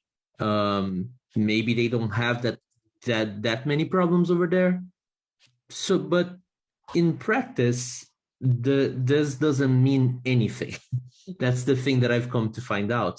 Because see, if Brazil, the size that it is has 170 incidents registered, what if it's actually 600? What if it's actually 1,000? Right? We don't know. And meanwhile, if Honduras has 1 incident, it can mean that we have no problems with substandard drugs, or that it's so prevalent that it's not even something that's being tracked. So what we can get from this is a vision that it's very uneven, even within a region that's economically, reasonably cohesive. You get all sorts of different results, because these rely on national authorities, their positions. There is no common agreement here we stumble upon our first lack of alignment or lack of a common interest, right? Every national stakeholder has their own interest in this matter. When we see the matter, the next column, medicine purchase over the internet, seeing as we were doing this research right in the middle of the pandemic, you would think that the results would be like legal across the board. That didn't prove to be true. And, no country just outright disallowed it. But that's even more problematic because you have those which are legal. We have 4 of them in this table. And the others fall into this gray area. And this gray area is very concerning because Arya he taught me a way to say this that I always use because it's really useful. It's neither legal nor illegal. So it becomes this thing in which you are always having to second guess what you're doing, right? There's no certainty. The actors cannot act in a way that's actually meaningful. So you have countries in which it's mostly allowed. So you will have, it's a gray area, but it's practice. And you have those where it's mostly disallowed as well. And that's pretty concerning if you look into the context of a pandemic. And to think that among the top countries it's like this, I don't know what we'll find out in the continent-wide version of the study, but this was pretty concerning to me. When we look into personal medicine importation, which is the ability to import the medicine from a different territory at a lower price, or because the country doesn't have that medicine within its territory, what we found out was actually pretty interesting. It's legal in pretty much all of the studied countries. The thing that actually changes is the amount of difficulty, it's the hurdles that are put in place for the person to be able to do that. And this ranges from it being pretty simple all the way to having to fill an endless number of forms and having to go through multi processes that can span multiple months. So what we have come to the conclusion for this new study is that we won't look into whether it's legal or illegal. We'll look into what's the difficulty level. Because here we can see the competing interests just roaring, right? The countries in which there is an interest in people just get your medicine. You consider it's pretty easy. You consider it's like a 3-step thing. In the countries where they don't want that kind of intervention, then you see this endless procedure that just completely daunting, completely that you can see it lacks transparency. So, and this is within a fairly cohesive economic region, right? So this should be harmonized. This probably should be within an agreement, especially because some of these countries are in the Mercosur agreement together. Again, pretty concerning. And finally, when we looked into telemedicine, again, we are within the context of the pandemic. You would think legal across the board, right? People have a need to be treated. There's a pandemic out there. Not really. So we see some countries that expedited their telemedicine laws as a reaction to the pandemic, which, fair enough. You can see that most of them didn't have anything going before 2019. Colombia being the big exception in the region. They were a little ahead of the curve, a lot ahead of the curve. But still, some other countries, and we are talking about major economies. We're talking about Chile here, which is one of the leading economies in Latin America, with a gray area in which, even within this context, it hasn't been defined that, you can go ahead and do this in a safe way that the government actually approves of.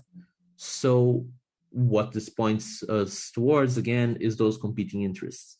some local national medical associations, some national regulators, some national bodies will go and say, oh, but we can't open this up too much because what about after the pandemic? We won't be able to put the genie back in the bottle.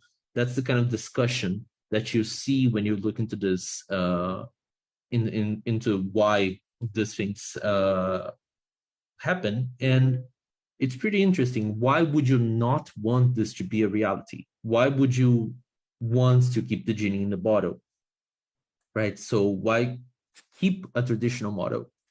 So looking into the all of these matters combined, to me, what this points towards is that we are looking into an unevenness of regulation, even at a micro level, even at a region that's supposed to be sharing policies and supposed to be working together towards a goal. So when we upgrade this to the internet, then we start to see this magnified, but at the same time, if we stop and think about all of the industries that the internet has disrupted, all of the industries that the internet has leveraged, right?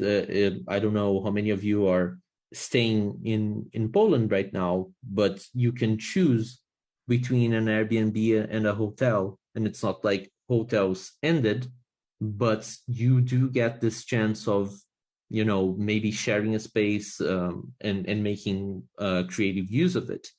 We are not seeing this happen at all in the medicine space because, as our colleague Bertrand de la Chapelle mentioned in last year's panel, medicines have been traditionally incredibly regulated markets. That's a very big hurdle to overcome. But as we have mentioned in this panel, it's an important one because people face needless suffering and possible death because of lack of access to basic medicines. So how do we go about actually bringing these barriers down? So hopefully with studies like this, it at least helps us get some perspective of what's going on so that in this fora, we can bring this data and start casting some light upon this, as in, why can't we start discussing this at a broader level? So thank you very much, everyone. I will end my presentation right now, but very happy to discuss more about LAC and about research and hearing from you all. Thank you very much. Thank you very much, Mark. Excellent. One question that came to my mind was with the incident chart. What was the length of time? So incidents over a course of a year, a month, longer period of time. How was that? That was over the course of a year. Specifically, we are talking about the year of 2019. The data is surprisingly hard to come across, to be honest with you. You would think that it would be super systematized and that the WHO would track it, but that's not the case, which is concerning as well. But that's over the course of a year. No, that's excellent. But and very helpful, because when we can start putting some benchmarks down, as you've said, and we can start to then build on those agreed upon issues and start to get them more clarity in there. So thank you for that. Very interesting. I look forward to actually seeing a year or two on to see how those incidents have gone up or down or wherever, but maybe we can bring some truth to them at the end. Thank you very much. So now we're going to move back over to Egypt to Zina Hani. Zina is a public health expert in the Egyptian and the Middle Eastern and North African market. So Zina, thank you for coming, and you have the floor. Thank you, Ron. So, well, I'd like to start by showing the situation in the MENA region through focusing mostly on two specific points. The first one is the regular medicine and pricing regulations in general. So although the MENA region is considered as one cohesive geographical part of the world, yet each cluster of countries is very diverse from one another when it comes to the policies and decisions regulating the health care system as a whole and the health expenditure across the countries. And when it comes to regulating and deciding on prices, manufacturers don't provide the same drug with the same price across its neighboring countries. For instance, a drug that costs $30 in Lebanon might be sold for $20 only in Egypt. Also, the global pricing strategy would alter the manufacturer's decision whether to remain in a certain market. For example, a country like Egypt suffered big time back in 2016 from an exchange rate fluctuation. So at this time, distributors even refused to jeopardize or lose by selling the medication under a low price regime. And as a consequence, there was shortage in essential medicines to treat serious conditions such as cancer. So actually a flexibility in a country's pricing system to accommodate or consider inflation can affect drugs availability in a certain country. Sadly, this is the current case in Lebanon as well. There is a disastrous shortages as the country's economic crisis deepens. Lebanon has been suffering a severe economic crisis for quite some time, and the lack of foreign currency has been making it hard to pay foreign suppliers. Consequently, Lebanese healthcare companies have been running out of medicines needed to treat cancer and heart disease and many other chronic and life-threatening conditions. Even the hospitalized critical cases, a patient can be admitted to a hospital and it takes few days before doctors can actually source a medication for them. People who can afford are still buying the medication on legal market or asking friends to get it from countries outside. Yet as more and more of the country falls into poverty, currently more than half of Lebanon is considered below the poverty line according to the UN. So technically, very few people can afford these solutions as time goes by. Not having access to essential treatments such as insulin, for example, is super critical. And some people are ending up in hospitals because of it. Definitely having an online platform would support these catastrophic situations and markets. Yet the challenge in having such a transparent platform of online pharmacies would allow end users to cross-check prices. This would not be very welcomed by gatekeepers, whether the pharma companies or even the local distributors at the country level, as this would impose additional downgrading or downward price pressure and less profit margins as such. Moreover, it might create tension between pharma companies and governments who would want to borrow equivalent low prices as other markets. Another element is that some governments across the mentioned countries support significantly domestic to foreign manufacturing entities.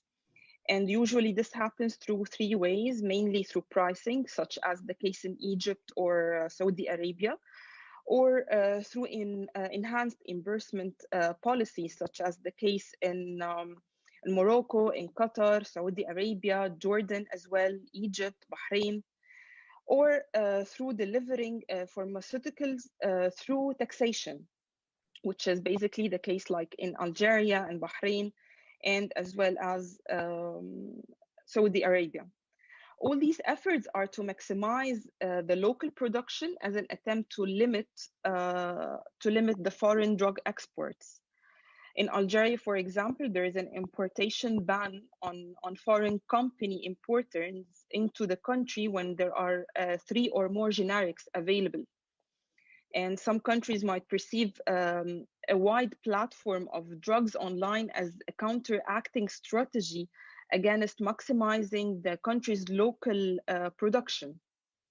Also, countries like Qatar, Oman, even Jordan are in movement towards mandating generic drugs prescribing. So having an online platform would definitely be of a great value to many end users in the countries of the MENA region. However, because it makes prices appealing, and it makes prices appealing drugs with international standards, and it makes them more accessible and available. Yet the governments and the systems might oppose the existence of such a platform that would make foreign drug products that accessible. As for the reimbursement system in the MENA region, it's actually very fragmented across countries. Populated countries such as Egypt and Morocco, for example, have incomplete health insurance coverage, and significant part of the pharmaceutical expenditure is paid out of pocket. So it's relatively a good thing that it would allow, in a way, freedom of the end user to purchase their medication according to their preference. However, elsewhere, as Kuwait, Bahrain, Qatar, Saudi Arabia as well, the pharmaceutical spending is usually covered and free of charge for citizens. So it won't be very welcomed by the insurance companies to adapt to such a system to their practice. It's worth noting as well for the e-payment that the e-payment is not really fully developed in some countries in the region, such as Algeria, Tunisia, Morocco, Jordan as well, especially when it comes to paying in foreign currency. In addition to that, in the Maghreb region as well, which includes Algeria, Tunisia, and Morocco, Visa and MasterCards are not owned by everybody. So they are conditioned on sustainable occupation, margin salary, so on and so forth. Also for the e-prescribing system as well, the countries in the MENA region are so far away from that. So it would be really challenging. It would be a big challenge on its own to change the whole prescribing practice within all these countries. The second point I'd like to tackle is the medicine supply chain. And it's very important when it comes to supplying medicines within countries to tackle the point of launching drugs to start with. So sometimes pharma companies decide to delay launch or not launch, or even withdraw a particular drug in a given country if they see that the price they will get from the market is excessively low. So that given country won't have this particular drug available in its markets. Usually this happens with the innovative drugs that are expensive in price. And commonly this is the case with low-income countries such as Morocco, Jordan, Egypt, Algeria as well, where pharma companies would actually delay launches in these countries because of the fear of low prices. In Algeria, for example, countries are concerned about a spillover effect if they concede a price below the lowest in Europe, as in Greece, for example. And so they would decide not to launch a specific drug as it would threaten the whole global pricing strategy. Last point I'd like to shed some lights on when it comes to supplying medicines is the registration and authorization patterns within the Middle East. Usually it's prohibited to sell a drug that is not locally registered. And I think Olga as well tackled this point specifically. And usually registration of drugs in the MENA region as well is done per country, not as per region as whole, which is very dissimilar to the case in Europe, for instance. So a drug can be registered in the UAE, but not registered in Egypt, or even other Gulf countries, neighboring other Gulf countries. And thus it won't be available in those markets as such. So having a wide range of drugs that are not registered within a specific country would not be allowed by governments and health ministries and entities to be sold within that country. Also, the MENA drug market as whole is different than other parts of the world. A drug can be registered and authorized, for example, to be used for 4 indications in the US or in Europe, but it is only registered for 1 single indication or label in Algeria, for instance. In that case, the drug can neither be prescribed as an off-label for an off-label indication or reimbursed by the health insurance companies. And therefore, it's a matter of fact that implementing such a platform in the region would hinder many drug shortages and inaccessibility of drugs to a great extent. And it would also enhance the availability of affordable drugs, affordable drug products across the countries of the region. However, and on the other hand, it cannot be denied that to intervene and attain such a platform would impose a lot of challenges in a region such as the MENA region, which is still struggling bureaucracy, outdated systems, and of course, limited resources that would eclipse the efforts for such improvements. Thank you. Thank you, Zina. In many ways, I'm not surprised about the pricing issues and so forth, but it seems to me the point of tension is between the insurance companies and the manufacturers vis-a-vis pricing and launching and so forth. Where do the governments stand in those things? Do the governments stand aside, or do they have a voice in that conversation? Well, of course, the governments would encourage having innovative drugs, even if they are expensive, but not in matters of price. But at the end of the day, the pharma companies are the gatekeepers and the decision makers for such a thing. So it's mainly ruled by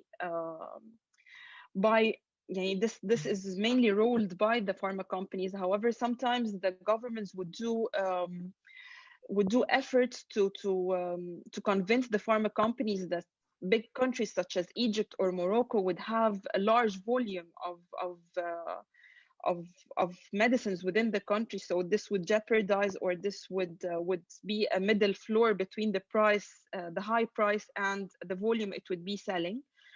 That's all what the government can do. But at the end of the day, the pharma company is the gatekeeper and the decision maker in that.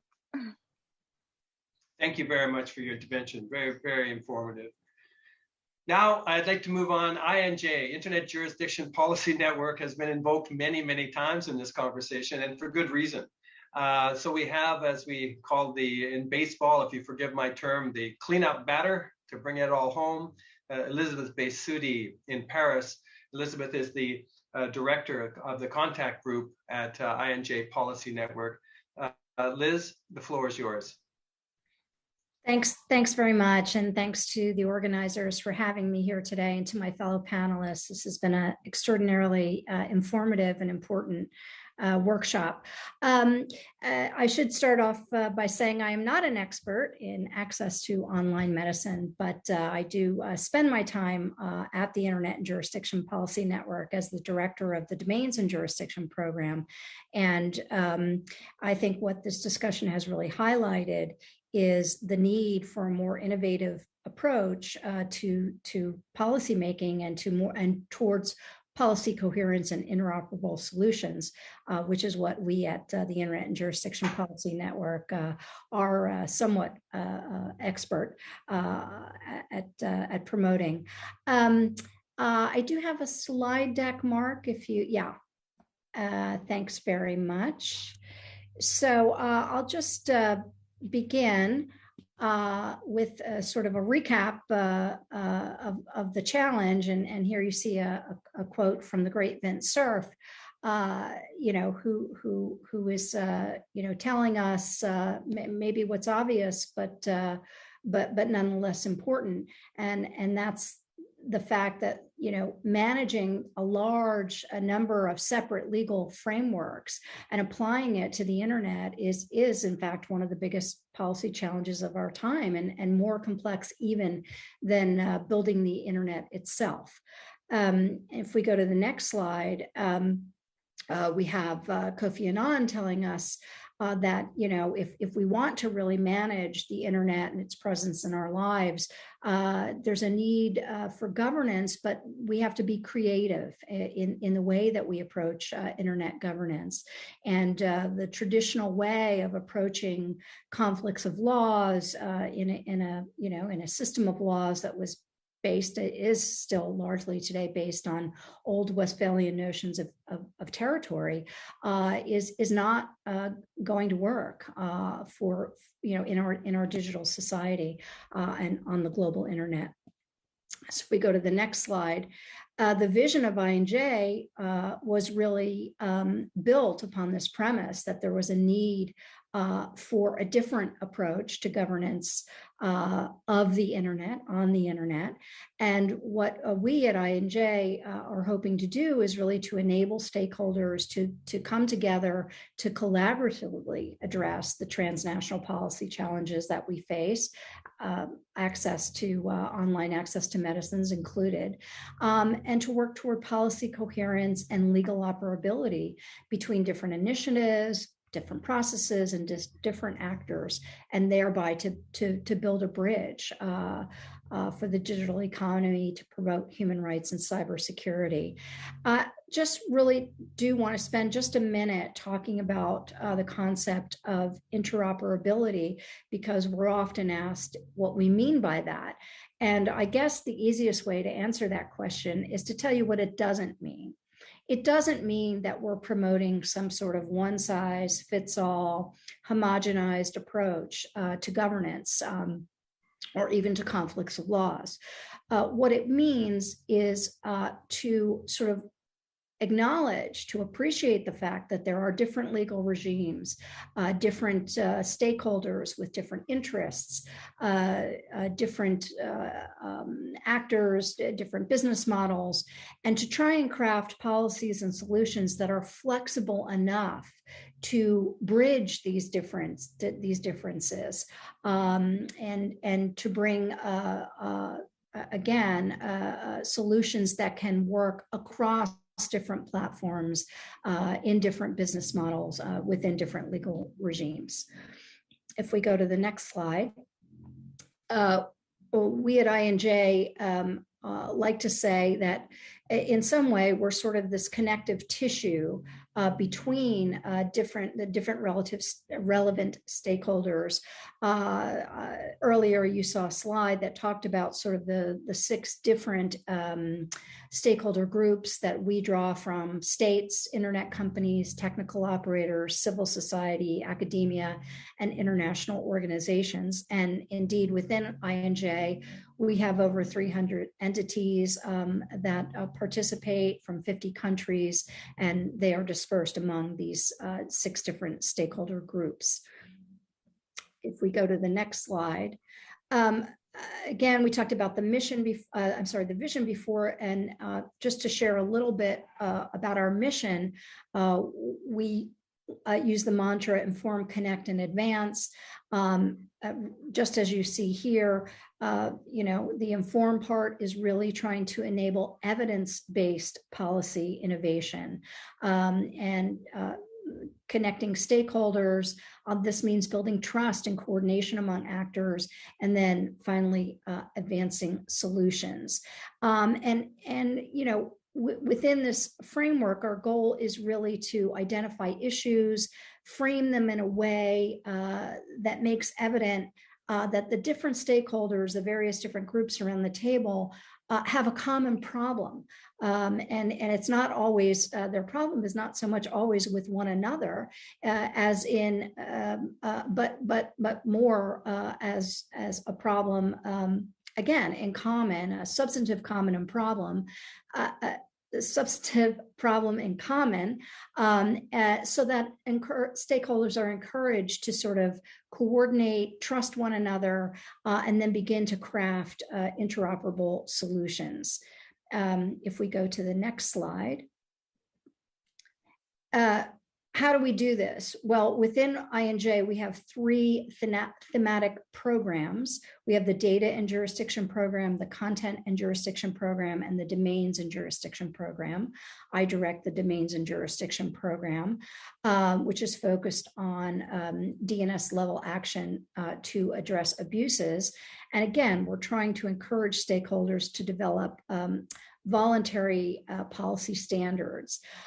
Each program is, as I said, supported internally by the Secretariat staff with a director, with a senior program manager, a young professional, and of course, under the thoughtful leadership of our executive director, Bertrand de la Chapelle. Each program also has a volunteer coordinator who sort of, leads the group from within. The contact groups are by invitation only. We curate them internally. Each group has about 30 to 40 key stakeholders. And we keep the group small so as to facilitate what we hope will result in rough consensus. What is rough consensus?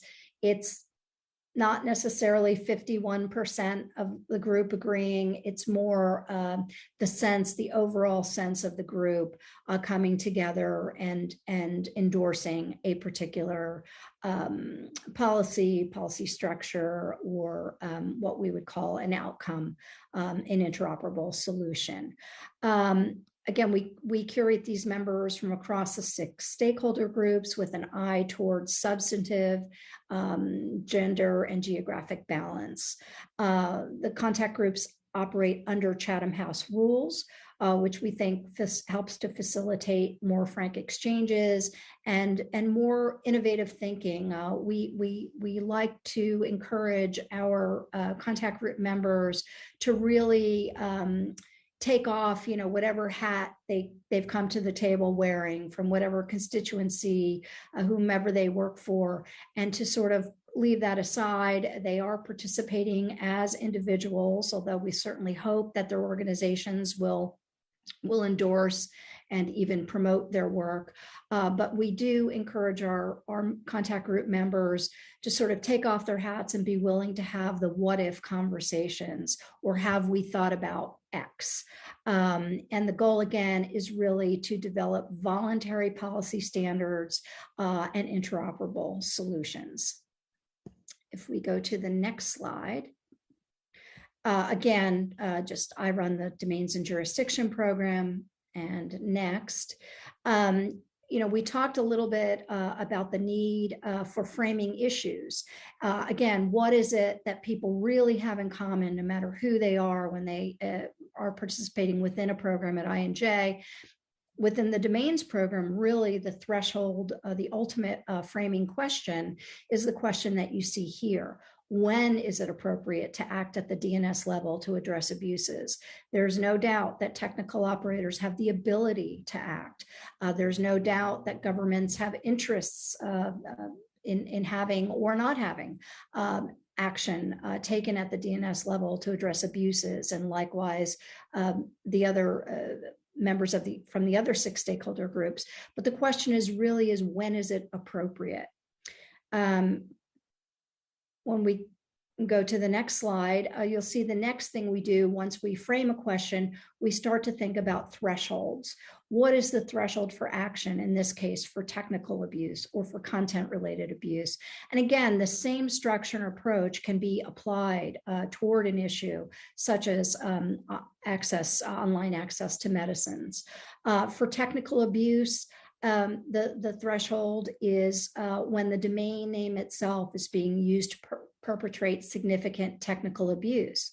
And on that line, I'll say that the framing also involves, for any issue, a shared taxonomy. And my colleagues on this panel talked about that earlier, but it really is important to get everyone on the same page when you're talking about an issue. For example, in this case, technical abuse. This is an issue that's been talked about for many, many years, both at ICANN and IGF, RightsCon, and other forums. Within the last year or year and a half at INJ, we have been able to push the and to achieve within the contact group a rough consensus on what is technical abuse, defined as phishing, farming, malware, botnets, and spam as a delivery mechanism for those other forms of technical abuse. And we realize that not everyone will agree with this definition, but at least when we are talking about this definition within INJ and within other organizations who have adopted this definition, most recently the ICANN Contracted Parties House, at least we are all talking about the same thing when we're having the discussion. Again, the taxonomy is really key. For content-related abuses, I would be remiss if I didn't say there really isn't very much consensus, either within INJ and the contact group level or within other organizations that have considered this issue. But I think, as much as there can be consensus, at least at the DNS level, the sort of sense of the group is that it's a much higher threshold. It requires something really close to imminent harm to life and limb, imminent threat to public health, might access to online medicines meet that definition? Perhaps. Again, taxonomy is key. If we're talking, for example, about a rogue pharmacy or rogue pharmaceuticals, it depends on really nailing down a definition. Are we talking about an entity that dispenses falsified or substandard medicines? Are we talking about something else? And I know Ron will echo what I'm about to say here, which is there hasn't been a lot of consensus on taxonomy, on this debate about access to online medicine for as long as I've been involved in the ICANN world and now in my position at INJ. I think if you're talking about the concept of rogue and pharmacies, you really have to be careful, because I think you could make a credible and, in fact, evidence-based argument that at least a critical mass of entities that are dispensing falsified or substandard medicines are not pharmacies at all. So calling them rogue pharmacies in a way, it really skews the debate and may end up further delaying work toward consensus and policy coherence. If we go quickly before we go to the next slide, on the right of the slide, you see workflow. This is really just a very structured way that we approach our work at INJ within the contact groups. There's sort of 4 pillars once the group decides to commence work on an issue, and that's identification, evaluation, choice of action, and recourse. And I'll talk a little bit about what that means on the next slide. Again, you see in the middle column of this slide, when we talk about identification, we're talking about trying, again, very important, the notion of a shared taxonomy, identifying the types of abuses, talking about the due diligence that's necessary by, in this example, notifiers. How do you notify a registrant, or in the case of access to online medicines, what's the interaction with the customer base, for example. And then we have evaluation, the next pillar. We're really talking about thresholds. What's the threshold for action?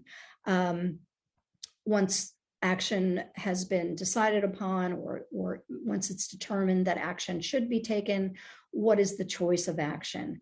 And then finally, what is the recourse? For registrants in the online world, you might call them e-customers. In the DNS world, they're called registrants.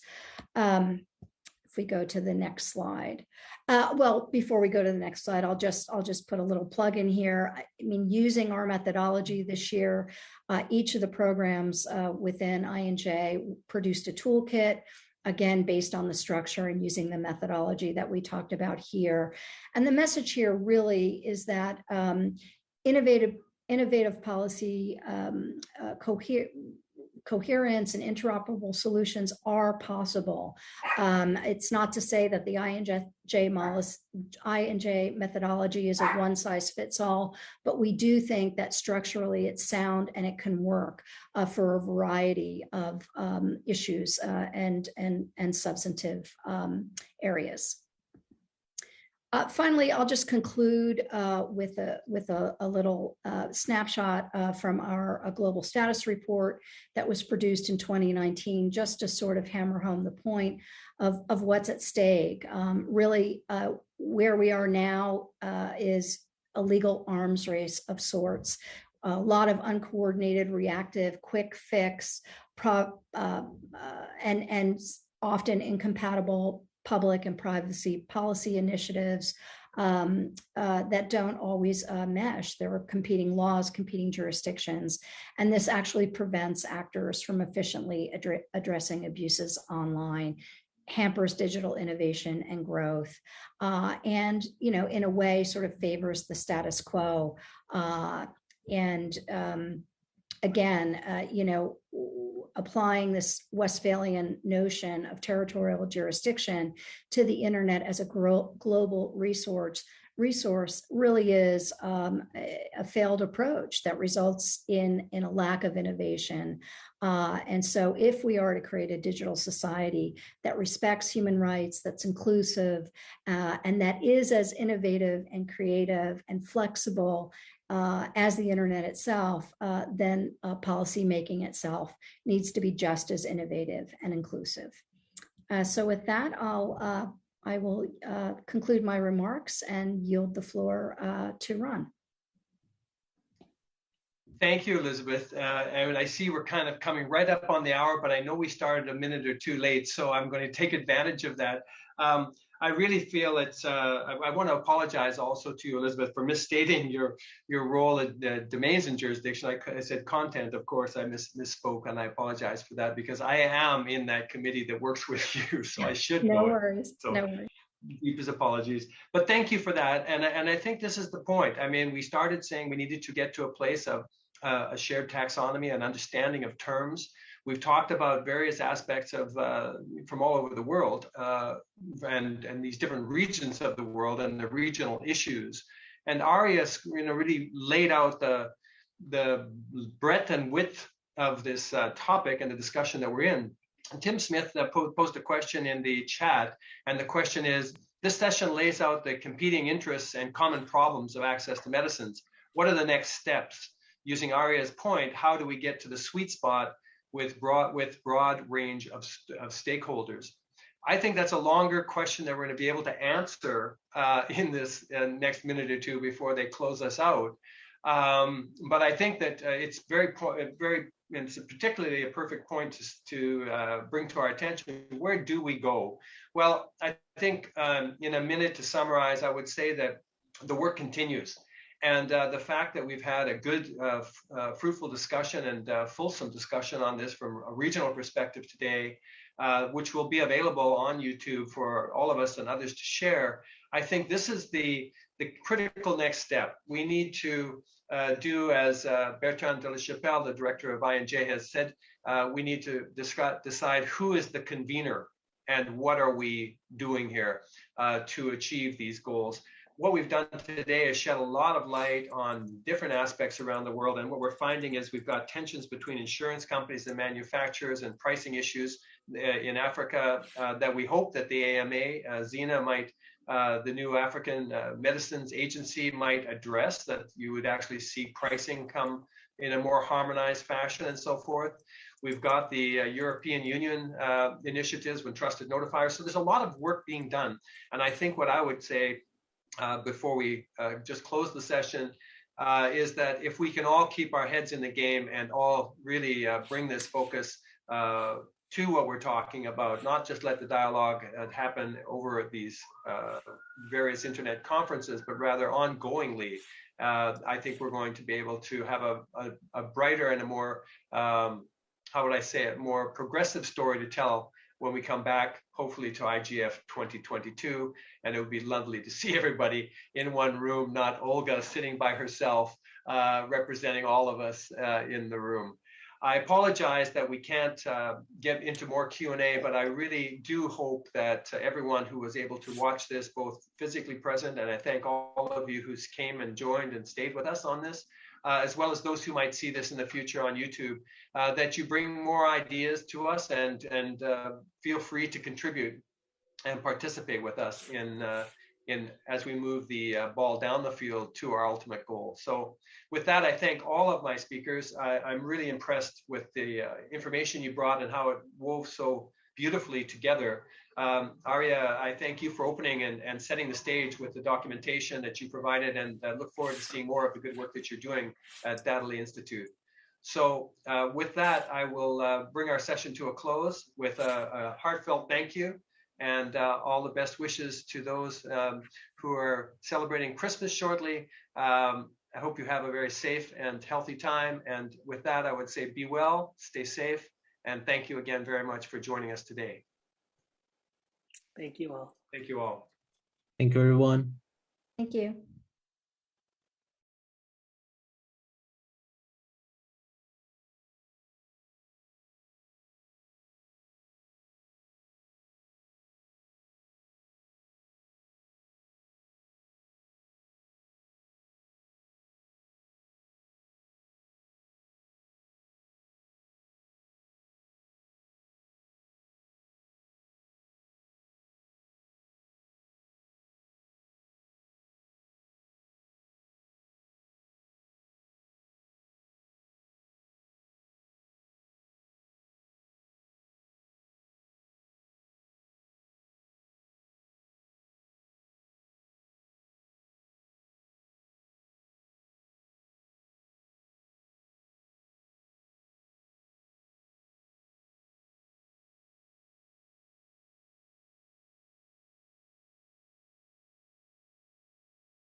Good. So hello, everybody.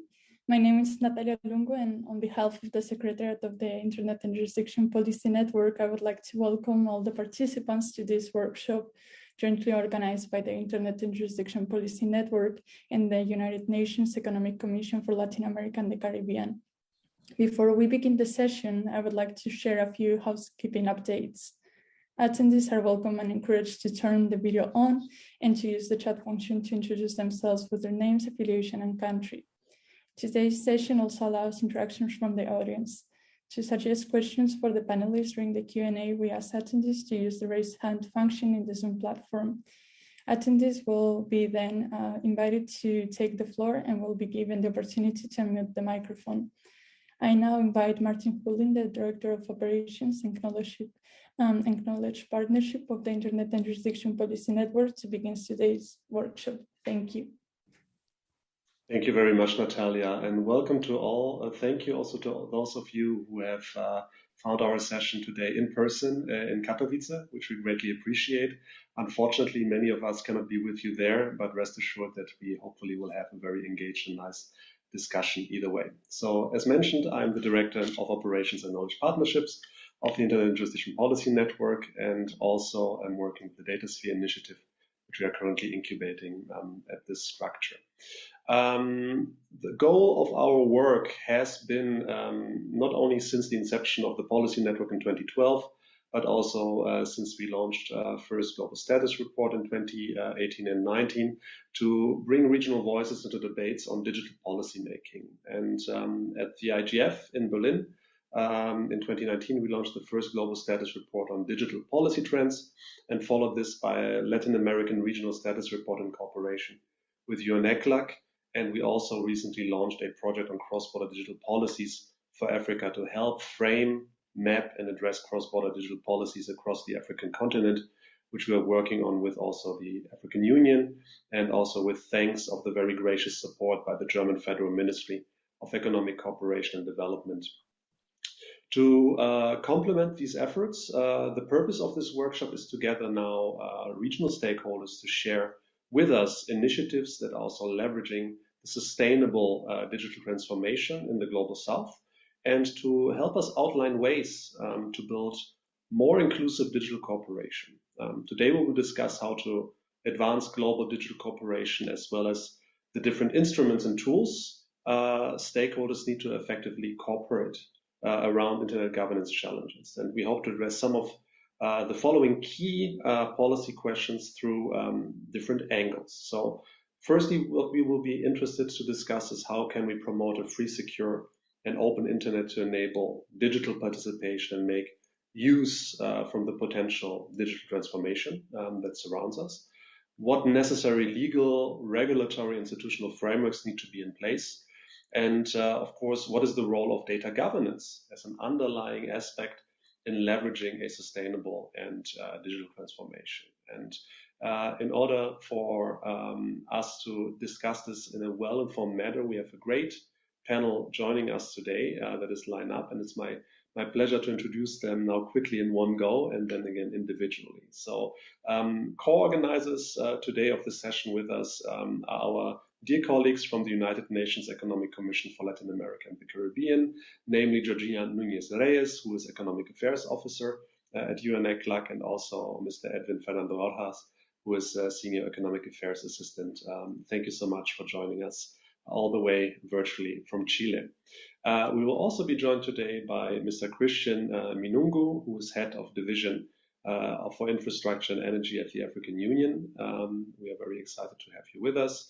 Nena Nakama, Chief Web Advocate at the World Wide Web Foundation, whom many of you know for sure. Thank you so much for joining us today, Nena.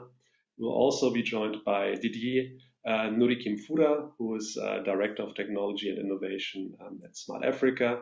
And last but not least, we are also very excited to have with us today Maria Fernanda, First Vice Chair, coming to us from the International Chamber of Commerce. And with this, I would like to then start the first part where we will try to discuss in the next half hour in particular the regulatory environment that is of utmost relevance in context of a sustainable digital transformation. So really, we would like to understand how we can promote a free, secure, and open internet to enable digital participation, and how to make use of all of those potentials for this approach, and what the regulatory institutional frameworks might be needed. So for this, I would now like to give the floor to Nena Nakwama, as said, joining us as Chief Web Advocate at the World Wide Web Foundation. And we would be greatly interested, Nena, to hear in the next 5 minutes your perspectives on the question of regulatory environment. Thank you again for being with us. Thank you, Martin. Hello, everyone. And I hope you can hear me very well and see me. Hello from Katowice. I want to say that this very session is important to me. Otherwise, I wouldn't be staying up this late for it. For the past 3 days, we've been discussing around the free, open, and interoperable internet. And this is, for me, an extension of that discussion. So I have only 5 minutes to give you my initial thoughts, and we can come back to it. And the question of the how and what we should be doing is central. So I'd like to talk about the how. This is the 16th edition of the Internet Governance Forum. And I think INJ, you've been around for 5-6 years now. And you've been doing a lot of work bringing together stakeholders. So if you forget everything I'm saying in the next 5 minutes, remember this word, multi-stakeholder. This is what INJ has been doing. This is what IGF has been doing. This is what the Contract for the Web has been doing. This is what I believe that the UN in its digital cooperation agenda has also been doing. So it is very important that we realize that there will not be a time when government alone will be able to solve the problem of a free and open internet, because the government alone did not invent the internet. There will not be a time when industry alone will solve the problem of the free and open internet, because industry alone does not control the internet. And there will not be a time when civil society, academia, or the technical community will be able to solve the problem of the internet. And so my very first submission, Martin, is that we encrust, we accept, we engage in, we espouse the multi-stakeholder engagement in policy. That is the first thing. The second thing I would like to bring back, which is not different from the first, is to keep the original vision of the internet. I normally say my name is Nena, I come from the internet, but actually I'm the Chief Web Advocate at the World Wide Web Foundation, which is that organization started by Sir Tim Berners-Lee, the inventor of the World Wide Web. The World Wide Web will be 33 years very soon. The internet is over 50 years, but the founding vision of our fathers remained the same, that the internet will be for everyone and that the internet will be for good. So if we keep that original vision, if we keep coming back to it, whether we're member states of the UN, whether we're private sector, whether we're civil society, that would help us a lot. So that question should be our guiding question when we engage in policy practices. Is this for everyone? Is this beneficial? I will close in speaking about the digital compact that we're looking forward to beginning next year. The digital compact has captured few priorities, if I may call that, to improve digital cooperation. It talks about connectivity, connecting all people to the internet. It talks about avoiding internet fragmentation. It talks about protecting data. It talks about applying human rights online. It talks about introducing accountability and criteria for discrimination and misleading content. It talks about promoting regulation of new technologies and in this case, artificial intelligence. And it talks about digital commons as a global public good. So this is the details, if you want to find out about that vision of the internet being for everyone and being for good. So how comes down to making sure that you don't want to solve all the problems by yourself, because that drive, as you can see in the past few months, of the US on one block, the EU on another block, China on another block, Russia on another block, the UN on its own, and civil society people trying to pressure everyone, or what we call big tech, it's not going to lead us anywhere. So the earlier we begin to collaborate, the earlier we begin to cooperate, the better for us. So Martin, my simple answer is, let's keep the multi-stakeholder principle, let's keep the vision, and let's be sure that we are working together towards a free, open, interoperable internet that will be for everyone and will be for good. I'll stop so far. Thank you so much, Nana. And it's always, a very motivating experience to hear you talk so optimistically about what surrounds us and the benefits it could bring if we just would get our act together, which hopefully we manage in a multi-stakeholder fashion that figures out the how and actually generates tangible outcomes in this regard. And this, I think, is a good segue, because now I would like to move on to Latin America. Fernando, it was a great pleasure to work with you personally and ECLAC on the Internet and Jurisdiction Regional Status Report that we released last year jointly, which also coincided with a global pandemic, where some of the information that we've been covering suddenly became extremely topical. And we also sought to map policy approaches needed across the region to leverage the digital economy and work towards a coherent digital single market in Latin America. Could you share with us, in your 5 minutes, maybe some of the key findings from the report that particularly around, for you were relevant regarding the legal, regulatory, institutional frameworks and how they can help support digital growth? So, Fernando, please, you have the virtual. Thank you, Martin. Good afternoon, everyone. Thank you for joining us in this session. It is a pleasure to be here. Well, I would like to start by talking a little bit about the context of access to digital technologies in Latin America. As we know, the pandemic has revealed the consequences of an unequal access to these technologies. Even though more than 60% of the region's population has an internet connection, there are marked differences in connectivity according to income levels, geographic areas, age, among other factors. In some countries, the connectivity gap between the richest and the poorest is up to 60 percentage points, and the difference between urban and rural areas can reach up to 35 percentage points. On the other hand, in addition to connectivity gaps, Latin America presents important gaps in the digitization of the productive sector in relation to other regions. This situation, even before the pandemic, largely explains the growing differences in terms of productivity. However, the current context shows us that the digitization of companies is not only a question of productivity, it's a question of survival in the market. In this sense, many companies were forced to digitize their activities to continue operating. Some of our data shows, for example, that between April 2019 and March 2020, the number of businesses' web pages increased 8 times in Colombia and Mexico, and 4 times in Chile and Brazil. However, this accelerated digitization has been concentrated mainly in sales and marketing. Furthermore, this digitization is mainly related to the use of mature digital technologies such as broadband. In this regard, some data of the region shows us that about 90% of companies, regardless of their size, have access to broadband. But on the other hand, if we talk about digitization of production processes and the use of advanced technologies such as big data, artificial intelligence, robotics, etc., adoption levels are still very low. And given the clear need to accelerate digitization processes, ECLAC has been working in coordination with governments, academia, industry, and technical community to implement a regional digital agenda, prioritizing issues related to the acceleration of this digitization.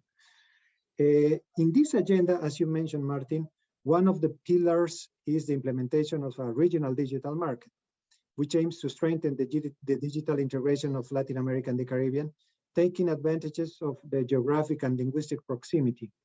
So in this context, we consider that the regional status report that ECLAC and INJ developed and released last year constitutes a very solid empirical basis that will support the implementation of the aforementioned digital agenda and the development of the regional digital market. We believe that this contribution to the policy debate will highlight some of the challenges that we are facing and the opportunities that we can seize to move closer to an integrated and harmonized regional digital market. Some findings that I would like to highlight regarding the report refer, for example, to the fact that most of the experts that were surveyed believe that cross-border legal challenges affecting the internet constitute a barrier for small and medium-sized enterprises in the region. In this regard, they also mentioned that these companies face various challenges in their search for expansion, including different regulations and standards, inconsistency in tax policies, and excessive administrative burdens. On the other hand, the experts also highlighted that the uncoordinated action of a wide range of actors and initiatives can hamper digitization processes. In this sense, about 73% of those interviewed agree or strongly agree that there is a need for coordination to address cross-border legal challenges. This and other findings are presented in detail in the report that is available online if you're interested in learning more about the results. I think I'm time. And finally, I'd just like to thank INJ for the work carried out and express our intention to continue collaborating with them in deepening the analysis on these issues. Thank you very much for your attention. Thank you, Martin. Thank you very much, Fernando. And thank you also very much for pointing out the context, which also for us was a very illuminating experience, in particular, once one looks behind the reasoning behind some of the regulatory and institutional frameworks that are there.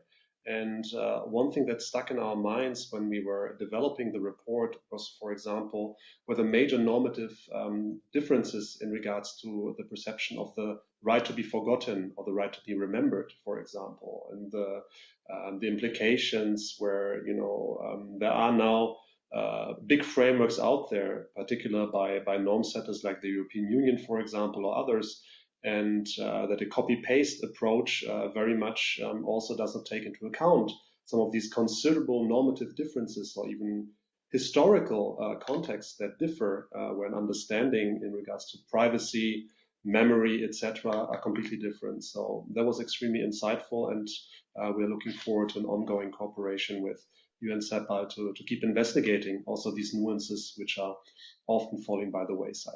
So with this, I would now like to move to Mr. Didier Nurukimfura, who is Director of Technology and Innovation at Smart Africa. Didier, thank you again so much for also joining us today, as you've done also in previous sessions. Your experience at Smart Africa is also bringing a very valuable perspective. Do these sorts of legal regulatory frameworks that Fernando was also outlining resonate with you as well from an African point of view? How can policymakers make use or benefit from, you know, some of these maybe best practices and also the potentials that digital transformation would bring with it if it is in a sustainable approach? So Didier would be very interested to hear a little bit more from your end. Thank you very much, Martin. Thank you for the opportunity to share perspectives from Africa, and also the opportunity to be part of this important discussion. So I'd like to thank the Internet and Jurisdiction Policy Network and the UN, as well as the Economic Commission for Latin America and Caribbean for organizing and inviting also Smart Africa to be part of this discussion on leveraging sustainable digital transformation. So on the question that we have, how we can promote a free, secure, and open internet to enable digital participation and make use of effective within the context shared by my predecessors, also apply also to us. And I want to respond to this question really in two angles. The first part of the question, and also the second part, just to make it a bit easier to share our contribution here. So on the first point, it has to do with access and affordability of broadband and internet. it's still a very important conversation for the continent. In Africa, various industry reports put Africa at an average of 40 plus internet penetration rate as of end of 2020. And the GSMA state of the mobile internet connectivity put the usage gap at 49% and the coverage gap at 25%. So it's obvious that as we have all this conversation about internet governance, to put in context also how Africa is currently standing, and some of the economic and business modules which are private sector led are not able to address the current challenges that we have in terms of internet usage gap and coverage gap in particular, and largely because some of these areas that are currently not connected are considered not to be economically attractive to the private sector stakeholders. And to this end, we must work together to adopt innovative financing, investing, and business models, which will facilitate, among other things, the increase of the footprint of connectivity, of data center, the cloud, interconnecting African countries, aggregating the capacity, the internet, so that we can really leverage the economy of scale. We're talking about a 1.3 billion population in Africa. Encourage infrastructure sharing among service providers, make smart devices accessible and affordable to citizens, develop relevant content to our citizens, especially localizing with language, because Africa is a bit particular. We have, yes, we have English, French, Arabic, and so on, but when you really go to the citizen, you realize that we have so many dialects, so many local languages, and if we want them to want our citizens to use the internet, the localization and especially language is very important. Provide digital literacy and digital skills, capacity building, and implement also, of course, policies that really that stimulate the use of a secure, open but also secure internet, so that people can safely interact, safely engage in the digital world. For the second part of the question, which really talk about regulatory and institutional framework, I'd like to add a couple of points here. First of all, in the context of Smart Africa, we're working to create a single digital market by 2030. And we're not simply an international organization made of national government. Our alliance was funded because in a belief that a multi-stakeholder approach is fundamental requirement if we really want to leverage ICT to accelerate socio-economic development of the continent. We're convinced that this cannot be done by government alone. And the approach of having the government doing alone has proven not to be successful. So it's important that all is a stakeholder, multi-stakeholder dialogue that involves private sector, academia, civil society, regulators, and also the beneficiary who are the citizens. So our alliance is currently 32 African member states, but also a variety of organizations that work in the same direction. And we wish, by bringing all of them, to create synergies instead of silos, and to allow people to really to leverage the maximum out of this dialogue.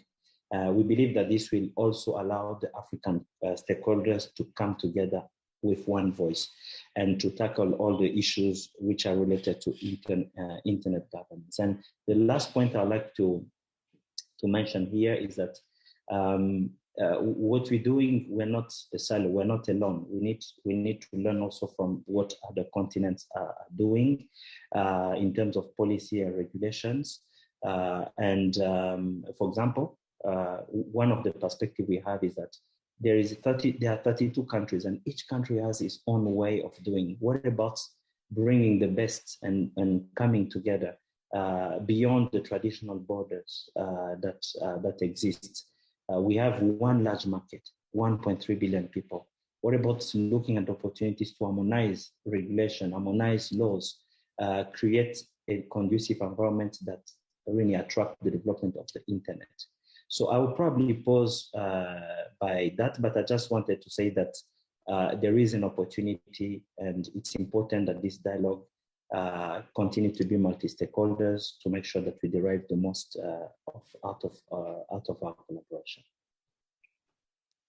Thank you very much, Didier. And also to pick a few things. So yes, I mean, based on the analysis ahead of the project that we are now embarking on in Africa and the experiences from other regional investigations, the terminology topic is so key for the inclusivity question and for the digital literacy aspect.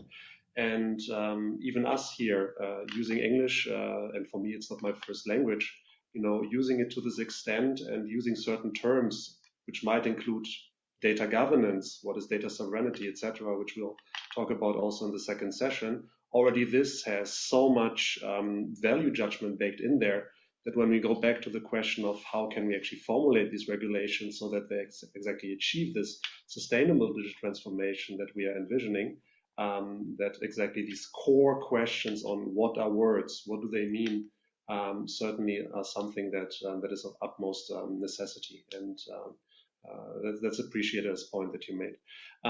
Now I'd like to actually open the floor to those who are joining us either at the workshop room in Katowice or here in the Zoom call. Feel free to either ask your questions in the chat or to raise your hand, and then with the help of our IGF tech team will then enable you to share a few questions. So yeah, don't hold back. While we're waiting maybe for somebody to step forward, one thing that I would be interested to maybe ask to all three of you, Nena and Fernando and Didier, is also the question of the interfaces between the, let's say, national or regional policy ecosystem to what we can perceive as almost global gravitational policy forces that are taking place, that are not always built with interfaces in mind, but rather going in and kind of being docked on top. I would be very much interested in your thoughts and your perspectives on exactly those interfaces. To the global, is there enough amplification of your perspectives, you think, from the regional point of view? That would be very interesting, I think, as a conversation starter. So any takers? Nena, I see you're unmuted, so I'm just jumping at you. I did.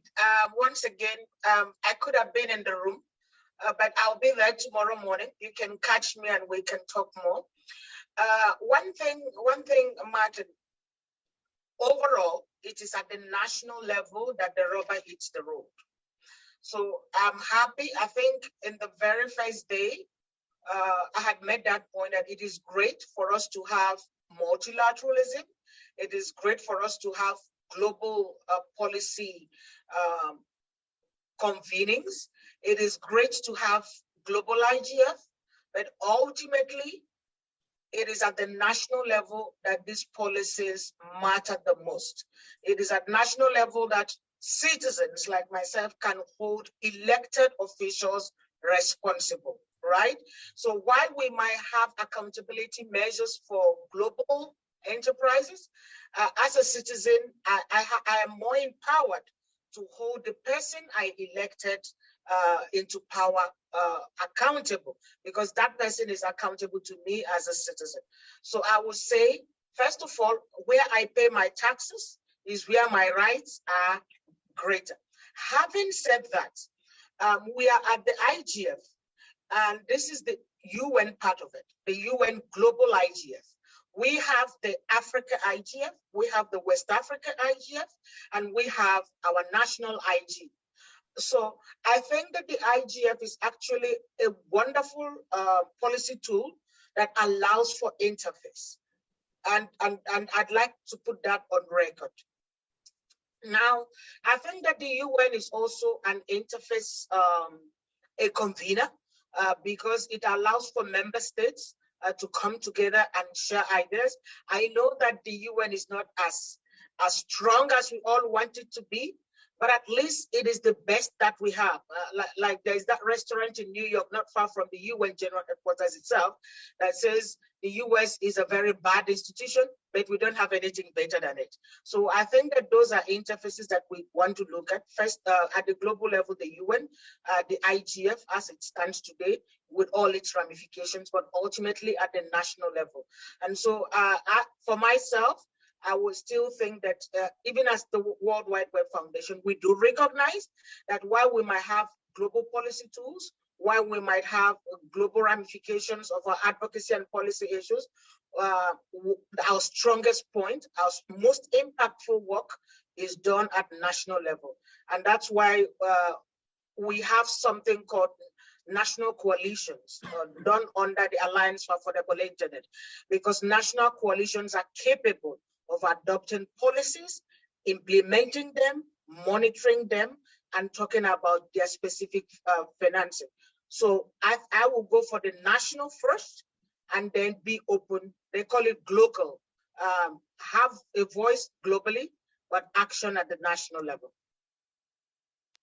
Thank you, Nana. So a very interesting kind of link made here with direct accountability from a national point of view, but also the acknowledgement that, of course, global policy movements have a huge implication on how impactful then actually the national also regulation and frameworks could look like. Fernando, Didier, maybe a reaction from you two on what just Nana was just saying, and again, also underlining the question of the interface between the national regional frameworks and the movements that we currently see on a real macro scale globally speaking. Any takers? Thank you. Let me just, I think I'll go to the same direction to my sister Nena on the approach. I think it's important that it's properly rooted at national levels because when we look at the let me call it the constituency, the people really behind the one who are using the internet today, the communities they are first grounded somewhere, although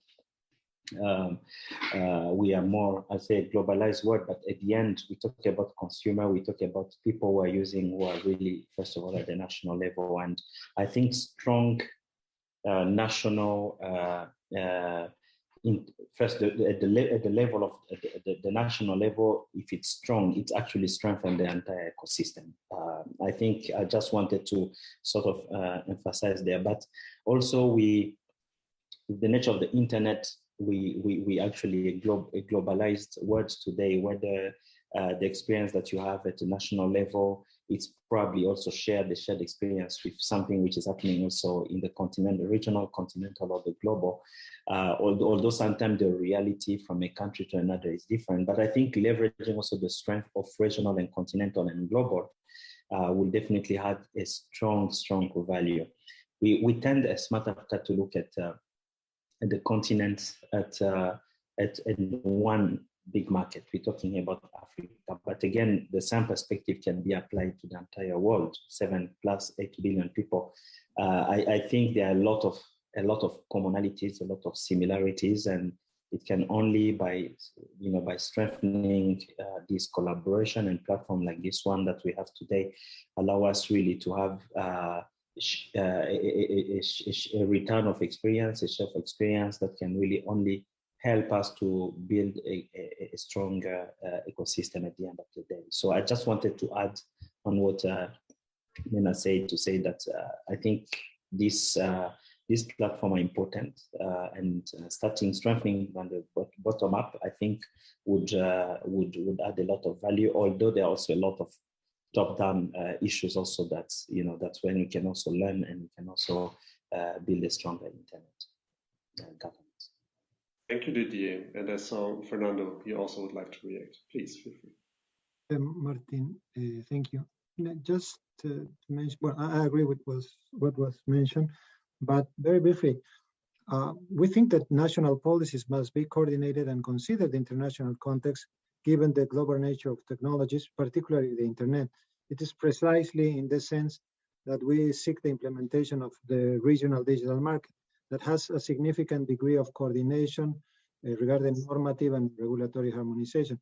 Because what we have been seeing in the region is that most countries are developing policies and actions only considering the local context.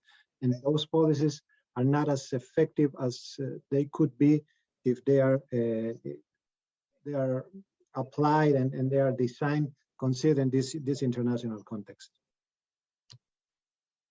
I see. All right. Thank you for also adding this this perspective. So the few things that I pick then in this regard is certainly we outline the need for platforms that amplify then also those perspectives from a national, regional level.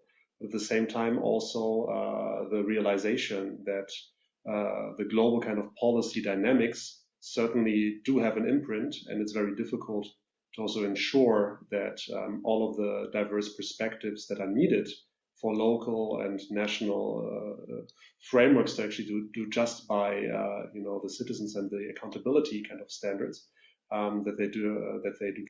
So that's interesting. So we have another 5 minutes in this session. So again, maybe a question into the room. If there is anybody would like to also raise the virtual hand. I see somebody in the room physically. Hi. Hello. Hi. I'm Sonia George. I'm the executive director of the Alliance for Affordable Internet. I actually know all of you, but you, the moderator, which is funny. Anyway, the reason why I wanted to ask these questions because I wanted to specifically ask Didier and Fernando if they could share an example from their partner countries that they work with where they felt that a country was able to not only have policy and regulatory frameworks that were on one hand, a reflection of regional ambition and regional guidance, but at the same time, contextualized sufficiently at the national level that actually made it successful. Because I think the tension between the kind of regional approach versus the national approach or the combination is really striking that balance where you can have really strong national policy that at the same time is a model in the subregions, is a reflection of regional guidance, but it is actually implementable, actionable, and it's successful. I think a lot of times those of us who work in policy have experienced cases where on paper, it might have appeared really interesting and to a certain extent, somewhat a success, but then in practice, it failed. And so I want to challenge you to think about that challenge and especially considering some situations that I'm sure you've had where things did not go as well as you thought. And for those that did, what made them different? What were the conditions? What were the issues that made them be successful national implementations that were also proud moments to the regional for a regional approach? I hope that makes sense. Thank you. Thank you very much. Any takers for the question? Fernando, Didier.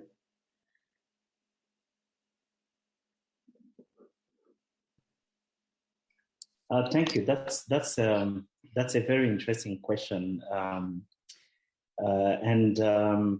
I think what I'll say really from a perspective from Smart Africa, there are platforms that allow exchange of experience. We have, for example, a Council of African Regulators that bring regulators, telecom regulators that make a lot of decisions around the internet. We have a platform that brings ministers of ICT from different countries. It's called the Council of ICT Ministers from Smart Africa. Important to note that Smart Africa is 32 countries for the moment. It's not all the 50 plus countries, but there's also a lot of sharing of experience in terms of promoting an open, free internet and secure internet. So such platform allow really exchanges. And sometimes when there's also national internet governance forum, there's also a lot of insights which are coming from the regions. They bring people from government, private sector, and all the broader stakeholders to come and to share some experience. But at the end of the day, we realize also that countries have their own national context, which I'll say sort of influence the policy and regulation, which are framework, which are at the end passed. And sometimes tensions are not only between national and regional, but sometimes also tensions are also at the national level because perspective from governments tend to be different from perspective from the private sector or civil society. And these because of the interests. Government will probably be more interested in security, for example, while you have maybe others will be more interested in open, free internet. And so it brings different dynamics on a country a country from a country to country perspective. And I like the comment from Nena here. Even within government, you're right. Even within government, you have different perspectives. Some will be maybe promoting more an open approach. Other will be more I close everything by default is closed and are open only on a need basis. So this tension at the national level happen. In the regional level, it tends really to learn from others to see how they can be reflective of the national. But I think we all tend to gain together by working together.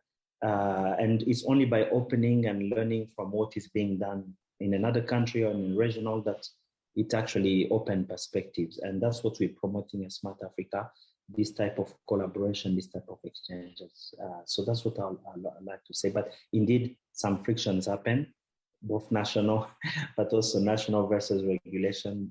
National versus regional or continental, because the interests or the positioning or what is at stake is actually different from a country to another.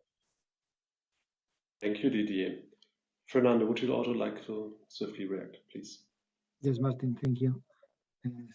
Sonia, thank you for the question. It's good to see you. Well, I will just mention an example.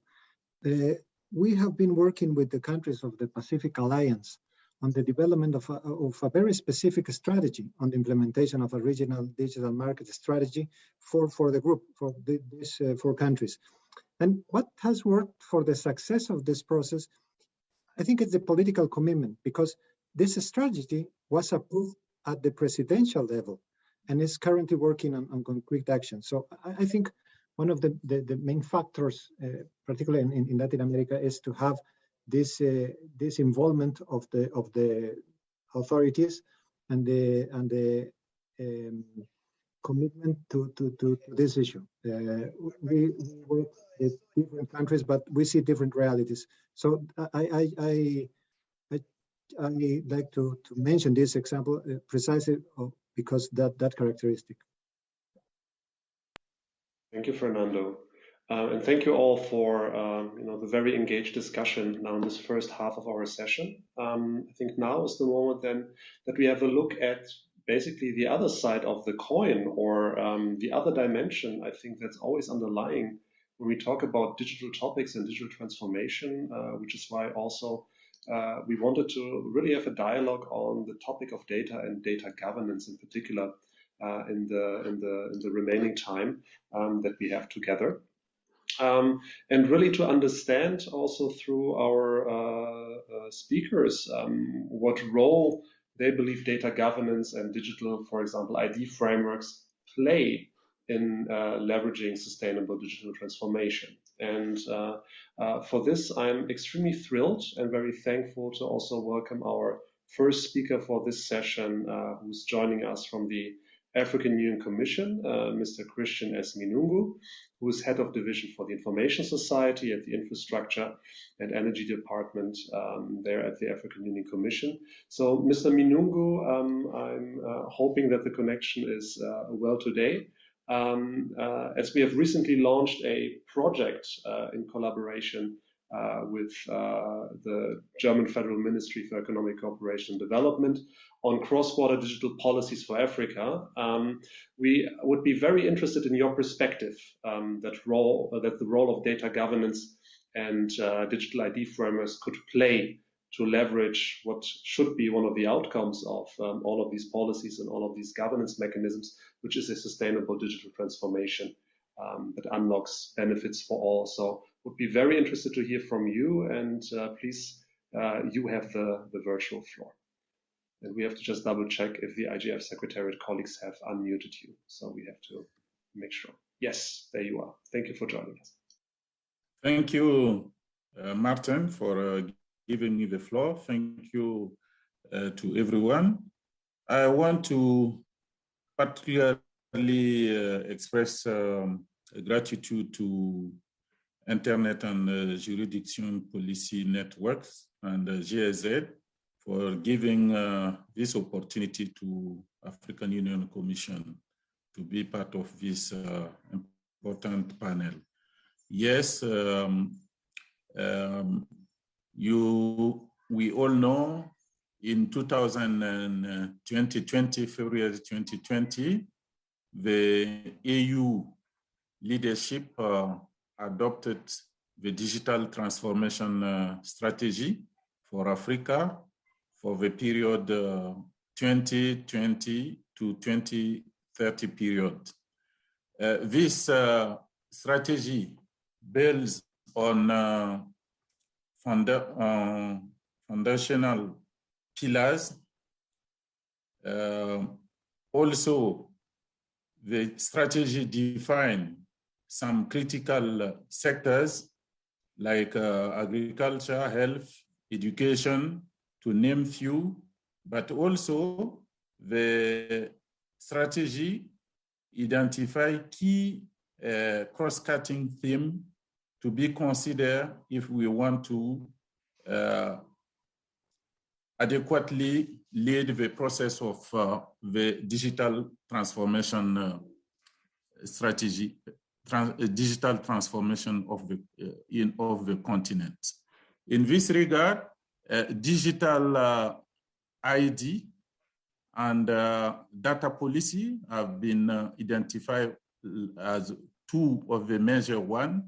And since the adoption of the strategy, we have been working to develop two frameworks on the two issues.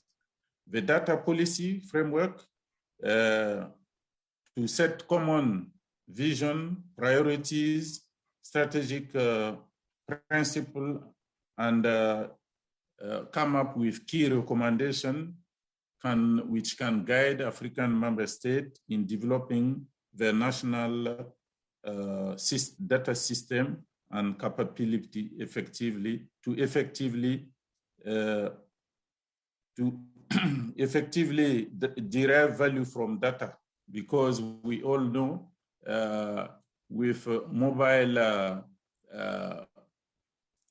with the digital technology, we have as we speak, a very important amount of data that can be used can be used for the African economies and society development. Of course, data is linked to digital ID. We also develop a framework on digital ID, namely interoperability framework for digital ID.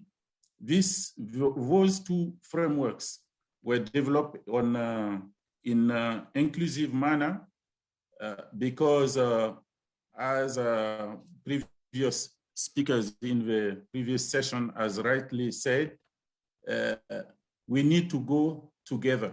No one can succeed.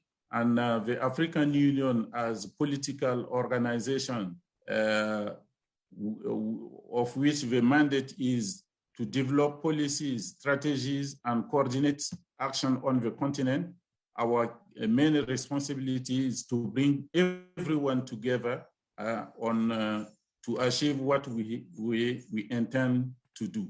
So those two frameworks were developed by a task force which include the regional economic communities, which are the building block for AU projects, UNICA, Smart Africa. I'm happy my brother Didier is in this panel. They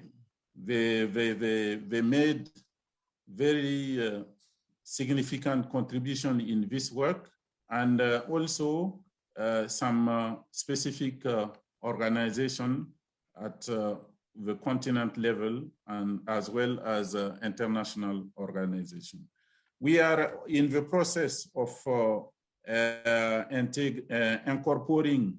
incorporating in feedback we receive from member states in order to improve the two framework and submit them in the in the to the policy organ adoption.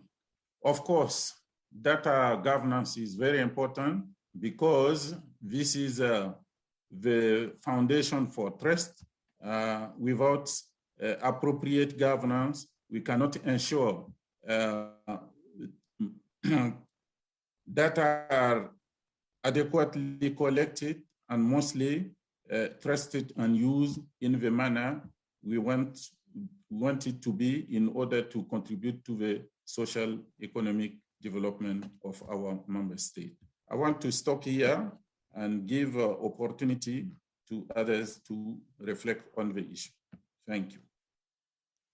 Thank you very much, Mr. Minungu. And yes, I mean, you're really pointing out how advanced in certain stages already the thinking is in the region in regards to data governance, digital ID questions, and how necessary it seems to be that there is this connective tissue that makes sure that not only regionally all of this knowledge is, connected and shared, but that also we ensure through, platforms like today at the IGF or in potentially the project that we've been referring to amplify this also to the awareness of global policymakers and those who also have to take these developments into consideration when they develop their interfaces in collaboration with the African continent. So thank you so much for that.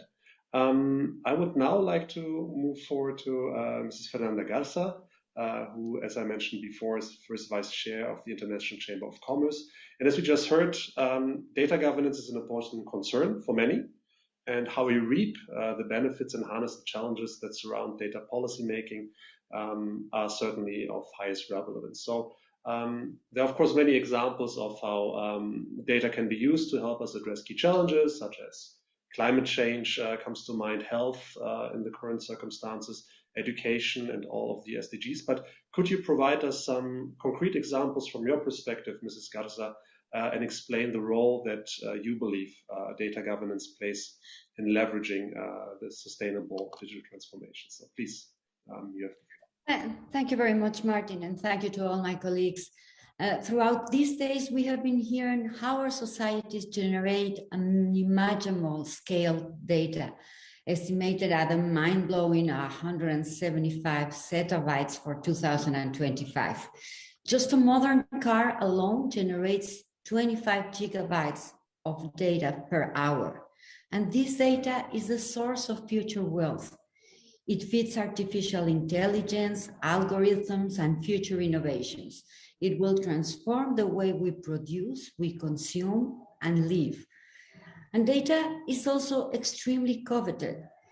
And in a global digital landscape that is rapidly changing, extremely competitive, and threatened by fragmentation, common agreed frameworks on how data is shared, secure, and regulated are indispensable for the future of digitalization, the future of our economies and our societies. And this is an issue on which the International Chamber of Commerce has been actively working for many years. We need more than ever to create economic opportunities to recover from the devastating effects of COVID-19, but we have to do this in ways which prepare us for the future. We need data-driven innovation to reinvigorate the economy and also to tackle many of the challenges facing the world today in areas such as public health, the environment, as you mentioned, and food security. Organizations of all sizes rely on cross-border data flows to conduct their day-to-day businesses. And data flows enable small and medium-sized enterprises, which are the engines of growth in most countries, to extend their market reach, access latest innovations, and collaborate with other organizations to minimize economic and technical uncertainties. And this brings me to the importance of international trade. The international trading system has suffered greatly from the pandemic and needs support. Even before the pandemic, there was a need to revitalize and modernize the global trading system to prepare it for the future, which is very much a digital future where data will play an essential role. Data flows now account for a larger share of the impact of global flows than international trading routes. Cross-border flows of data play a crucial role in supporting both internal and cross-border trade, and it is essential for the efficient functioning of international trade to allow these flows to continue and not to stifle them. Although the importance of data to economies around the world today is evident, businesses working with data across borders are confronted with significant challenges. The private sector has consistently advocated for globally interoperable policy frameworks that would reduce barriers to the free flow of data across national borders based on trust, ensuring that important policy objectives such as privacy and data protection continue to be addressed. And such flows are the heart of the global economy and form the backbone of social empowerment and inclusive economic growth, along with innovation that is so often the enabler of sustainable development. However, there is an increasing lack of trust due to concerns that important policy objectives such as privacy, security, consumer and human rights protections, access to data, or even industrial competitiveness cannot be adequately achieved when data moves abroad. Failing to adequately address these objectives can result in increasingly fragmented national approaches to data governance and a growing number of restrictions that prohibit or significantly encumber cross-border data flows. Therefore, it is essential to secure adequate safeguards for the protection of personal and non-personal data and strive for consistency and interoperability across jurisdictions to ensure the trust of citizens and business, no matter where their data are stored or processed.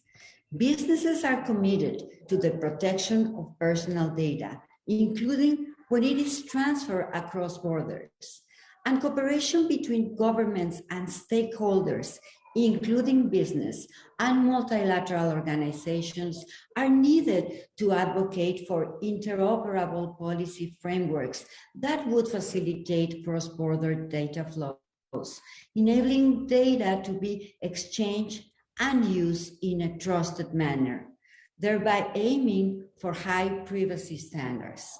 Establishing trust and minimizing disruptions in data flows are fundamental to reaping the benefits of digitalization. Business stands ready to provide relevant input and evidence to assist with the evaluation of existing practices and timely development of policy guidance that can safeguard trust in the data-driven economy. Thank you. Thank you very much, Mrs. Garza. And also to quickly pick on a few items, I mean, the need to counter the lack of trust. I think that's an underlying theme that at least I've come across in many of the sessions at the IGF. And that's a new development, really, this feeling that it's less and less trustworthy, even within the internet governance family. We always were aware of the challenges, but that's a threat. And thank you also for reintroducing again the distinction between also personal and non-personal data, which is a nuance that often enough is not considered when talking about data governance and the particularities also of unlocking value to it. But that's certainly something we can discuss hopefully in the Q&A in a second. So without further ado, to make the best of the time that we have at our disposal, I would now also go back to our co-organizers of the session from the Economic Commission for Latin America and the Caribbean. In this case, I would like to hand the microphone Georgina Nunes Reyes, who's the Economic Affairs Officer. And Georgina, I would be very interested to hear from the UN-ECLAC side if these examples that were just given by Christian and by Maria Fernanda, if they resonate with you, and if you have any further examples of the role of data in development and how a fertile policy environment could support success, and if there are any tensions and considerations around data that UN-ECLAC has come across when formulating their policies on this. So please, Georgina, you have the floor. Thank you very much, Martin. Good afternoon to everyone. Thank you for the invitation. It is a great pleasure to be here sharing with some thoughts on the role of data governance. And I would like to concentrate my comments on some findings of the Internet and Jurisdiction report related to data flows and the role of governance. And while the free flow of data is advocated as a fundamental driver of digital transformation, innovation, economic growth, and social benefits, some concerns have been raised about cross-border data flows, data protection, privacy, cybersecurity, and antitrust practices that Mrs. Garza and Mr. Meningel mentioned before. And these concerns have prompted initiatives and analysis regarding data sovereignty issues that are extensively covered in the Internet and Jurisdiction report. The free flow of data strongly resonates across Latin America and the Caribbean region among policymakers, as you mentioned, Martin, business and even citizens. And these concepts raise several questions due to the complexity of data treatment. And multilateral initiatives that imply on actions taken by governments on cross-border data flows must take into consideration different jurisdictions, as you also mentioned. The cross-border data flows depend largely upon trust, as Ms. Garza and Mr. Meningel mentioned before. Therefore, dealing with potential misuses of data while preserving its free transit requires dedicated trust-building frameworks. Data protection must be understood as a main factor in cross-border data flows establishment. There is a resulting need for an effort to harmonize different standards and regulations that may have impact across multiple areas. Diverging regulations make it more difficult for companies to scale up and operate in different marketplaces, taking advantage of all that the digital economy has to offer in terms of growth opportunities. In this sense, it is important to ask ourselves what economic and social benefit could be obtained by harmonizing legal frameworks on data protection and promoting the free flow of data. And it is essential to improve the understanding what it is at stake.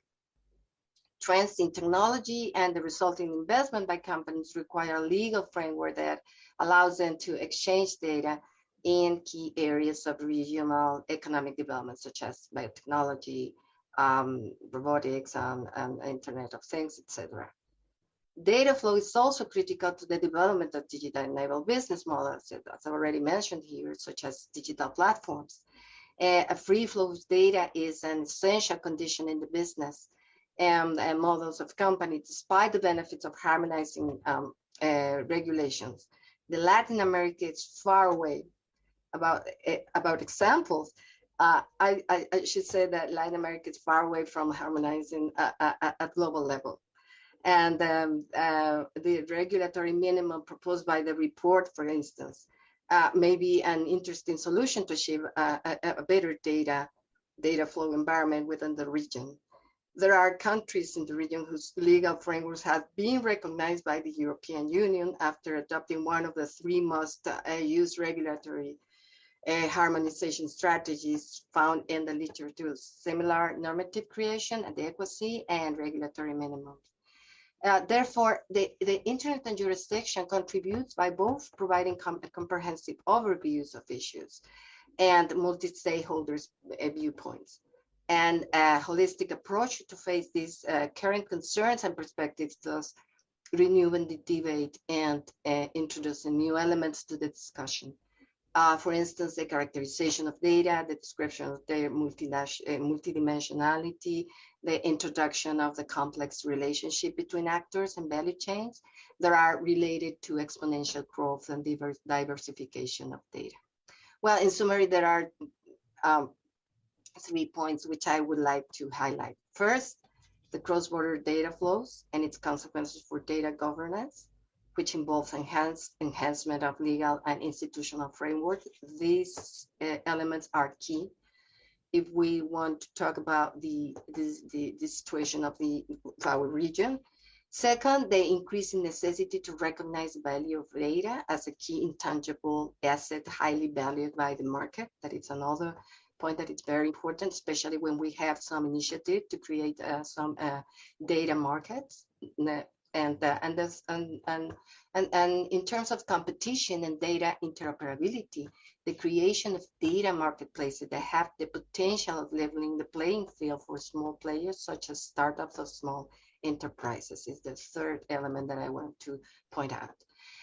Finally, governments should address these topics not only with adequate regulatory frameworks, but also by exploring and fostering innovative approaches, technical tools, legal frameworks, and concepts that allow us to redesign a new digital governance scheme.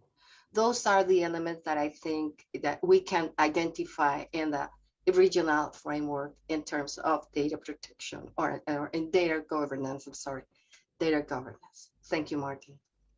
Thank you very much, Georgina, and greatly appreciate the points that you brought also in to again underline the notion of course, the cross-border nature of the data flows and the challenges that come with them. Of course, the realization also from a regulatory point of view, how valuable and what an enabling asset data actually is. So this is something that I think resonates with a lot of us.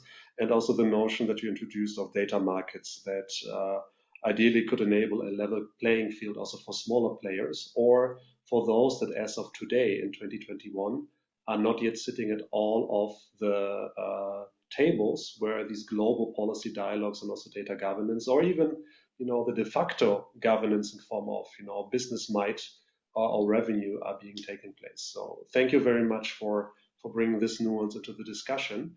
And as we did this in the first part of the session, I would be very interested to spend the remaining 20 minutes in also opening for questions from the floor in Katowice in Poland or here through the chat or through a raising hand in the Zoom call in case you have anything that you would like to share when it comes to the data and data governance dynamic that certainly plays a big role in our pathway to a sustainable digital transformation. So giving everybody just a few moments to think, to ponder, is there anything that resonated? Is there anything that we have not touched upon yet?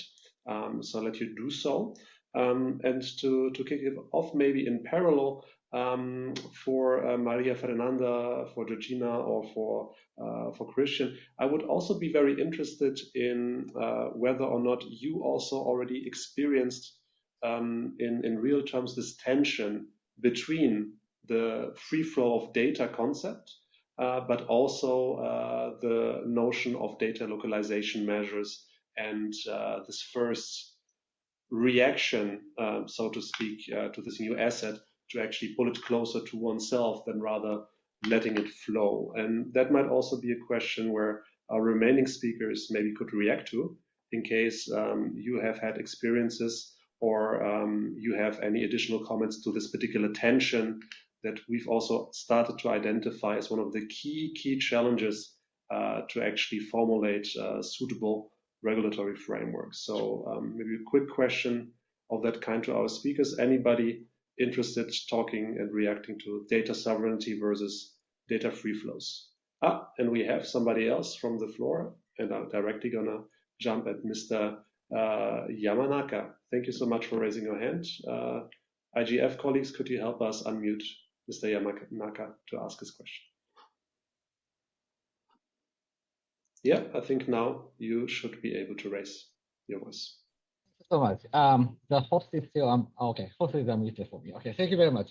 My name is Atsushi Yamanaka. I'm a professor at the Kobe Institute of Computing Graduate Schools, as well as a JICA expert in the area of ICT for development.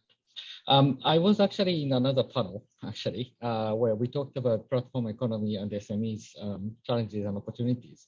And there as well, we actually talked about data governance issues. Over there, we're talking about a lot of actually data, even though there is actually questions of data governance in terms of like sovereignties and safeguarding and so on. The fact is that already a lot of data is flowing transnationally. So, I understand that, the panelists here were talking about the importance of actually data governance or having some kind of framework. But the reality is actually proceeding much faster than like what we are actually trying to, have a sort of a benchmark. So I just wanted to question my colleagues here, how could we actually mitigate? Because the reality is moving much, much faster than the regulation is catching up.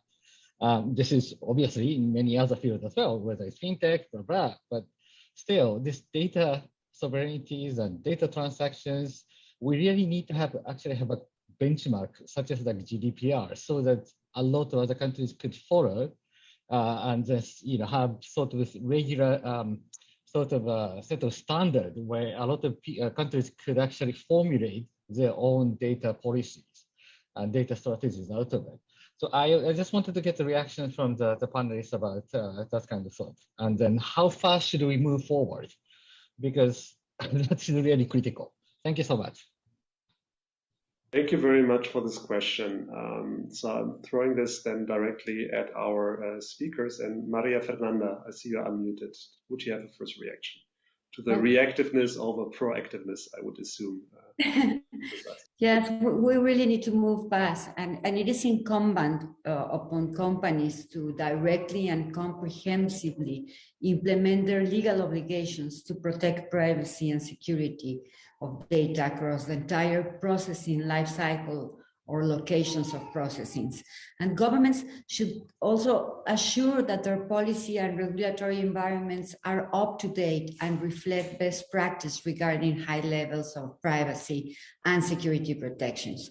Because lack of interoperability across the policy and regulatory environments can create needless administrative burdens and compliance inconsistency across jurisdictions.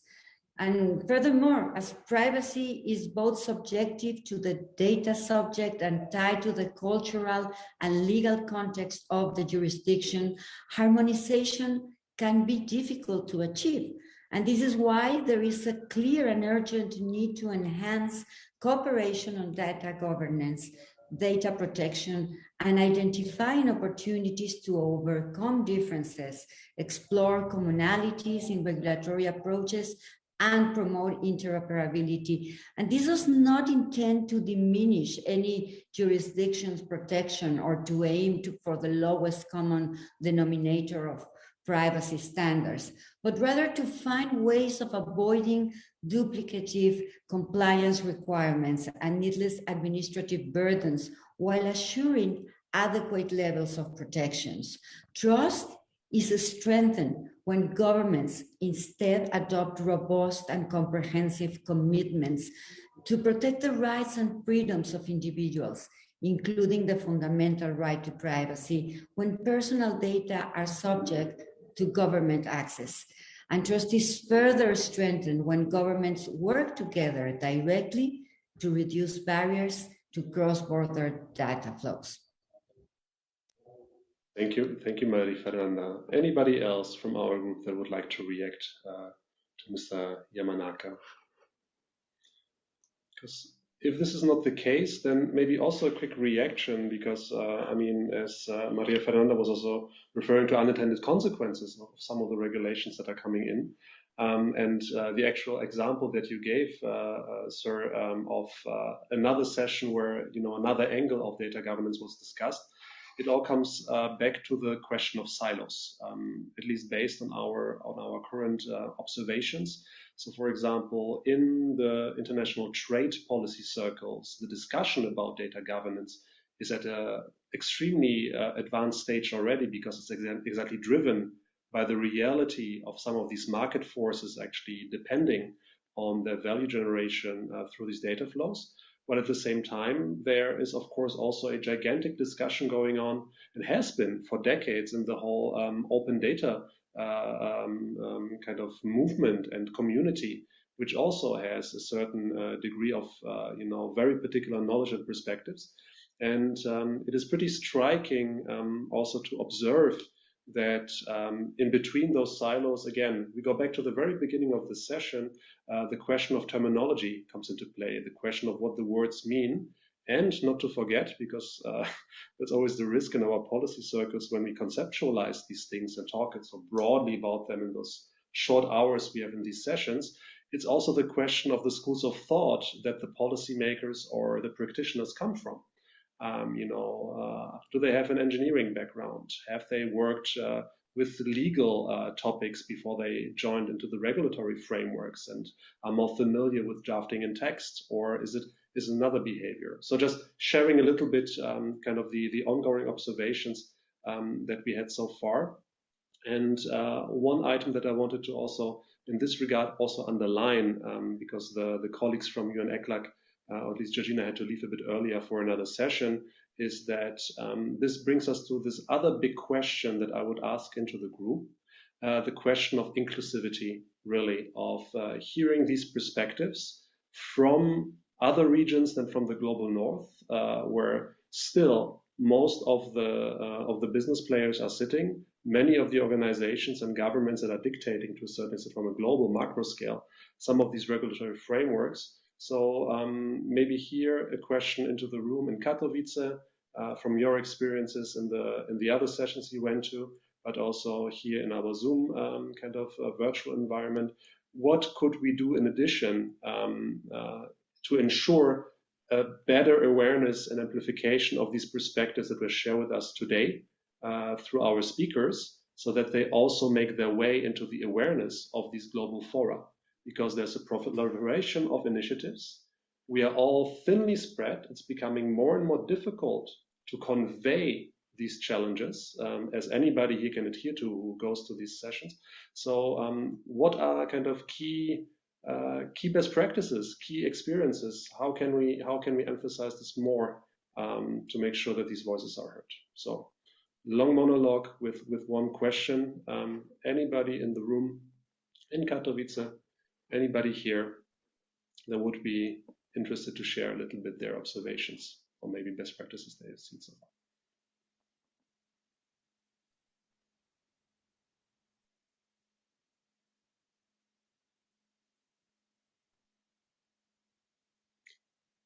Thank you, Nena. I also see you've written something in the chat, so I just read it out. One case in point is the management of personal data during the pandemic. As of today, I've given digital and biological data for PCR tests in every country I've traveled to, in addition to the country I live in, and I actually have 3 COVID-19 related apps. Yes, certainly can relate to that. Even for us here in Europe at this point in time, huge clashes between different approaches. The French centralized everything on one server, and there were enormous discussions in German-speaking countries of how to decentralize the data collection, so that there is no approach to actually tackle that. I also see your hand, Mr. Minulu, so please feel free to react to our discussion. Thank you. Yes. Thank you. Unfortunately, I missed some part of the discussion. On inclusivity, I want to recall that Africa is somehow a continent of paradox. It is the most youthful continent. Unfortunately, as one of the speakers recalled in previous discussion, we have the lowest rate of internet penetration. This means the access African population have less access to internet the connectivity is low. Therefore, one of the targets for the African Union is how to ensure inclusivity for everyone. And we start with development of increasing enhancement of access for everyone. It is a multidimensional, we need here various action to be taken to ensure this inclusivity, because it is not only a matter of access to internet, but we need also to develop some, for some category of population to fight against illiteracy, to enable people to know what we are talking about, what is internet, what are the strength and weakness. We are trying to also ensure better cyberspace. In this regard, we have been reviewing the EU Malabo Convention on Cybersecurity and personal data protection. We'll also develop cybersecurity strategy, all to ensure that everyone is on board and no one is left behind. Thank you. Thank you very much, Mr. Inungu. That is certainly also very, very valuable addition to the discussion. With this, I would like to open one last time to anybody that would be interested to raise a question in regards to either the first part of the discussion that we had today in regards to the regulatory environment and the legal frameworks, and or the data governance topics that are there. So I'll be counting a little bit down. 3, 2, 1. If this is not the case, then I would like to now get to basically again the question of the how that Nana was emphasizing, and to summarize a little bit the discussion that we had today. Because really, we've heard today from our speakers from Africa, from Latin America, but also from other regions of the world, that there are different speeds, so to speak, of some of the activity surrounding the regulatory frameworks or data governance approaches, but all of them have embarked upon actually implementation stages. And there is this big question that surrounds the notion of terminology, and making sure that terminology is something we are tackling more consciously, and use this as this harmonizing and unifying factor, which is no challenge that is not possible to be solved, but it's one that needs attention. This, of course, links then to the inclusivity that through this would be achieved, not only in regards to the translation between languages, but also to a certain extent the translation between knowledge silos, schools of thought, and also within governments, within regions, and on a global scale. We also heard when we embarked on the data policy discussion in the last half hour about the importance of some of the exercises that underline the notion of interoperability of frameworks and of the data flows that are there, and also the question on how we can counter this lack of trust to ensure this full-fledged accountability, hopefully, to put something in place that really resembles what we ideally would call a sustainable digital transformation. So in regards to the how, I mean, again, the multi-stakeholder perspective is of utmost importance, because you've seen it here. This was just an hour and a half. Those were 2 major regions of the world.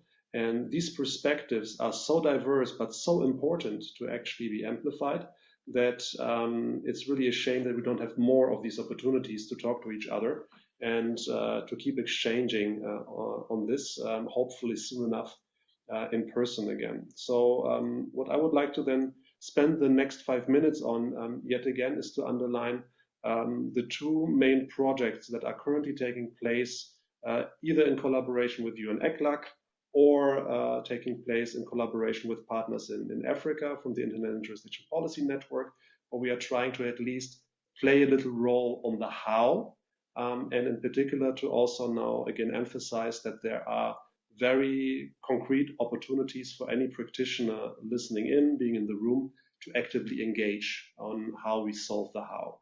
So it's already been said by Fernando and by Georgina from UNCEPA that we've embarked on the development of a status report that also helped support some of the policy environment questions related to a digital common market in Latin America and the Caribbean. We were extremely thankful also that the reaction in the region on the report was very positive, to the extent that we would like also to mention the great work that has been done by our colleagues at the Brazilian Internet Steering Committee, CGIBR, with whom we've been collaborating recently. And they, for example, stepped forward and enabled the full-fledged translations of all of the documents that have been developed into Portuguese to ensure that a very engaged and traditionally very informed audience in Brazil that was active in the internet governance discussions ever since the World Summit on the Information Society in Rio could also inclusively engage in these new findings from that point of view. Similar story goes in the direction of the Spanish translations that were achieved there. We also recently had the pleasure to contribute to a summer school that was convened by UN ECLAC, where also we discussed similar topics to what we've been discussing today, and try to ensure that this knowledge that is being shared is also being used to actually build capacity with active practitioners that will go back then to their day-to-day work and hopefully will internalize some of these, cutting-edge observations from a global and regional point of view. So that's what is taking place in Latin America and Caribbean at this stage. And we are in advanced and active discussions to see to what extent we could now dock also potential capacity building mechanics or maybe updates to the observations we made in the past in the region. And the methodology of this will follow the Internet and Jurisdiction Policy Network methodology of being crowdsourced. So once we have something to announce, we'll do so actively, and anybody can become a contributor or an active knowledge sharer for these documents. And we will include them in most cases, if this is requested, by non-attributing them, also to ensure here that nobody feels restricted in sharing some of the also informal data that we need to write these documents. And to finish also up, we, as we've mentioned, have embarked upon a full-fledged initiative to provide a little bit the connective tissue between the amazing initiatives that are already taking place in Africa. We will participate in a session in the African IGF on the 14th, so next week, to also try to again amplify perspectives there.